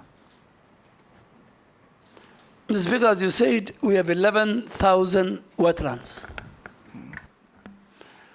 And the legal regime and the necessary laws are in place, I want to commit to you that we will protect, if this committee approves me, we will protect our wetlands. Secondly, even the 150 billion trees that we are to plant, the best place to plant is in our wetlands. Because in the wetlands, we don't need water. In the wetlands, we don't wait for the rains to plant. So even the 150 billion, we will start with our 11,000 wetlands found in all our 47 counties. But I agree with you, the forest that we see inside is a hollow. There is illegal grazing. There is corruption also between these illegal people doing either grazing or logging with our officers. We will take whatever it takes that there is accountability even within the over 6,000 forest rangers who have been mandated, who are paid by the taxpayers to protect our forest and our wetlands. There is a citizen who has sent me a message to ask you that on Mount Kenya, Mount Elgon, Mount Longonot, there are climbers who do that activity regularly, carrying food, drinks, and all manner of things. He's asking whether, if you are approved to be the minister, you will provide facilities on those climbing paths of toilets and bins for depositing litter. Because they say those climbers have got no toilet facilities, and you know what that means. And is that water that percolates down for human use? There's nowhere to throw litter, so there's litter everywhere. And this, I think, this Kenyan must be an environmentalist. Yes. Yes, Mr. Speaker, even their facilities. Owen Bayer wants to add to that. I have received something here that probably interest you. I'll ask Honorable Duale in regard to camels from northeastern region contributing to land degradation by wandering all over Taita Taveta throughout the year, contributing to hunger and poverty. Quick one, Speaker, the last one. If you, I'm told if you can ask Honorable Duale regarding any plans to stop pharmaceutical companies and other companies who are dumping waste in the sea in Mombasa. Recently, needles were found during the cyclone that was going on there. Robert? Yeah, thank you. There is also a gentleman from Kitui County called Mr. Paul Mutua who says that there is concerns of insecurity in Mwingi and Kitui along the Kitui-Tana River border of an invasion of armed nomadic herders with camels in the area. Can Honorable Duale deny or acknowledge he has more than 100 camels in that area, and that is also causing insecurity? Yes. Mr. Speaker, maybe if you allow me, can I ask a hypothetical question? No, just answer them one by one. Start with just the climbers. Before that, okay. If you allow me, I want to ask a hypothetical question. In the Parliamentary Appointment Act, the public have a timeline of 7 days to submit all their concerns. Is it... Honorable Duale, yes, sir. The public have 7 days to submit a memorandum that on oath that is either exposing something against you, something adverse on you, but when members are here and a member of the public sends a question, that's a legitimate addition to what we are doing. Mr. Speaker, I cannot talk for because camel herders. Yes. Camel herders in Kitui County. I am a camel owner, and you'll see it in my list of assets. Yes. And my camels are in between Isiolo and Garissa County. But there's a historical notion by the leadership of Kitui, Machakos, that the problem of insecurity and camels in Kitui is not something that started today. It is their cherry pick. It's every time they speak, they do that. So I can only speak for my camels. Of course. They're in Garissa. Talk about your camels. And next time, Mr. Speaker, when you have time, they're doing very well, so I'll take you there. You have a history with Balambala. Yes. So you go see your client. Correct. And see my camels.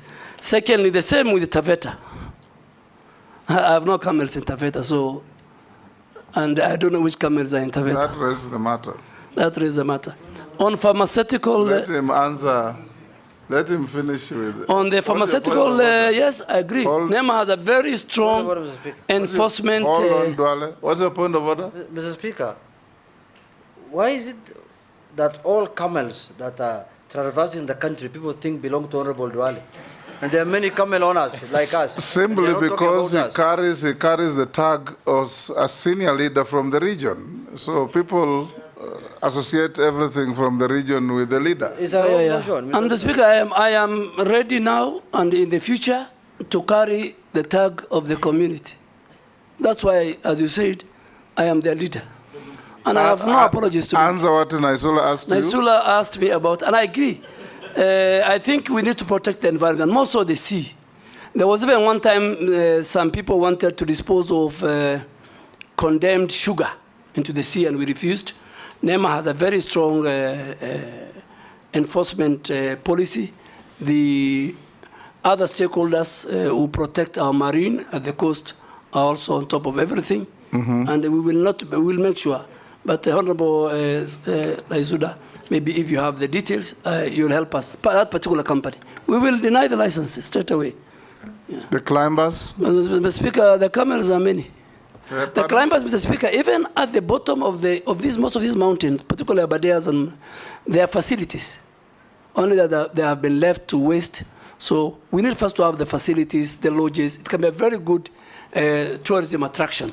And then on top, as they climb.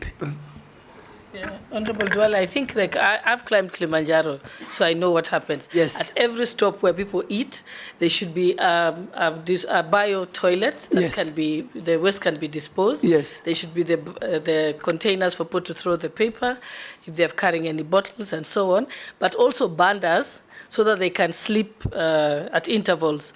Because I know that if that doesn't happen, then what happens is the waste ends up being left, and you get volunteers who actually go and pick it up. So it's actually a way of protecting the climbing route.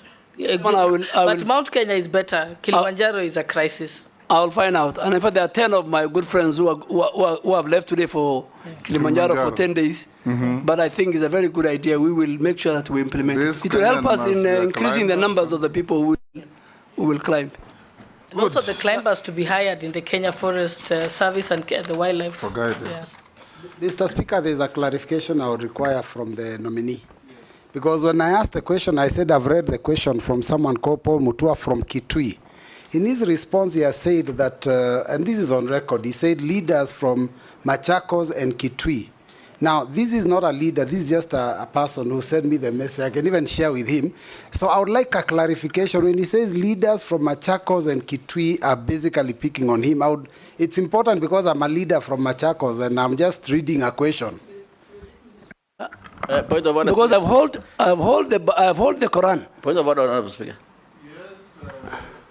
That will be an interjection between now leaders of Garissa and leaders of Kitui.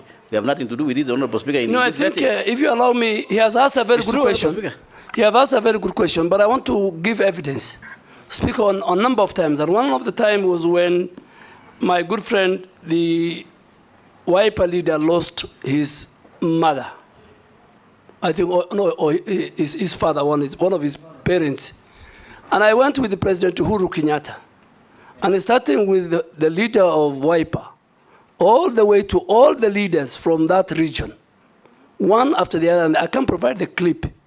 They have mentioned me that I am the cause of the conflict. And in my presence, and in fact, in the morning when I was leaving, I told President Uhuru Kenyatta, that will happen. And he says, let's go. And they were telling him, but he never replied. I have other times when leaders from that region had a dispute. Garissa doesn't have a border with Mwingi or Kitui. We have a river border, but the really border is between Tana River and Kitui. So it is something which is in the public domain. It is the leaders, the senator for Kitui, the leadership. Not go that route. But that's it. Let's not go that route. I'll find another avenue to deal with that matter, not at the vetting. All public people have at one time or another been others punching bags. And we live with it. So it should not, it's part of the occupational hazard. Honorable Duale will end with you by asking you, yes. By asking Speaker, you, I take. That's out of order, Mr. Speaker. Honorable And even mentioning my party leader by the nominee is also unfair. Because that was never the issue. I just read a message from a person, and I said I'm willing to show the message to the candidate. Honorable Kalonzo is not an issue here. Yes. So Mr. Speaker, I withdrew. I have a lot of respect for Honorable Kalonzo. Thank you. I have a lot of respect for Honorable Mbui. He was my schoolmate. I have nothing personal. I am sorry I have withdrawn. Thank you. Honorable Duale, now answer the following short questions. Have you been adversely mentioned in any integrity-related report or investigations? Never in my life, Mr. Speaker. Do you hold any leadership position in any political party? No, but I am a member of a political party. No leadership. Member, I'm allowed, Yes. Mr. Speaker. I read the law. State your net worth. My net worth, Mr. Speaker, is, as of today, 980 million. 980 million? Yes. Comprising? I have provided comprises of, I have pieces of lands, both in Garissa and Nairobi, my house in Nairobi, my house in Garissa, my cattle ranch in Garissa, my rental property in Nairobi and Garissa, my shares in family-owned business, my camels and cattle, and motor vehicles. And Mr. Speaker, lastly, I have got good revenue from the book sales of my autobiography, which is one of the best selling book, the #1 best-selling book as of today. How much were you worth when we last vetted you? 851. 851. Point of order, Speaker. Yes. The nominee recently launched his book, and he says that it has good some returns. I mean, there are thousands of books that have been launched in this country. I want to know how yours performed so well. You can ask him on the side. I think you need to read. If you read my book, you'll see it's the best. That is not a fair question. Leave it there. Mr. Speaker, and it is from a research done by bookshop sellers, textbook center. I bought 20 copies and distributed to my schools. And I have now done my 4th publication.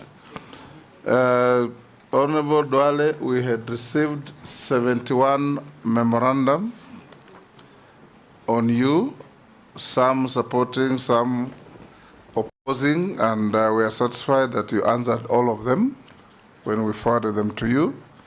We've also checked your documents against what we have. They are correct. Yes? Chair, maybe just as the nominee concludes, because this matter of wealth declaration has become a matter of public interest now, especially to our brothers and sisters in the room. The movement from your last declared net worth to your declared net worth now, can you explain the growth? The growth. How much is it? Almost 130 or so. Boy Chungwa is an accountant, and there is both for land investment and real estate property. Usually the appreciation increases between 12 to 15%. So if you calculate 851 by 12% or 15%, that growth that amount will come to it. Yeah. It's about 140 million. Thank you, Honorable. And Mr. Speaker, also, we have got very good rains, so my livestock grew in number. Yes. Yeah. Okay, Honorable Duale, we are done with you.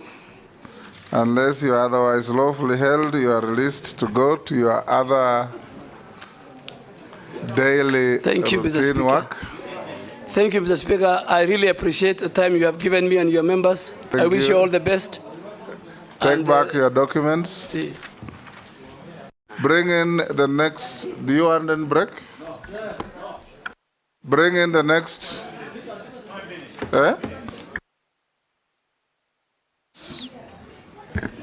Don't go for lunch. You'll go for lunch after the third. Only 5 minutes. Robert.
Malik.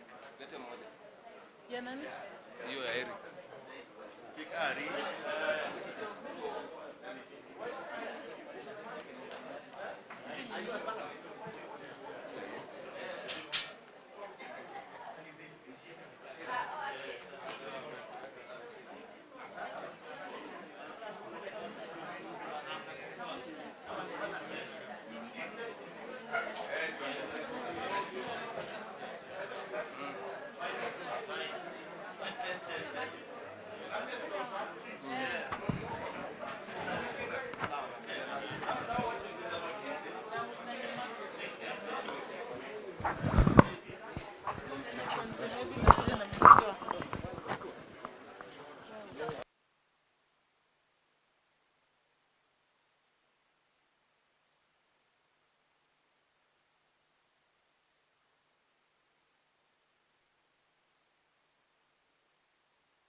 Unajua ni mkamba wenu sasa ndio unaniambia.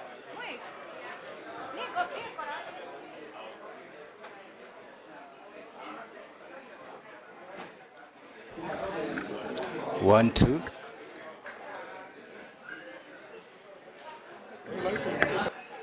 One, two.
Order, honorable members, let's take our seats for the next.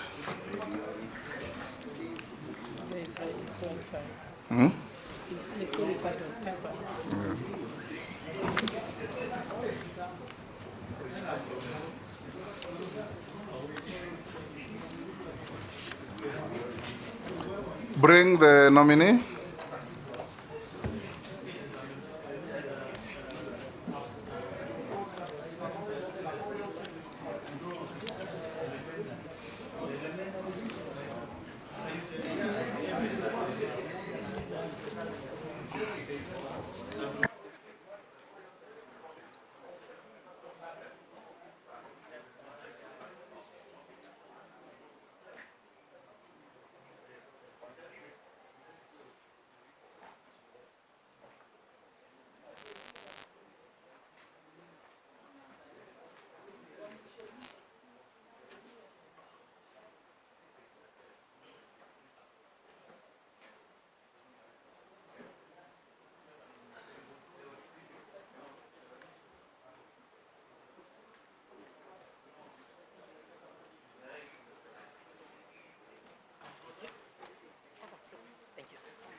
Good afternoon.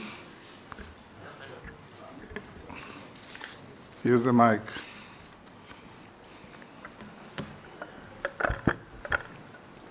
Good afternoon. Good afternoon, Speaker, sir.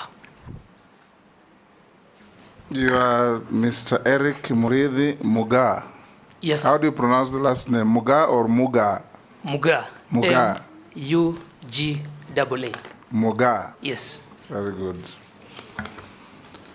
Welcome to this Committee of Parliament. Have you ever appeared before a Committee of Parliament? No. No. This is your maiden appearance. Yes. Welcome to Parliament for this process of approval hearings. We are going to engage you for the next 1 hour or so to assess your suitability to take office that you have been nominated for appointment. This is a committee of appointments in Parliament in the National Assembly. I'm the Speaker of the National Assembly. I'm the Chairman of the committee.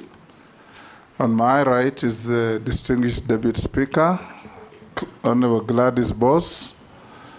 The left is Mr. Ndombi. He is one of our deputy clerks. I will invite members of the committee to introduce themselves, starting with Honorable Naisula. Naisula Lesuda, MP Samburu West. Kimani Shongo. Nelson Koech, MP Belgut. And I'm David Kosing, MP Poko South. Gikaria David, Nakuru Town East. Emase Mary, Teso South. George Gitonga Murugara, Tharaka. Owen Baya, Kilifi North. Robert Mbui, Kadhiani. Stephen Mule, MP Matungulu. Rehab Mukami, Nyeri County. And I'm Caleb Abisi. Yeah, Caleb Abisi, support.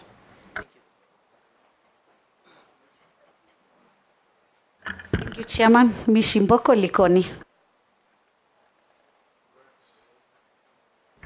We will start. Eric, we'll invite you to introduce yourself. Tell us your name, your educational background, your work experience, your competences, and why you think you have the suitability to the appointment to which you have been proposed. After that, you give your papers to the clerk to verify. But before we do that, we will invite you to take an oath. We have the holy books, the Quran and the Bible. Which one do you swear with? The Bible. So be upstanding. Take the Bible in your right hand and recite the oath that the sergeant will hold for you. I, Eric Muredi Muga, do swear that the evidence I shall give before this committee on the matter and its consideration shall be the truth, the whole truth, and nothing but the truth. So help me God. Take your seat.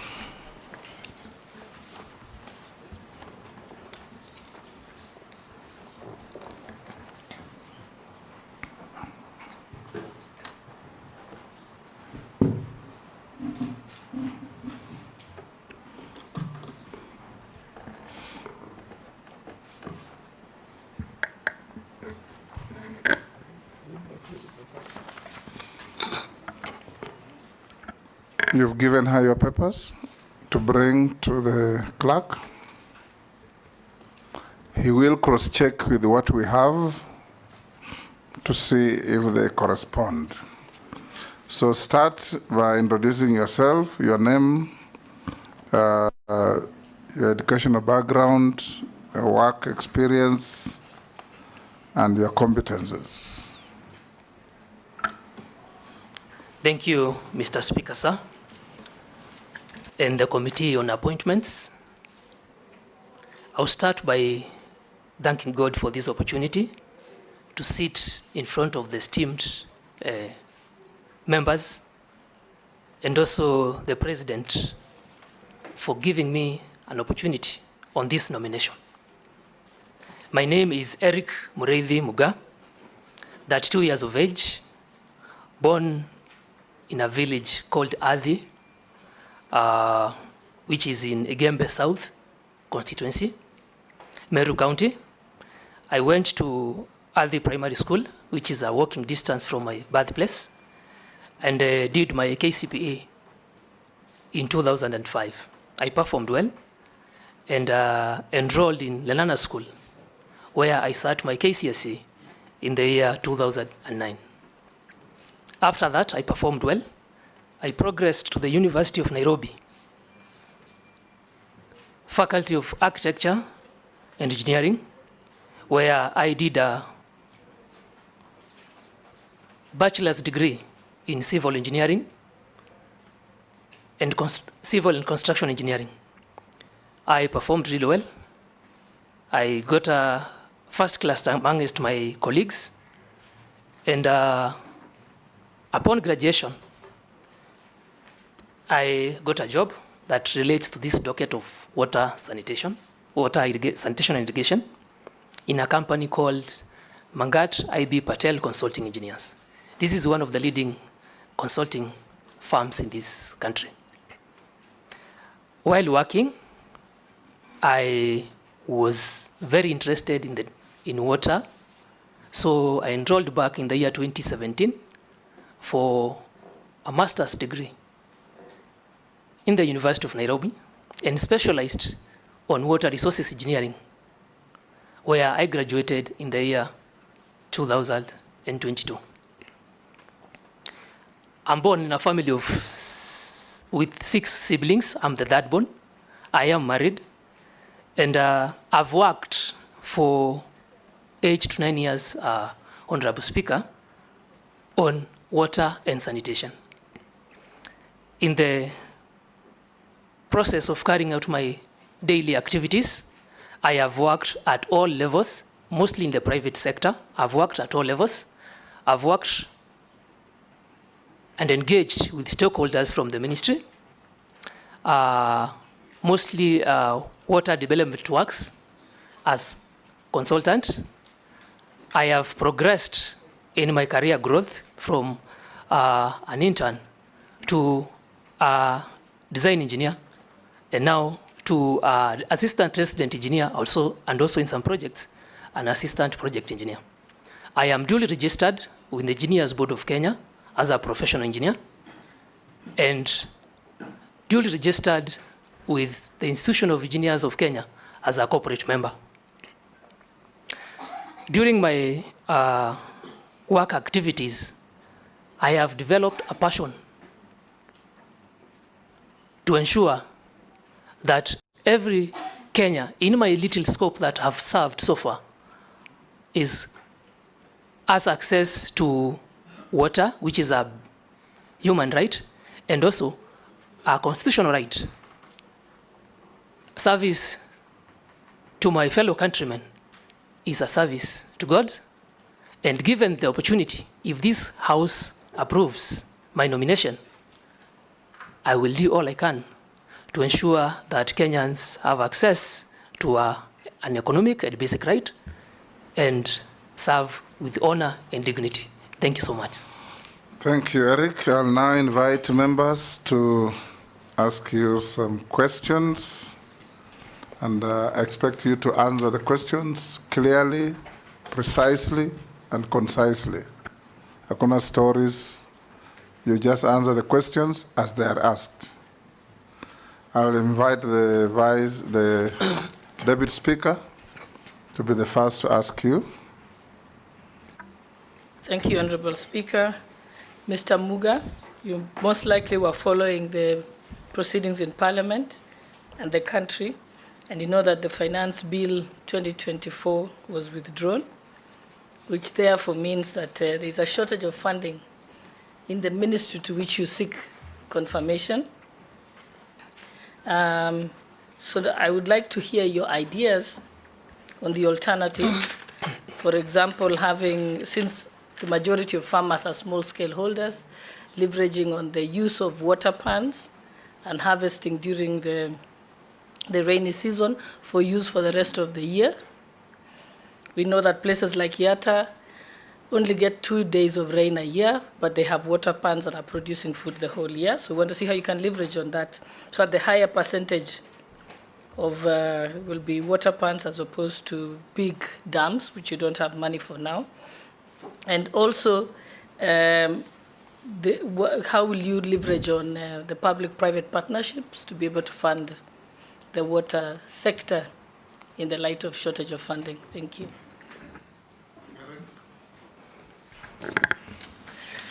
Thank you, Speaker, sir. I would like to respond to, as said, a budget cut of almost 1.7 billion. The State Department of Irrigation and Sanitation and Water has had a budget cut of 2.7 billion. That means we can't really develop large-scale dams, as you have correctly stated, and we need to raise funds. Raising funds, as one of the ways you've suggested, as you've mentioned, is the PPPs, public-private partnerships, that we package our projects in such a way that we attract public interest in our projects, but also ensure that the partnerships do not exploit the end user. The end user is the consumer. This, in the ministry, we have WASREB, Water Services Regulatory Board, and this will ensure that consumers who are the final end users of these services that the ministry seeks to offer will be served at the right tariffs. WASREB is responsible for the tariffs. On water pans is not a long-term solution to our water problems, especially in the areas you've mentioned of Yatta, etc. But they are relatively inexpensive compared to dams. To develop large-scale dams, that's where we will need the leverage of PPPs. And in this case, I will work with the Directorate of PPPs and the Exchequer, the National Treasury, to ensure that Kenyans get value for money. Thank you. Majority Leader. Thank you, Honorable Speaker. Indeed, Eric has preempted my question because I wanted to ask him about how he can leverage on PPPs, but since you have answered that, I don't know if you are to explore the possibility of using PPPs for the large-scale dams. Do you, in your opinion, think there is also an opportunity to leverage on the development of dams together with using those dams for agriculture and leasing land for large-scale farming, where you can get investors who will want to lease land for large-scale farming and at the same time develop land, develop the dams for use in the irrigation projects, and the same dams can be used to provide water, as you said, to end users at a rate that will not exploit the Kenyan consumers of water. Two, I have seen you have had quite some experience with in the area of sanitation, especially your work with the Nairobi River Sewerage Project. And one of your state departments, if approved, will deal with sanitation matters. How do you intend to deal with the issue of pollution? Working again together with the Ministry of Environment, do you see any opportunities around that space? Thank you, Yes. Speaker. Eric. Thank you, Mr. Speaker, sir. In response to the question from Chungwa, Honorable Chungwa, it is true that to develop large-scale dams, we will need external funding that the government at the moment, due to austerity measures, cannot sustain. These large-scale dams, Honorable Ichungwa, through the chairperson or the speaker, are multi-purpose dams. They not only provide water for domestic use, which is basic, they also provide water for irrigation. Irrigation is a key component in sustaining and developing climate resilience amongst arid and semi-arid areas, ASILs. The concept Honorable Ichung'wah, through the speaker, has raised is viable. That if we develop a dam, a large-scale dam, in an arid and semi-arid area, it is prudent to also have a PPP to lease land for irrigation so that we have value for money for our large investments. It would be utterly wrong, if approved by this House, if I don't explore that option. Water is a human right, and also water is intertwined with food security. So on irrigation, Honorable Ichung'wah, through the speaker, that is correct. That's correct. Could you tell us, since you've worked in the water sector, do you have any success? Do you know of any success stories where the dams, large-scale dams, have been built using the PPP method? Thank you for your question, Honorable Boss, through the speaker. There are case studies. I haven't done any of them, but there are many case studies where actually in the development of concept notes for these PPPs, irrigation is a key component so that during financial feasibility, when doing a dam, we expect benefits, apart from indirect benefits of such as microclimates that develop within the region. The piece that comes with avoidance of animal, livestock, and people conflicts due to drought and famine. Some benefits, key benefits that are considered are domestic water, irrigation, very key for production of food, and hydropower. Thank you. Small follow-up on that, because of those issues of PPP CS nominee. You cut the image of a young person, very professional, a good scholar, and that of a clean slate. You'll be getting into a space in the public sector that over the years has been marred by corruption. I see you shaking your head.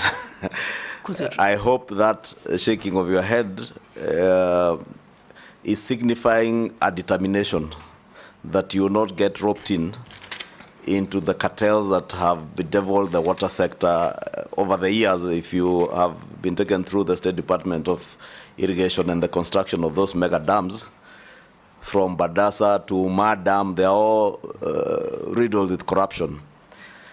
What can you tell the people of Kenya, and more so the young people of Kenya, in relation to where you stand today and the position you will take in the fight against corruption in the development of water resources in the country? Thank you, Speaker. In response to Honorable Ichung'wah's question on the fact that I am about to face cartels and corruption, I will put my stand public. I have diligently served in my previous positions. I have held transparency, accountability, and my firm stand on corruption is, as you've said, I come as a clean slate. I'm not beholden to anyone. I am not shackled or tethered to anyone. And I think this is my personal opinion. Corruption is a cancer in the society. We have to root it out, one way or the other. And if my nomination is approved by this House, I will engage in my duties, bracing and embracing integrity, honesty, and accountability to lead from the front. And if there are couplets, and I would expect the same from state officers under my mandate in the ministry. And if any of them is found capable of this, I understand we are a constitutionally bound country, and I will let the agents that deal with corruption, that is the EACC, and other investigative bodies, take their course, and the law should be followed to the letter. Thank you, sir. Nelson. You come into the cabinet as the face of the young people. I'd like to know how you intend to use your ministry to create employment, because the biggest problem that we have in the country at the moment is youth unemployment. I want to hear that. And what innovations will you be proposing in the cabinet to make sure that the young people of this country have opportunities to be employed? Go ahead. Thank you, Speaker, sir. I would like to respond to Honorable Nelson on youth employment. 75% of Kenya's economy is driven by agriculture. I appreciate that. And I also appreciate that the young people are advocating for services. I am not naive, and I will appreciate that. On youth employment, the ministry as a State Department of Irrigation. Irrigation is mandated to harvest, store water. It is mandated to reclaim lands for productivity. And it is also mandated to increase the acreage of irrigation in the country. If approved by this House, I will first of all start by sensitization. We need as a country to appreciate that agriculture is not a by the way. It is a profession in itself. It is an economic activity that generates income to more of us. The young people, we need to understand that since high school, I would work with other ministries, such as the Ministry of Education, that projects such as micro irrigation that the ministry is rolling out, whereby we sink boreholes, pump the water to an elevated tank, and give the opportunity to clubs, like 4K clubs, to irrigate land for subsistence farming. Those activities are being coordinated with agriculture teachers to inculcate that and train the young people, who I understand approximately 800,000 to 500,000 young people are getting out of tertiary institutions. If they have this prior knowledge, and when they come out, I would advocate for private entrepreneurs to further these skills acquired at school level, while the ministry's job would be to provide water for irrigation. On innovation, we as a country, we have to embrace the fact that technology is changing every day. Changes in technology comes with new ideas, brighter and better ways to do activities. For example, in the ministry, I have been involved in water service providers distribution networks. These networks, most of them are people depend on memory to remember where the existing lines were, how they were done, when they were done. So I would encourage innovation in activities such as modeling, which will empower and employ young people in these water service providers, to forego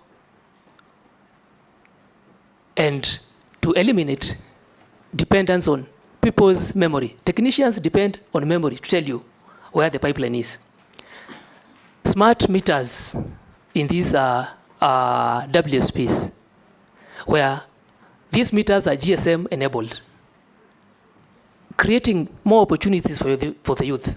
And if I find an opportunity to sit in the cabinet as approved by this House, I would also be a champion to developing policies, not only in my ministry, but in other ministries that include and take care of public participation, especially the young people, inclusivity, and that their opinions are heard and they find the final decision or the final policy that is adopted as a country accommodates their issues. Thank you. Thank you so much. Naisula. Thank you, Speaker. Mr.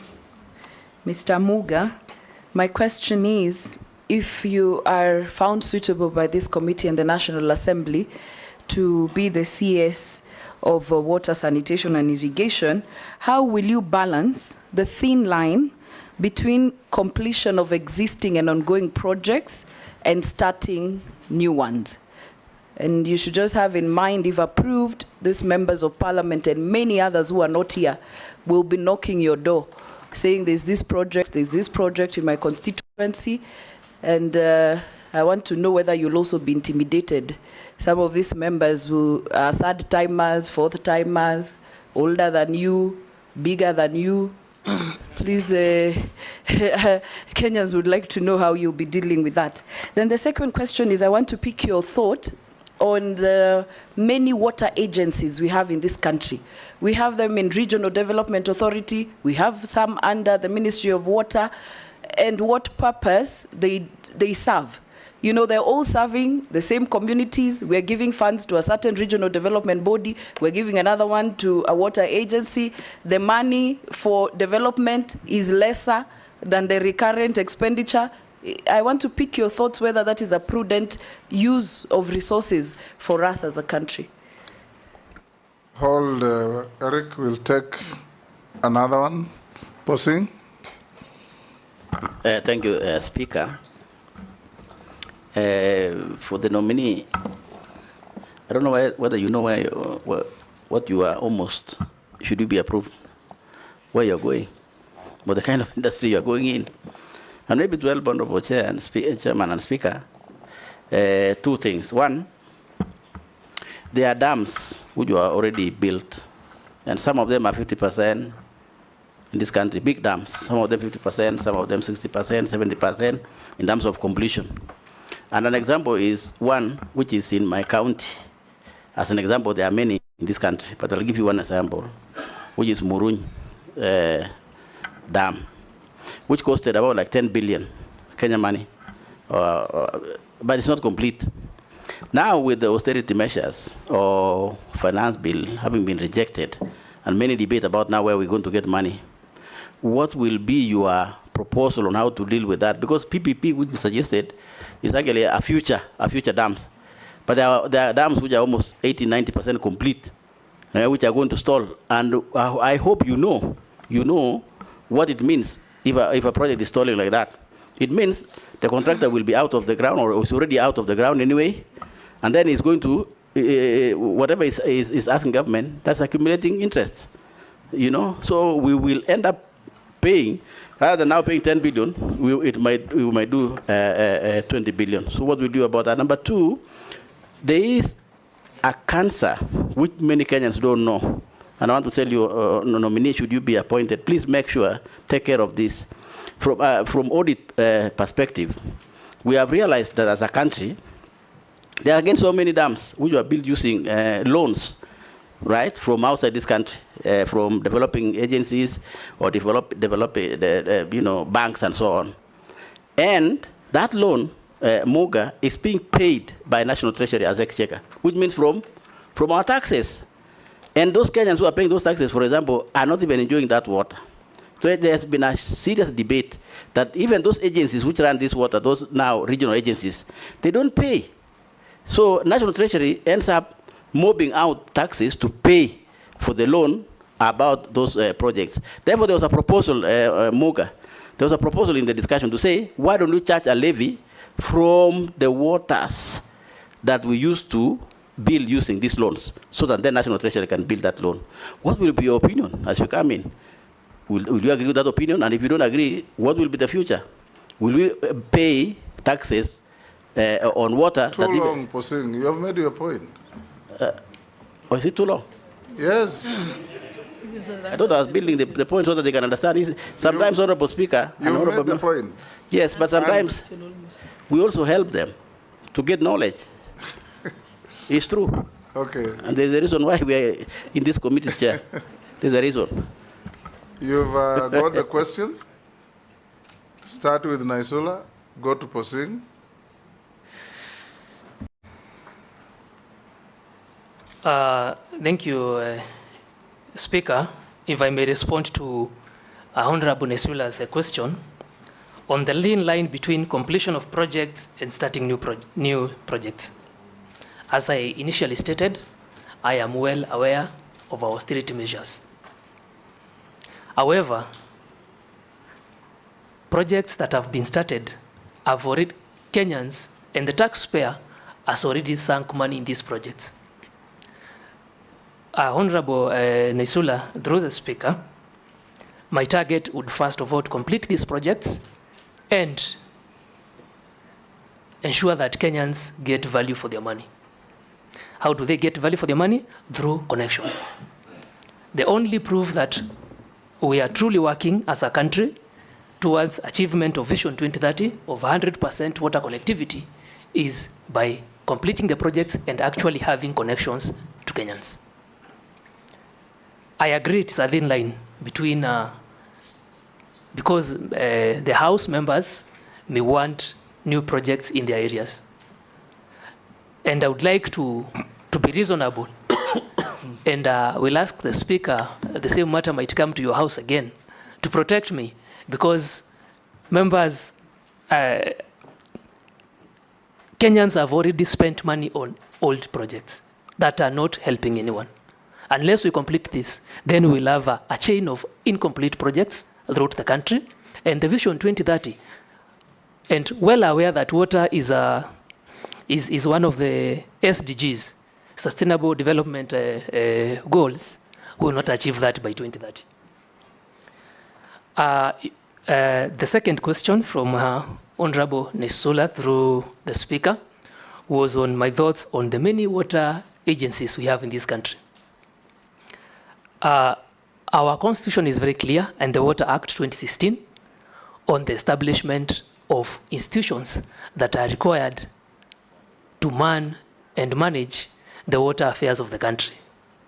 In case there is need to review this, I will be open to advisement through, of course, consultation, because I'm a team player, and wide research to see whether we can channel that to a centralized system that is easier to monitor and save the recurrent expenditure that Honorable Nesula is worried about.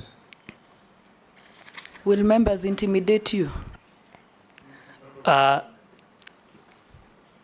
If I may answer the question, Honorable Speaker, I think don't look at the size and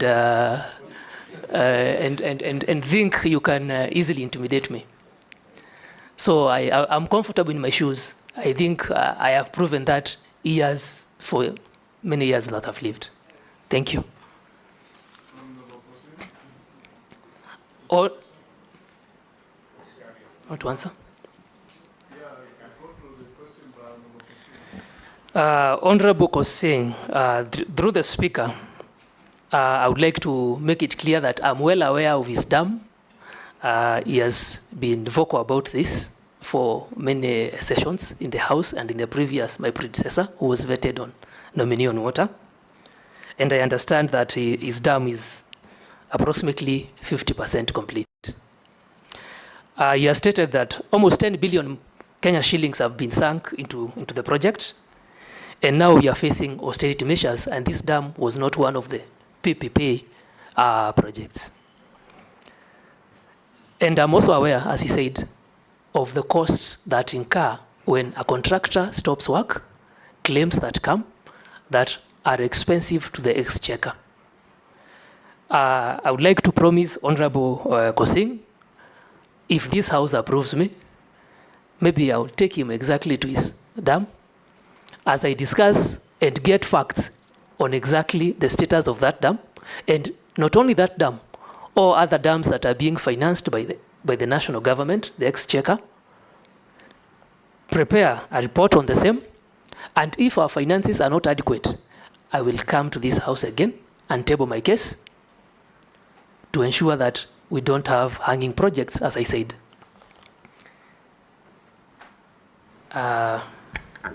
His second question was on loans that were taken by water works development agencies that are being serviced by the exchequer. I am well aware that the Ministry, Department of Water and Sanitation, is approximately, has a loan of approximately 225 billion. This came up in the sense that projects were done, and water being a devolved function, these projects were handed over to county governments through water service providers.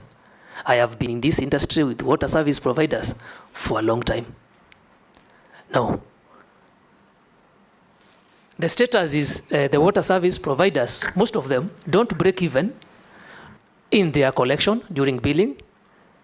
So there's no money remittance to the water development works that should trickle back to repayment of these loans. I can promise you, if this House approves my nomination, I will work to strengthen our water service providers' institutions.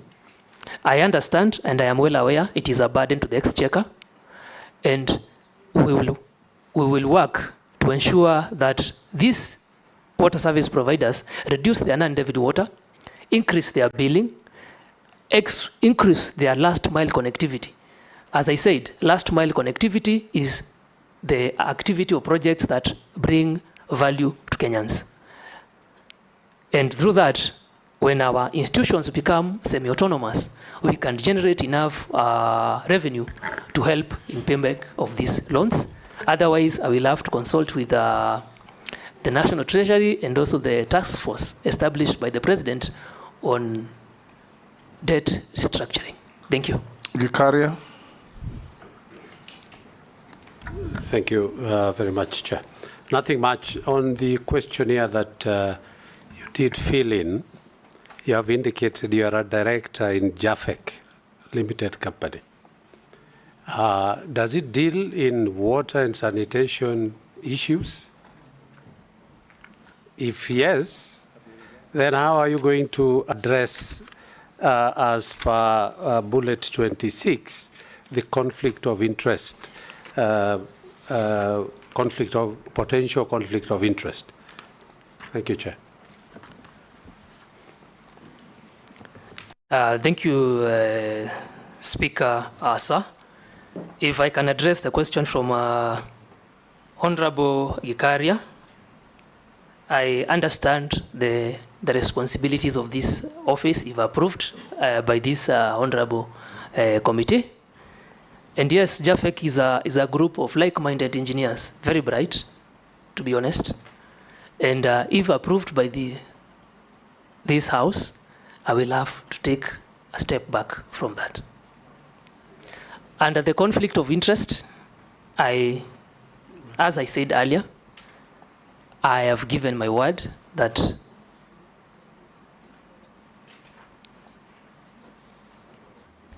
I think that what it is that it doesn't mean you have to pull back. It's just that if that company ever gets a contract where you have influence, you declare a conflict of interest. Then at that time, the decision-making process can be that, don't give it to my company, or that it is known, so that you have no hand in it. So don't tie yourself. Honorable Gachagua is getting you into trouble. No, Thank you. I appreciate what you have indicated, because what I expected is that he will declare his interest and maybe vacate. Eric, be very concise. He asked, are you a director of this company? Yes. Yes. Does it deal in the water sector? If the answer is yes, then you go to the next issue. Thank you. Yes. Yes. So to confirm, I'm a director in that company.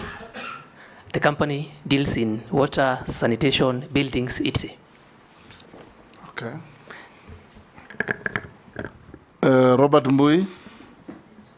You'll pass. Owen? Looking at your CV,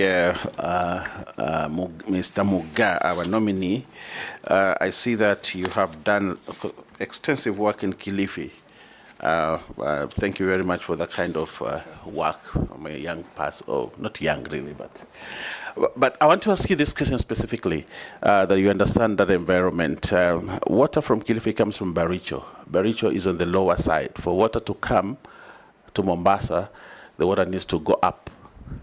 You know, so this is one of the unique cases in Kenya where you have water has to go up instead of gravity. The cost of electricity there is exorbitant, is very, very high. And the people of the coast actually have issues with power that is used for production of water. Now, the water is a constitutional right, but the cost of producing that water is very, very high, and therefore leading to high electricity bills with Kenya Power, and sometimes water is disconnected because of very high. What would be your solution to solve that problem, especially for the whole of coast region, where water has to be generated, has to be pumped up using electricity? What is your practical solution to that problem? Hold, Eric, yes, Murugara. Take those yes, two. thank you, Mr. Speaker. One question. Eric, Kenyans have waited for water for the last 60 years with abated breath. Millions of households everywhere are waiting for water. And they now look upon you, if approved by this House, to actually give them water. What is your word to them? And what should be their expectation from you as a young, qualified engineer in water, on whom they will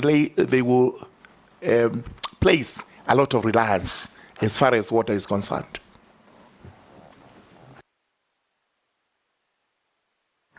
Thank you, Speaker. In response to Honorable Owen's question, first of all, I will acknowledge that I've even met you. I've worked extensively in the water distribution network in Kilifi. And the challenge is you get water from Baricho, well fields, where water is pumped to Gutatu in North Mainland. This is in Mombasa. And that is a long stretch. Unfortunately, the coast region is relatively flat. So flow by gravity becomes a little bit a challenge. But your solution is in Mwache Dam, which is being built in Kwale. So I know the rationing there is almost twice. Water comes on Friday and Mondays. And to solve your problem, unless we sink boreholes in Kilifi, then you don't have an active river, or think of desalination, which is a relatively expensive way of doing it. So once Mwache comes in and water is supplied to Mombasa and the Kwale County, your rationing problems will reduce, because that water will come up to Mtwapa, serve Kilifi, and then Malindi. So, and your power expenses will be alleviated a little bit.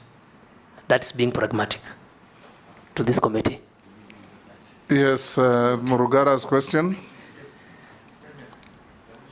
Kenyans have waited for many years, through the Speaker, Honorable Murugara, as we've said.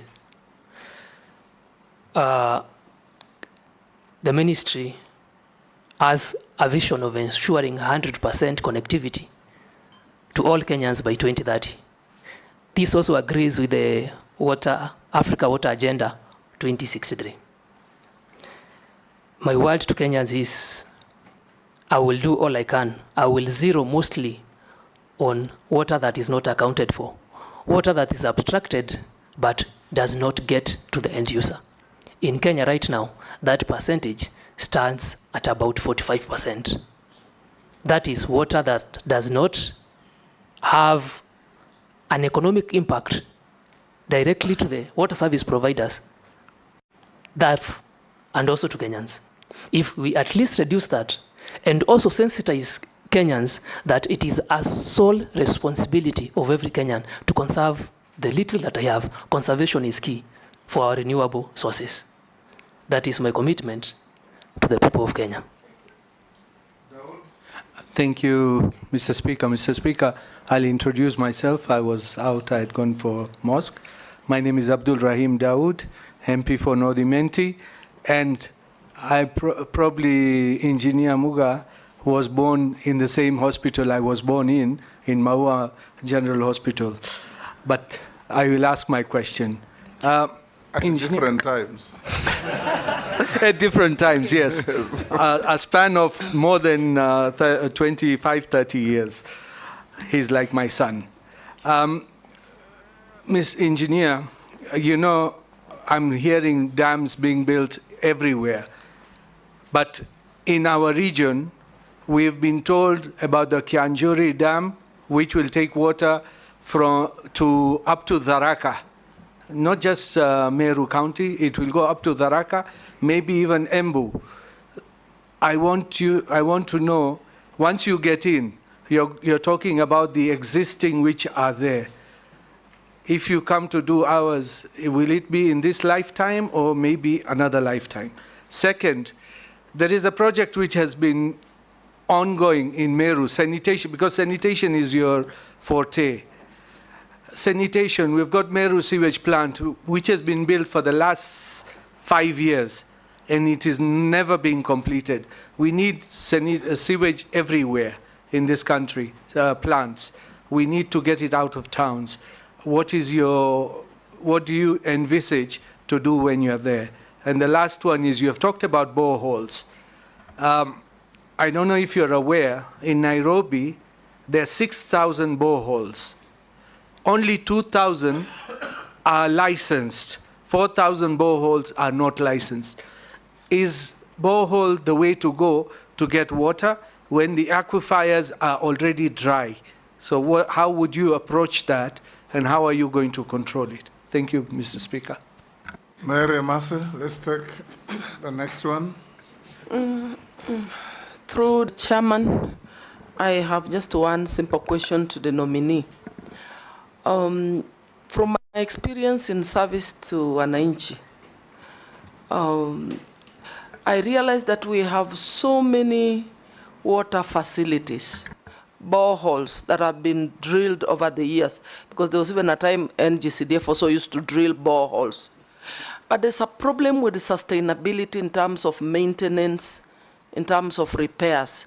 You'll go to an area, you ask Wananchi whether they have water, they say we don't have water. You ask them, have you ever, there's no borehole that has ever been drilled here. There are two, but they're all not functioning. So my simple question, if approved as the nominee for Minister of Water, what are your plans? What interventions? Because I think there's need for a structured interventions on how to maintain and sustain this repair and maintenance across the country where these boreholes have been drilled. Thank you. Nominee. Thank you, Honorable Speaker. I'll start with Honorable Dawood's question on Kiunjuri Dam. Honorable Dawood, I appreciate your concern about dams in Meru. I also come from Meru. There are not many. In this regard, as you've correctly pointed that my target would be first to complete the ongoing projects, I will look at, we have a Kenya National Water Master Plan. I will review. These dams are not done because they have to be done. They are done on need basis. So if there are regions that are more deserving, in the spirit of integrity, we will do the right thing. And as you said... Point of order. Yes. Point of order, Speaker. Yes, Dawood. The nominee, although he comes from my county, and he's aware of, maybe he's lived out of Meru for long, and he says they will prioritize where there is a need. Honorable Murugara's constituency and his county, there is a big need. Even in my constituency, there is a big need. So let us not be put in the ones who are satisfied. We are not satisfied. Go ahead. Thank you for that, Honorable Daud. I'm not saying that you are satisfied. Let me clarify myself through the chair, through the speaker. I'm well aware of regions in Meru, like Tharaka, and I am well aware the president the other day commissioned a Duchi Dam. Yes, it's someplace in Tharaka. Yes, yes. So, if we look at the master plan, the national water master plan, and which I have not, I've lived in Meru my entire life, first of all, to clarify that. So I am not a stranger to those lands, and even Honorable Muragara's region. All I can promise you is that we will look at the needs of Kenyans and also serve them on need basis. If your region is truly deserving of that, Honorable Muragara and Honorable Daud, your time shall come. The next question was sanitation in Meru. I am aware of that project that has taken long to be completed. I don't have the details right now, but I can assure Honorable Daud that I'll find out and get back to you. Through the chair, the speaker, Honorable Emase, your question was on sustainability of operations and maintenance. I would like to pronounce myself that operations and maintenance is mostly the responsibility of the WSP, unless you have privately owned facilities. For this to happen, it's a revenue problem. I have pronounced myself before this honorable committee that I am targeting to reduce non-revenue water from a bigger percentage, which is currently at 45, and bring it to less than 20, to allow the WSPs have adequate revenue to undertake operations and maintenance. Secondly, uptake of technology will play a vital role through the speaker in ensuring that operations and maintenance are minimized in such that if all our water facilities are well mapped in a centralized program, part of the innovation I was talking about, it is easier to pinpoint the year when they were built and to pinpoint when their time comes for repairs and maintenance. I hope I address your question, Honorable Mase. There was a question, Honorable Speaker, by Honorable Daud on boreholes in Nairobi, where you noted there was an article circulating that talked of 6,000 boreholes in Nairobi, and there's a possibility of Nairobi taps running dry. I am aware that regulation of sinking boreholes and approvals are given by the Water Resources Authority. However, the Water Resources Authority, and like most of our government institutions, are underfunded, and the resources in terms of personnel is minimal. My solution to this problem is, first of all, empower our institutions with the right resources, with the right personnel, and with people of merit. Meritocracy should be a key conversation in the ministry. Secondly, our boreholes could also be running dry because of their close proximity. There are provisions in design on the distance in between one borehole to the other because of recharge time. And also, Nairobi is every day turning into a concrete jungle. I will work in partnership with departments of planning in the county government and have something we call detention and retention ponds, to the point that when it rains, the water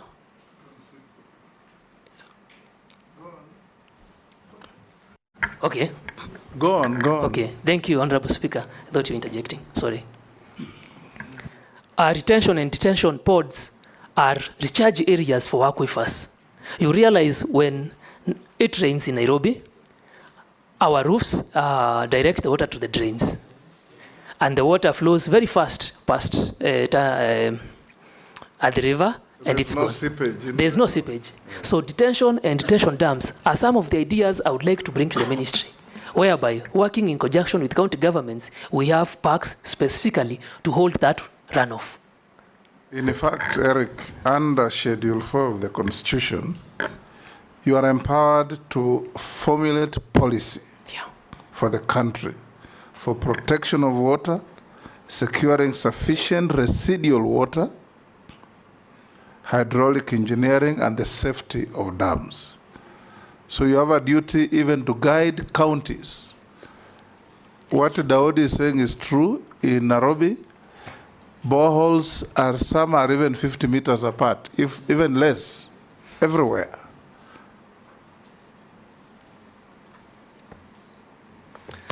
Thank you, Honorable Speaker, for that support. And Honorable Daud, this is not a theory. I have been to Israel to benchmark on the same. So this can happen. Amisi? Thank you, Mr. Speaker. Mr. Speaker, to the Honorable nominee, I understood that you said you are 30 years of age. So in the demographic bracket, it puts you at the millennial, just like me. I'm a millennial. Yes, he's actually a millennial. Yeah, he's a millennial. The last of millennial, yeah. Yeah, he's a millennial. I think I belong in the middle of the millennial. Yeah, so you are basically closer. You are the closest the Gen Zs can come to. And that puts you like a control experiment in the management of the nation. A point whereby if you succeed, the young people feels that, yes, we can do it, one of our own did it. And if you fail, that is be the end of the young people's agitation in this country, because you will give a mark that even if you are given a responsibility, one of your own was there, and this is what he did. You understand that's a very, very important position you are going in.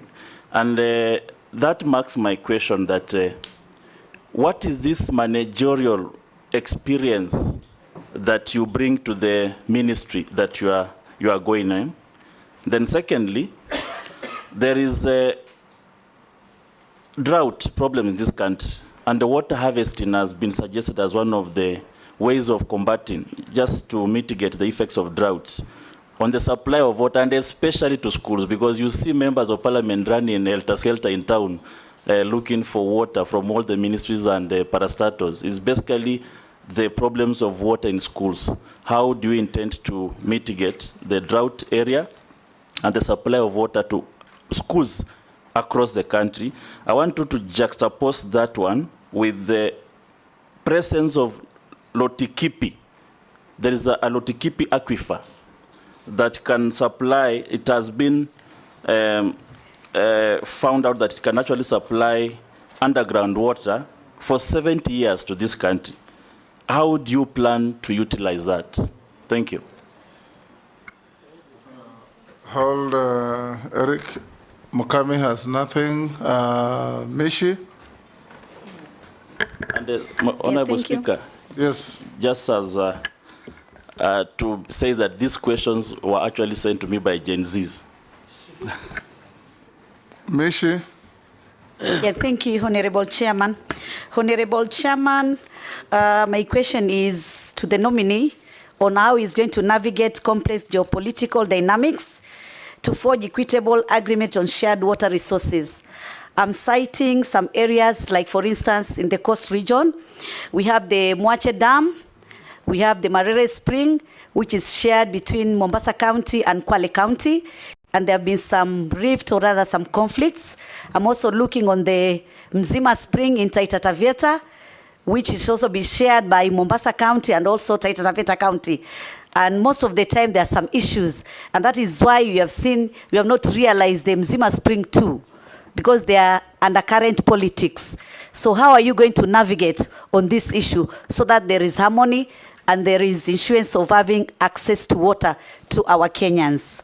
My other question is, right now, currently, agricultural productivity is not matching with our growing population, resulting in higher dependence on food imports. And one of the reasons is that we are still on dependence on rain-fed agriculture.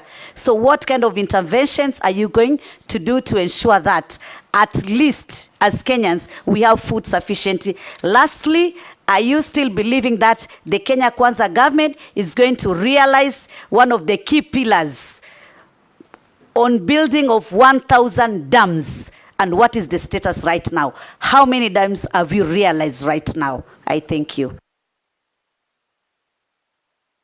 Yes, Murithi, tell us what you know and avoid what you don't. Yes.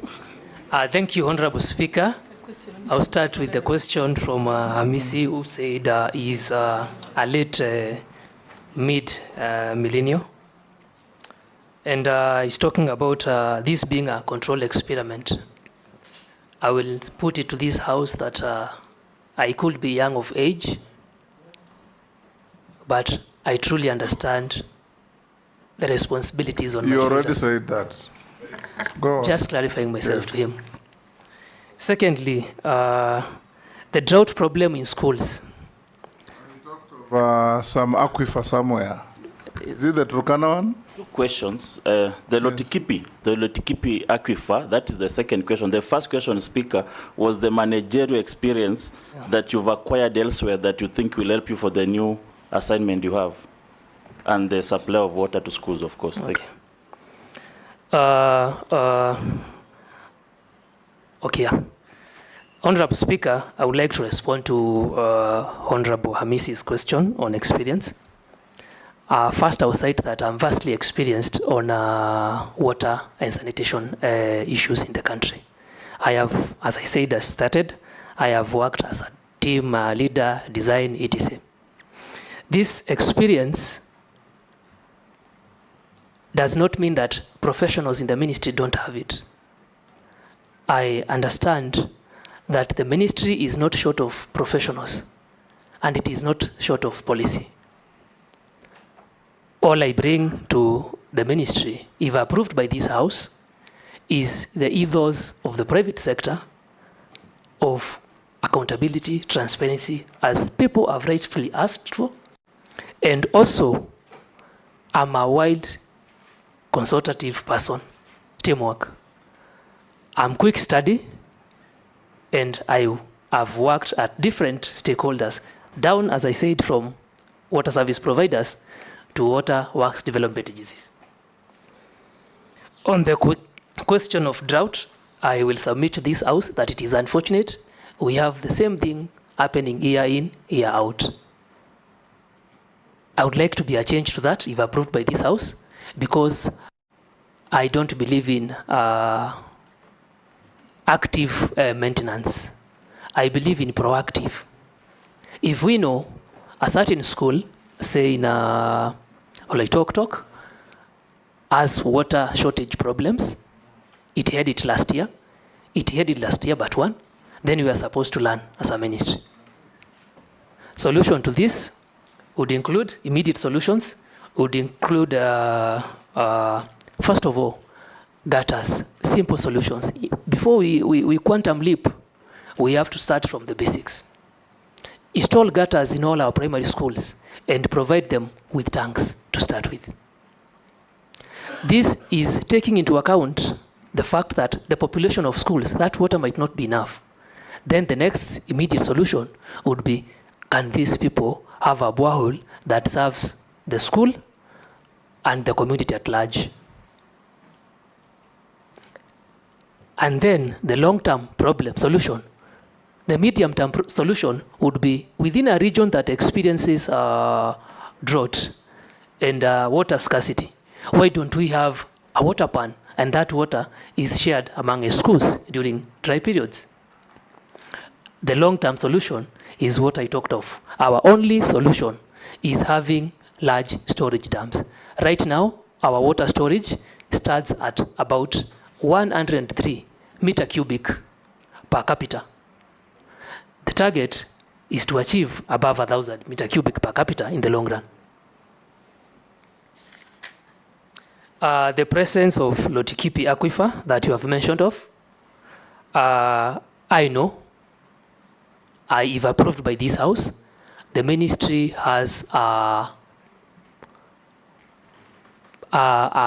of the ministry departments deals with groundwater.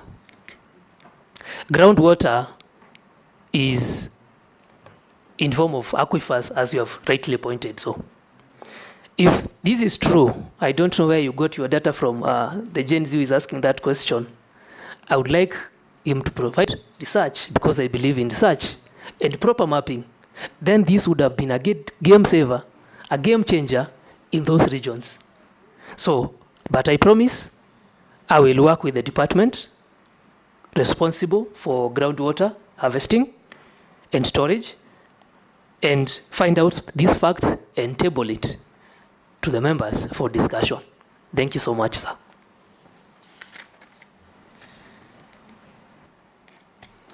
Honorable, if I may, Honorable Speaker, to respond to Mishi. Mishi, I will say I was part of the team that looked at the distribution network in Taita Taveta a while back, if you look at my CV. And I understand that these water resources are shared between counties within that region. Specifically, Mzima, that was not a bulk distribution network. We were more looking at the distribution network that actually reaches the people. I understand in the Water Act 2016, it is the mandate of the Cabinet Secretary under this docket I'm nominated for to ensure catchment and interbasin transfers are amicable. Kindly, if I get into office approved by this House, Honorable Mishi, I will ensure we have smooth sharing of resources, because all these resources belong to all peoples of Kenya. They could be in your county, but if there's a room for us to accommodate the other and provide water to another Kenyan somewhere else, but I'll get back to you with a proper written discussion on that. And I will also ask for your support on the same, because members within that region have a say to the resources in their region. Thank you so much. Russell, sorry, Sharia. Thank you, Mr. Speaker. I guess I had stepped out. That's why you think I'm not here anymore. Yes. I'd gone to the mosque. To pray for Thank you. Eric, my name is Abdi Shurie, MP Balambala. Mine is one very simple question. The right to clean water is seriously hampered by the lack of water infrastructure investments in the rural areas. If confirmed as part of a non-discriminatory policy making, would you consider championing extra complementary funding for rural Kenya? Thank you, Mr. Speaker.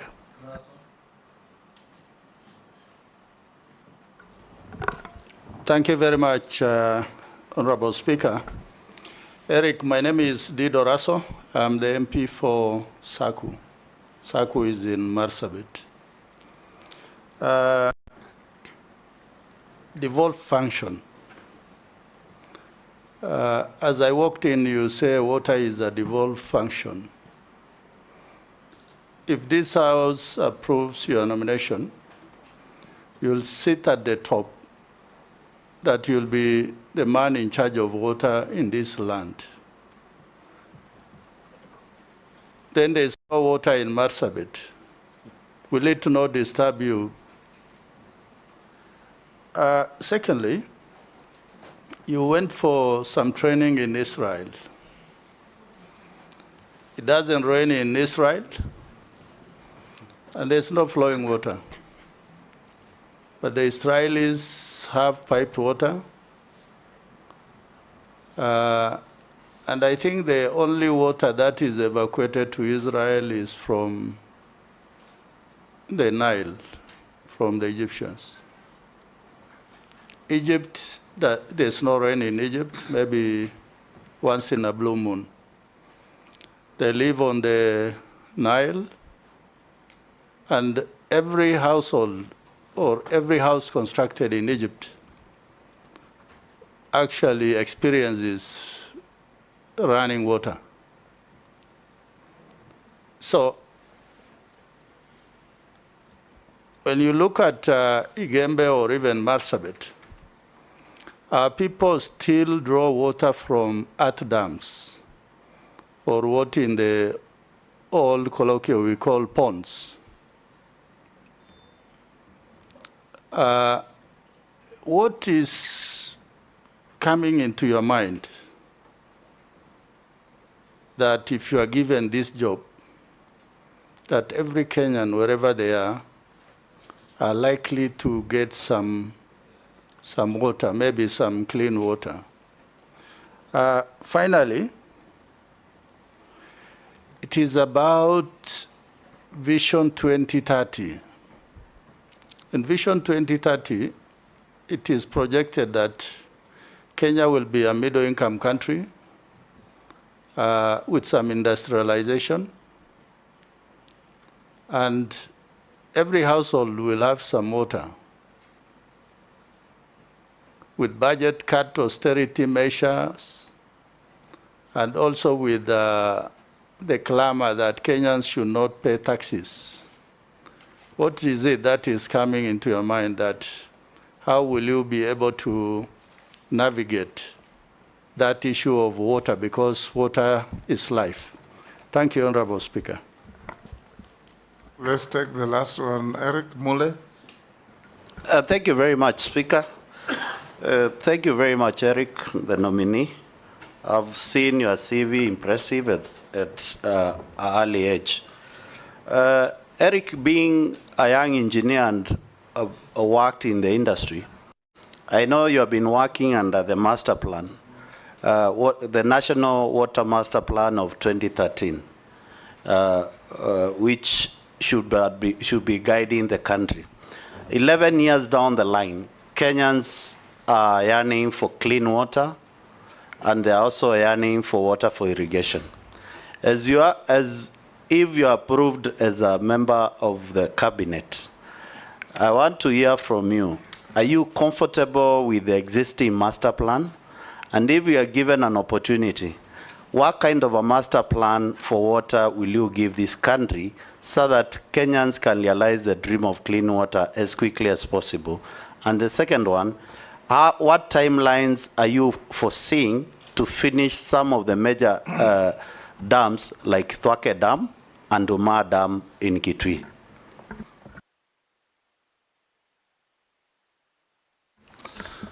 Answer those from Shurie, Raso, and Honorable Mule. Thank you, Honorable Speaker. I would like to start with a question from Abdi Sharil on water infrastructure in rural areas. And the funding, whether I would invest more on rural areas. I understand that more than 85% of the country is rural, and these people too deserve the human right of having water and sanitation, improved sanitation. And to do that, we have to leverage now, because of austerity measures, on other development partners. I'm sorry, I think you were not there when I explained this to Honorable Chungwa and Desuda. We have to package I'll repeat, we have to package our projects in such a way that they're attractive to private investors to start with. Water service providers, I don't know where you come from, the region. The name of the water service provider? I come from Garissa. What is the name of your water service provider? The city, the company that provides water? I come from a rural constituency, so which I do not have. But if you want this Garissa water... Yes, thank you. But they don't serve my constituency. Yeah. So the county government has the responsibility of last mile connectivity. And to do this, the county government sets up water service providers. Water service providers actually do the actual connections, the last mile connection. So if you're not covered, I can work in synergy with your county government and understand why the water service provider does not cover your region. Secondly, on funding, those water service providers don't actually, so most of them don't break even in matters billing and the expenses O&M, operations and maintenance. To solve this problem, we would have to have the right personnel, invest, as I said, on smart meters, minimize non-revenue water, have these water service providers function as semi-autonomous bodies so that they can also attract funding, because the point here is source for funding. Secondly, we can package a project in your rural areas and pitch to international developers, our development partners. I'm talking about World Bank, African Development Bank, to ensure the Vision 2030 of every Kenyan, especially in rural areas, has access to clean, sustainable, and in adequate quantities water. The question from Honorable Russo, if I may answer this through the speaker. Russo, sorry, my apologies, Honorable. Russo, if I may answer this through the speaker, that water is a devolved function. And your question was, how do I feel that Marsabit don't have water? I am sad, sir. To be honest, I am sad. As you said, that is how I feel. And it is very unfortunate to the people of Marsabit. I will tie this to the question on Israel. Israel is their available water resources, renewable water resources, they are not as endowed as we are as a country. It is unfortunate that 84% of our renewable water resources, Honorable Speaker, go to the ocean. When it rains, we have seen the devastating, the havoc caused by that water, loss of human life in regions just below your area. And that water is supposed to be, is God-given gift for us to be self-sustainable. To solve that problem, the immediate solution is what I talked about, water pans that are relatively inexpensive. But the long-term solution to that problem are the 100 PPP dams that we are trying to discuss, so that once it rains, we impound that water, have pipe networks to your people of Marsabit, and also enable them. I know Marsabit, some areas are irrigable, and some other areas are really fertile for agriculture. They can do double irrigation without depending on rain-fed agriculture, solving our climate resilience and drought resilience at the same time. So it's a matter of funding. Question from Vision 2030. There was a question on Vision 2030 and austerity of measures and funding. I think I've covered that well. I answered your question on the water problems in Marsabit and long-term solutions. Honorable Mule, there was a question on I've worked with master plans for more than 11 years. As you've said, rightly pointed out, that I will clarify myself. This is my position. What a master plan is a blueprint. It is but a guide. It is not cast on stone. And there are always rooms for adjustments, improvements, and better. Because as we are embracing technology... Point of order, Speaker, probably I need to I'm referring to the National Master Plan for Water, the Kenya National Master Plan, which was developed in 2013 with the help of JICA, which gives Kenya the way forward on how to manage, give Kenyans water, supply water. It has been in place for the last 11 years. Is it working? Because you have been on the field. If it is not working, if you are given an opportunity by this committee and approved, are you comfortable with our master plan, or you'll need to go back to the drawing board and come up with a master plan which can help. And my second question was, what are the plans for major dams like Thwake, Umar Dam? Okay, if you know about them, answer. I want to respond you on are not a minister yet. Yeah, I know on the situation of the Kenya Water Master Plan. I've worked with it. The problem is not the master plan. The problem is the funding. And I've discussed that, Honorable Mule, through the Speaker, that the master plans are okay. The main challenge in this country is funding. So if the master plan is not working, it means we are not implementing it as it should be because of inadequate resources. Your second question on Thwake and Uma dams. Sir, I know these dams are ongoing, but I'm not already, the House has not approved me to be a CS. I'm still a nominee. But if the House approves me, I can give you a status and exactly what is happening in writing. Thank you. Naisula? This is the very last. The very last. And I really wanted to say this and to ask the nominee. The issue of equity in water resource in this country. It is in public domain, and many of these members know that when a CS or a PS, there have been allegations that when a CS or a PS sits there, they allocate water resources to the regions that they come from.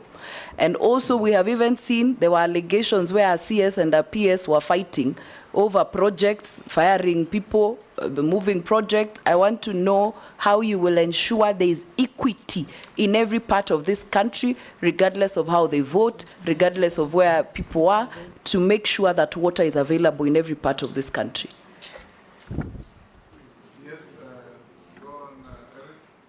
Whether you'll be CS of Kenya or Igembe.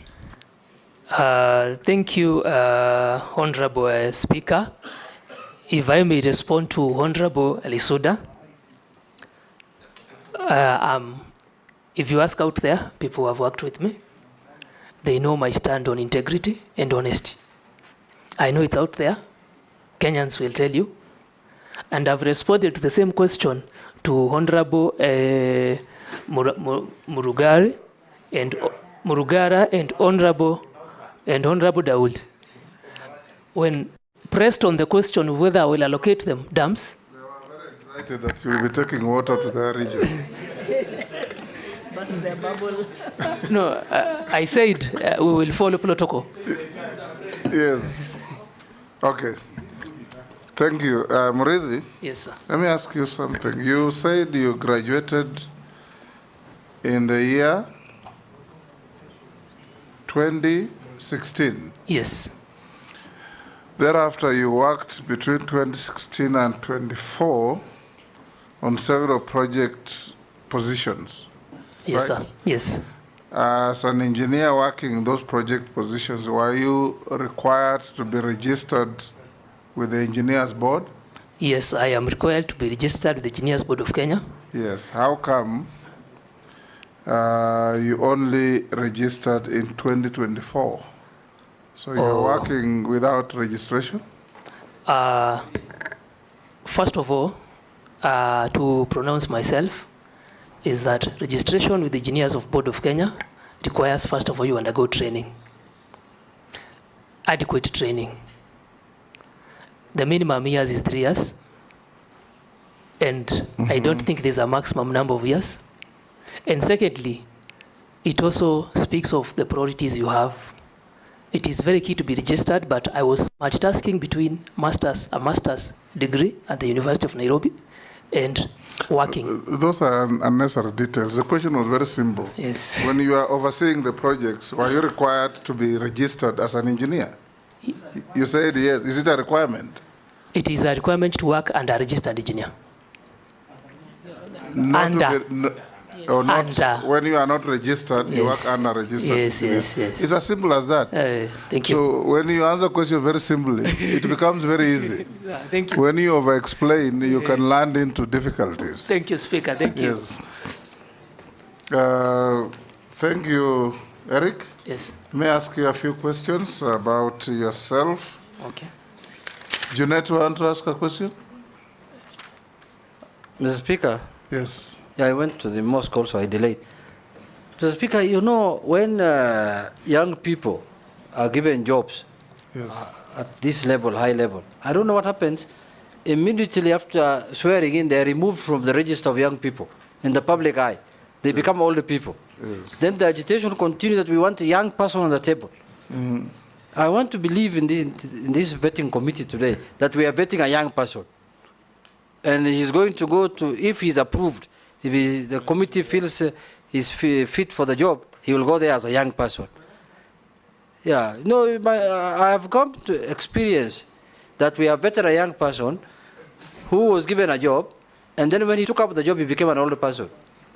But when we were vetting him, he was a young man or a young lady. I remember very well. So I'm talking out of experience. So I think he will go there with the mindset and the belief of a young person, and the young people also will see one of them in that table as a young person. That's my comment, Mr. Speaker. But the other thing, he is from the one region of the country. Igeme South. Yeah, Igeme, but in a region. I hope there's somebody who I saw in the news saying that now that region is happy. I hope he was not talking about you, that you are going to serve all Kenyans. We have dealt with that already. And Eric, when you find favor and you get approved by the committee and you become a CS, you are not a CS because you are a young person. You are a CS because you are a competent Kenyan. Thank you. Capable of discharging the responsibility of the office of CS, and you must serve Kenyans of all ages, the young, the middle-aged, the old, the very old, without fear or favor. Thank you, Honorable Speaker. Yes. Yes. And they don't only look at the mountain. Look at the plains, look at the valleys, the asals. Yes, look at the whole country. Because in this country, water is a source of major conflicts between herders and farmers, farmers and farmers, and many people. There are people who do not get the World Health Organization designated quantity of water, leave alone quality, quantity per day. And it's going to be upon you to assist this country for the period you will serve as minister, if you are approved, to ensure all that you have been told here. Muzima Springs, they want water to go to Mombasa. Everywhere people want water. There is something called the Nile Treaty, which is always an elephant in the room for us. 75% of the waters of Lake Victoria come from Kenya. And that water exits through the Nile to Egypt. Yet if you looked at the 1902 Nile Treaty between Egypt, Sudan, and the British, they said the waters of the Nile shall only be used 85% for Egypt, 10% for Sudan, and 5% for evaporation. They didn't even care about the source of the water. The treaty has been amended twice, but is still on the table and causing a rumpus between Ethiopia and Egypt. And Kenya, that feeds the Nile, is also an interested party. So you should also look at that when you get office. Chairman, yes. Just to add on what you have said, the issue of Migingo Island also with Uganda. Yes. Yes, the waters of the lake. Yes, now, Eric, let me ask you, those were my comments. You just take them and go and see how to live with them. Thank you, Speaker, sir. Yes. I've even been to your village. So when you serve people, also go up to every village.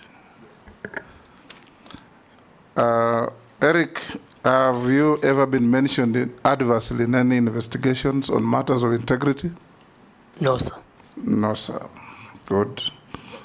Do you hold any position in any political party within Kenya? No, sir. What is your net worth in terms of personal wealth? My net worth is that 1 million Kenya shillings. That 1 million. What is it made of?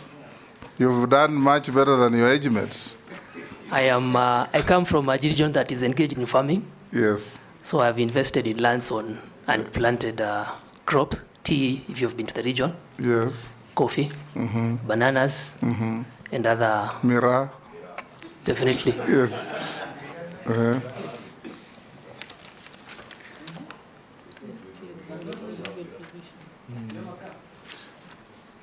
Okay, Eric, thank you very much. Yes. I was asking whether he has a car.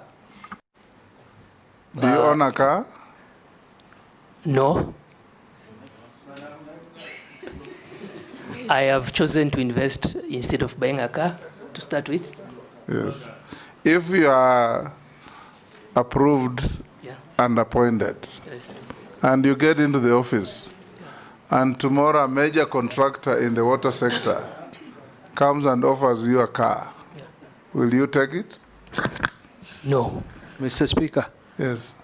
His MP, Honorable Paul, when he entered Parliament, he as well did not have a car. But President Uhuru bought him a car and he yes, accepted but it. you see, if he is appointed as a CS, he will definitely be getting mortgage. I mean, Order, Dawood. The Speaker. There is no member of this committee who has a duty to defend a nominee. We're just asking him questions. They are not meant to trick him in any situation. The Speaker. Yes. Now that the nominee has said he doesn't have a car, and he has never owned one, I wanted to know what is his dream car? Which one are you looking? What's your dream? Which one are you dreaming that one day? Which one? Eric, don't answer that. Honorable Speaker, and I will need your protection in future. Yes, don't answer that. Did he answer your question? Yes. No, he didn't. Offered a car by a contractor in the water sector. He said no. Okay. You are going into a ministry like many others. You know, the service ministries, water, roads, and agriculture, and all this, health, they are infiltrated by mega cartels, literally mafia. And you must, as a young person, resist their approaches to you and fight them out of the ministry so that you run a clean ministry to help Kenyans. Thank you. Eric, we are done with you. We have looked at your papers against what we have. We find them okay. There was no memorandum from the public against you. We now release you to go back to your other engagements and wait to hear your fate from this committee at a later stage. Thank you, Speaker, and thank you, Honorable Members, for the engagement. I appreciate comments from all of you. And also, I would like to thank Kenyans who have been sending me messages of goodwill. And I hope that this committee rules in my favor. Have a good day, ladies and gentlemen. Thank you.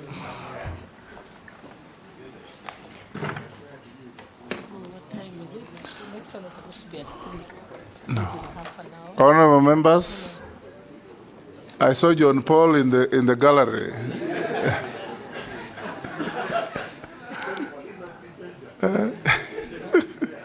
Honorable members, we'll now break for lunch for 30 minutes. Lunch is also available to the media and everybody else here.